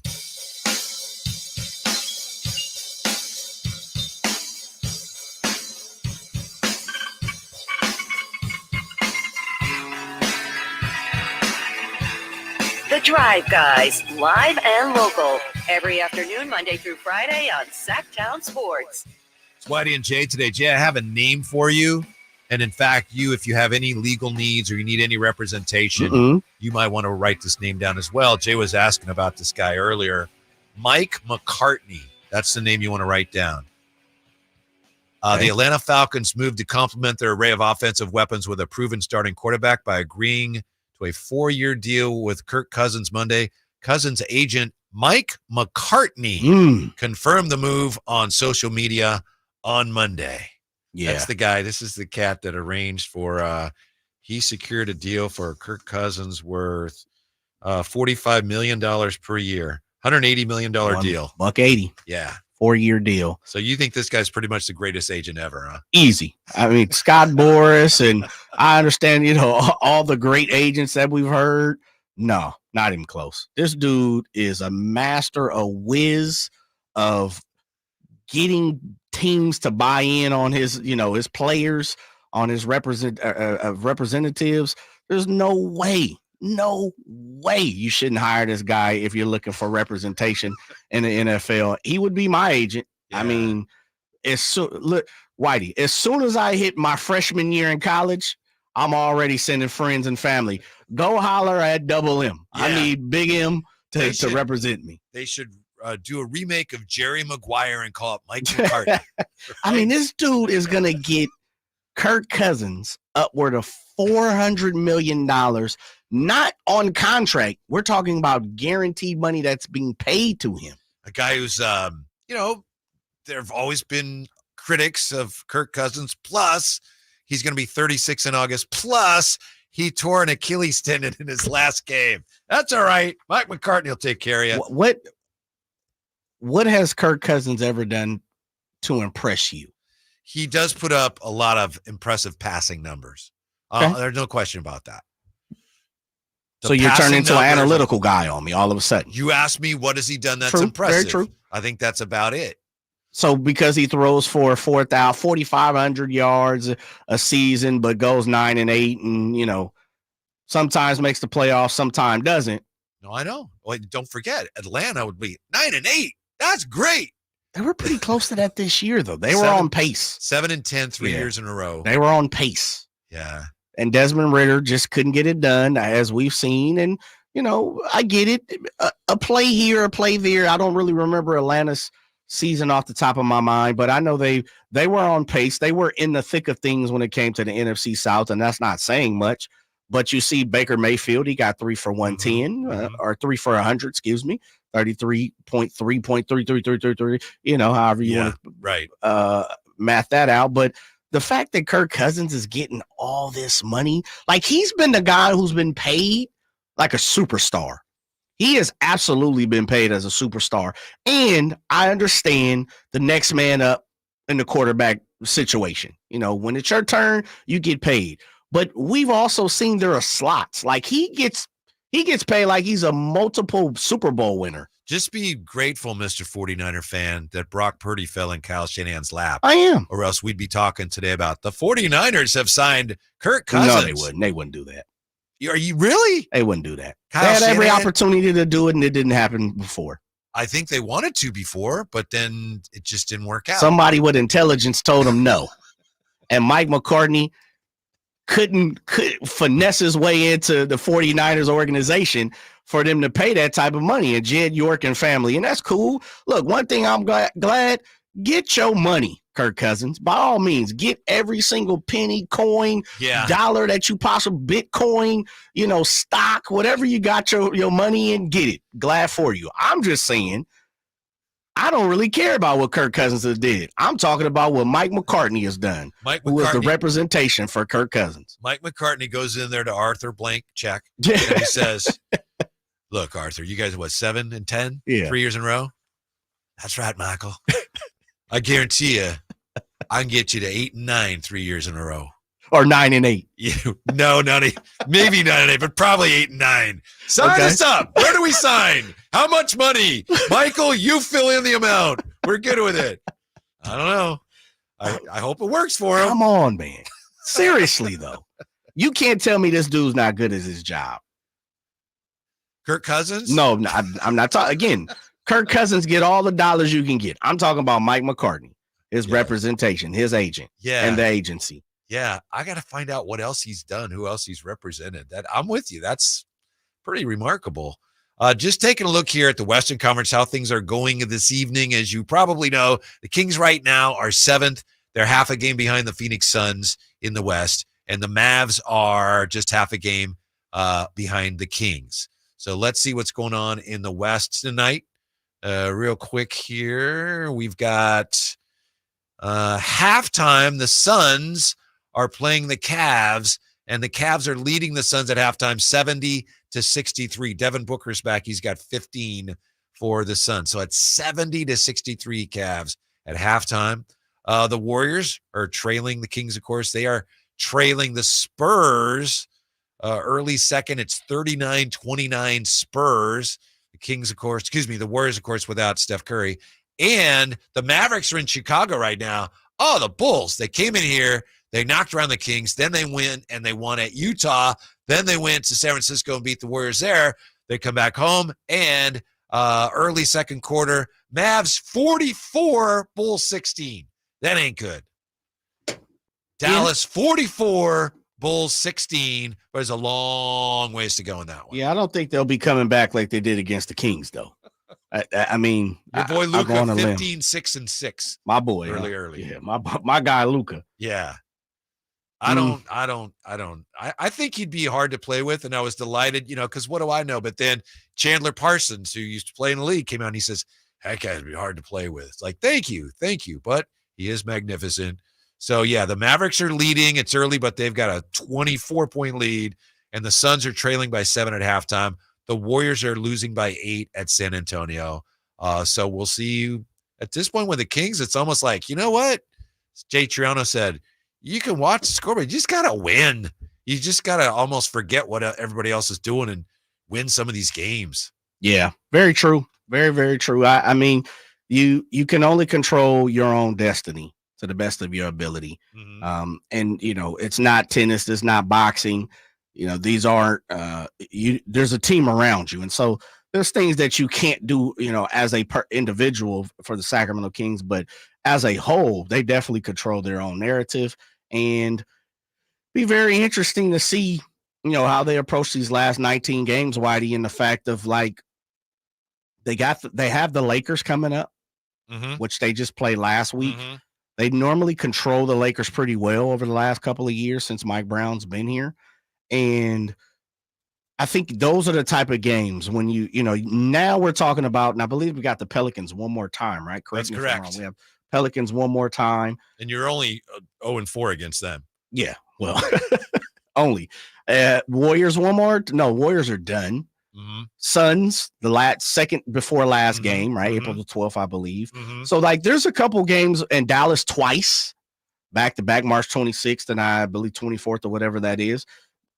Those are the games that you absolutely need to win now. And I asked Coach Triano, we asked Coach Triano about, do they look around? Are they aware that they're in a dogfight in the Western Conference? And he said, no doubt. Absolutely. I started after All-Star break. I'm scouting and doing my research around teams that, that are around us in the standings. And so you can believe he was like, well, look, we've even put it up in film study. Mm-hmm. Like, we need this game. We need to go get this win. And so I'm happy to hear that. And I'm happy to hear that they, instead of coach speak, like, oh no, we just take each game one by one. We know that, coach. We get that. And so I felt that Coach Triano, that was very refreshing to hear him say, because most coaches don't admit that. Yeah, he did us the service of being really upfront with us. And he actually answered our questions, which is greatly appreciated. Good point. Yeah. Here's the thing with the Kings. To me, if they finish 6th or better, that's a phenomenal achievement in and of itself, really. Right now, they can do that. They can do it. But if they do it, I think that's a phenomenal achievement. Right now, and you've been saying, Whitey, this is a playing team. Right now, where are they at today? In the standings, or where do I think? Where do you think they're going to be? I still think they're probably a play-in team. Okay. And I asked you earlier in the show, do you think the Pelicans? It seems I think that they're running away with 5, but they're not. They're only 2 games in front of Phoenix, but it seems like they have a bigger lead. Do you think they're locked into the 5 and the Kings can't catch them? I do. I don't think the Kings can catch them, and I even give the Pelicans an outside chance of moving up as well as they're playing. And then the Clippers and the Timberwolves have had some issues.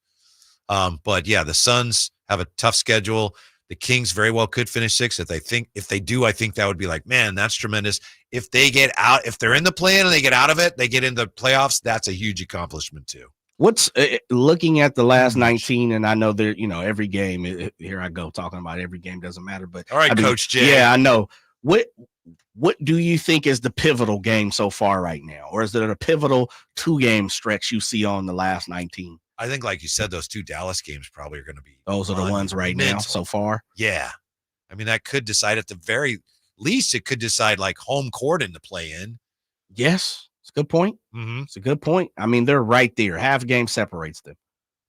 And you just want to, if you're going to be in the play-in, which you don't want, you just want to be 7 or 8. I don't want to speak this into fruition, but what would happen if they lost both those games to Dallas? What would happen to Sacramento? Whew. It would depend on how it happens and all that. But heartbreakers. Yeah, it would compared be to blowouts. We'll get them next time. We'll get them in the play-in and we'll bring them down. I don't know. What if they win both? Well, they're going to win both. Okay. I like where you're going. Yeah, that's that. Now you're talking. I like they're where you're going. Win both. But still be a playing team. Yeah, probably. They'll be the 7. They'll play Dallas again in the play-in. They'll beat them, and then they'll be on to the playoffs. Then you'll be looking at Denver or Minnesota. Minnesota. I don't know about Minnesota. Well, is Cat coming back? I don't know. Denver's going to end up 1, I think. Think so? Yeah. Would you rather play Denver? For me, I'd take Minnesota, but would you rather play Denver or OKC? I think I'd rather play OKC. And that was my prediction before the season started. Mm-hmm. Kings and OKC in the first round, but I thought it'd be like a 5 and a 4. We'll see. Anything's possible. Doesn't matter the numbers, as long as they play, you're still right. That's right. That's right. If the Kings are in the playoffs, and I've been saying this all along, it's a good season. Yes. And they still have a chance to do better than just make the playoffs, right? They do. A couple tough games coming up, but it's fun. Challenges make you better, right? Ooh, it's gonna be quite a week. When we come right back here with the Drive Guys, wrapping things up and taking a look at whether the Kings have, like an old box of crackers, has this roster gotten a little bit stale? Next with the Drive Guys, Sactown Sports. On the move? Got somewhere to be? Take Sacramento Kings basketball with you. The Sactown Sports app will let you stay connected to your passion. Never miss a moment of Sacramento Kings basketball with the Sactown Sports app. Sacramento weather is brought to you by Folsom Lake Kia. I'm Mark Finan in the KCRA3 Weather Center. Clouds will be increasing during the evening. Later on tonight, we are going to see some rain pass through the area. Most of the rain will be done before the sun comes up tomorrow morning. Tomorrow, look for afternoon clearing with highs in the mid-60s. Get the latest forecast on the KCRA News and the KCRA3 app. Shop Folsom Lake Kia during their spring event and save big on your favorite models. You can even buy with 0 down on approval of credit. Shop your trusted Kia dealership for over 25 years and tell them DC sent you. FolsomLakeKia.com. Hi, I'm Henry Winkler. My eyes are very important to me. My eyes connect me with everything I love. I loved my late father-in-law dearly. He always lit up a room, but his vision dimmed with age. He had age-related macular degeneration, or AMD. And since partnering with Apellis, I've learned there's an advanced form of dry AMD called geographic atrophy, or GA. His struggle with vision loss made me want to help others know about GA's warning signs. For some, colors appear dull or washed out. For others, hazy or blurred vision make it hard to see details, like fine print on price tags. Many have trouble seeing in the dark, making driving at night difficult. GA gets worse over time and cannot be reversed. If you think you have GA, don't wait. Treatments are available. Ask a retina specialist about FDA-approved treatments for GA and go to GAWon'tWait.com. With RT Painting, our name says it all. We are a reliable and trusted commercial and residential painting company serving the Sacramento area since 1998. Employee-owned, our attention to detail is second to none. Put our decades of experience serving our community to use for you. Get a free quote today. Call us at 916-900-8112. That's 916-900-8112. Or go online to rtpainting.com. That's rtpainting.com. RT Painting, your trusted and reliable painting contractor of choice. Hey guys, do you know your T level? Revive Men's Health here in Sacramento is helping you take that first step toward better health and enhanced intimacy with a free testosterone level test, exam, and consultation. Plus, for this month only, qualified patients can kickstart their treatment with a free supply of ED medication. Revive's customized ED treatments can provide immediate results, restore blood flow naturally, and even bring spontaneity back into your love life. With both in-person and telemedicine appointments available, plus free shipping directly to you, Revive takes the hassle out of treating low T and ED. Having an optimal testosterone level can change your whole life, and it starts with knowing your T level. Take that first step and book your free testosterone test, free exam, and free consultation, and kickstart your treatment with a free supply of ED medication this month only. Call Revive Men's Health Sacramento at 916-365-4566. That's 916-365-4566, or visit ReviveMen'sHealth.com. Hey, it's Carmichael Dave. I got good news. The American Energy Heat and Air $0 HVAC diagnostic has been extended to February 29th. That's right. It expired at the end of January, but want to give you all an opportunity who missed out to get in. It's a $99 value.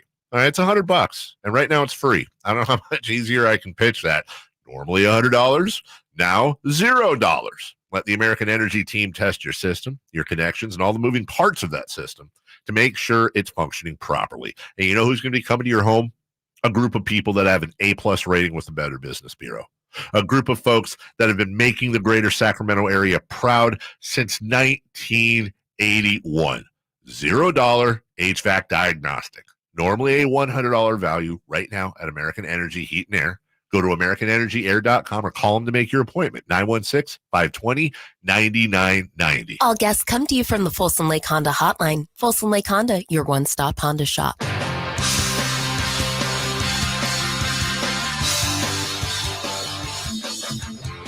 The Drive Guys powering your afternoons Monday through Friday on Sactown Sports.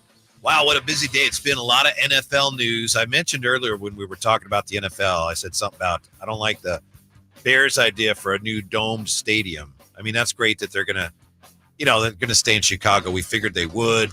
But I don't like the idea, Jay, of a dome stadium in Chicago. And I get it. It's going to happen, and it should happen, and they can make more money. But, somebody who just remembers, watching football in the old NFC, the NFC Central.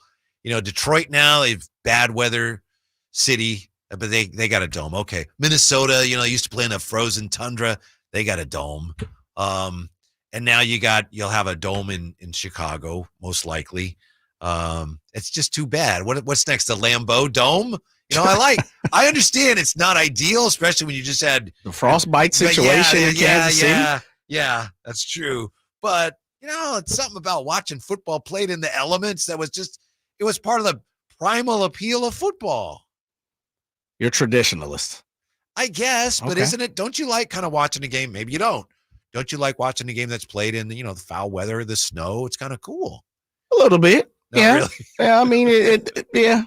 I guess it is when your team's not playing in it. And we saw with Brock Purdy, with the rain situation, glove, no glove. Like it seems like he hasn't grasped the way to really sling it in the rain at 100%. No, I'd rather be nice and 70. Maybe it's, but I get what you're saying. It is football. Mm-hmm. Like the turn of the calendar, snow on the ground, it's football. Yeah. Maybe part of it is being from California. Just, I haven't too. seen that much snow. Mhm. Go up to Tahoe, but, it doesn't snow. I remember when it snowed in Vallejo one time, it was the greatest thing ever. So maybe it's that. But, yeah, like I say, from the business standpoint, I get it. But part of me feels like, Detroit with a dome and Chicago and Minnesota with a dome. They can't put a dome over Lambeau. You can't have a Packer dome. I won't allow it. You still got New York. You still got Philly. You still got some places. Baltimore. There's still some places now. Cleveland. You're right. I will say, as much as I like KC, Buffalo, snow games, that Super Bowl they played in New York, that was a stupid. Oh, that was terrible. Yeah. Remember the one in Detroit? It was snowing. And in Dallas, you couldn't even fly into Dallas. Yeah. I was supposed to go to the one in Dallas at the time. My job was like, nah, don't worry about that. You sit back. We'll save that money. Yeah. So it's difficult. Uh-huh. Yeah. Give me the Arizona, Santa Clara, LA, Miami, Houston, Vegas. Give me those. I'll take those. I think, though, I would rather watch a game played in the snow than a game played in perfect conditions. I know. Really? Yeah, there's something really cool about watching them play in the snow, in the mud. And you got college. Throw that in there too. You got, the Michigans and the Notre Dames and all that stuff. And it's got to be real grass too, not yes. I'm with that. Now I'm with you on that. Army, Navy, sure, in the snow, right? Right. But I get it. I understand why they're going another direction and they make more money and it's probably safer, which is probably good. Yeah. But something sad about a dome in Chicago. Now, we were just talking about the Kings. Are you with me, Jay, that maybe this roster for the Kings has gotten a little stale just by virtue of the fact that they haven't really added anybody? Definitely. Yeah, they have. And it's wearing thin on me, and I think it's wearing thin on you. And, I won't speak for you, but fans too. Yeah, it has. It's kind of like you use the analogy of that old Triscuit cracker, in your cabinet, and you like, oh yeah, and I got some cheese and salami, and it doesn't even crunch. It just You're like, whoa! It gets That's the gymnastic my on. date, July 22. Oh man, Yeah, these are almost agreed. like pre-pandemic Triscuits. That's no good, but it's just the wheat thins ain't chewing. No, they ain't got no snap no more. Whitey, the wheat thins ain't got no snap. That's the problem with the Kings roster. Their wheat thins don't have any more snap. But that's just the way it is. And whatever, the snap has to come from within, and it's got to be making more threes and playing with more fervor. And making they have been making their free throws. How do you get snapped back into the crackers that are done? You just gotta go get a new box, right? See, now that's a good question because we had like a whole bunch on top of the refrigerator, and yesterday I went to get some, and Sheena said, "We have new ones. Get them." And I was like, "I don't want to waste them." Yeah, you're with me. Yeah, I'm with you. But she said those are terrible. And then you take take one, and you're like, I can't do it. If you put enough cheese on it, you can pretend it's fresh, after you chew on it for a while. So, so what's the snap into this team now? Right now, what's fresh? They just got to make their threes more consistently. I don't know how you do that. Keegan's got to become a 3-point weapon again. Yesterday before the game, Katie said the Kings have to make 15 threes. I mean, they only shot 32. It's tough for this team right now to make, they're not going to make half their threes. But I see her point and I agree with it. They got to be a team that is beating the other team from the 3-point line. It's one of the absolute keys to make up for all the other shortcomings they have to get a little bit of snap back into wheat thin. I love it. Right? I love it.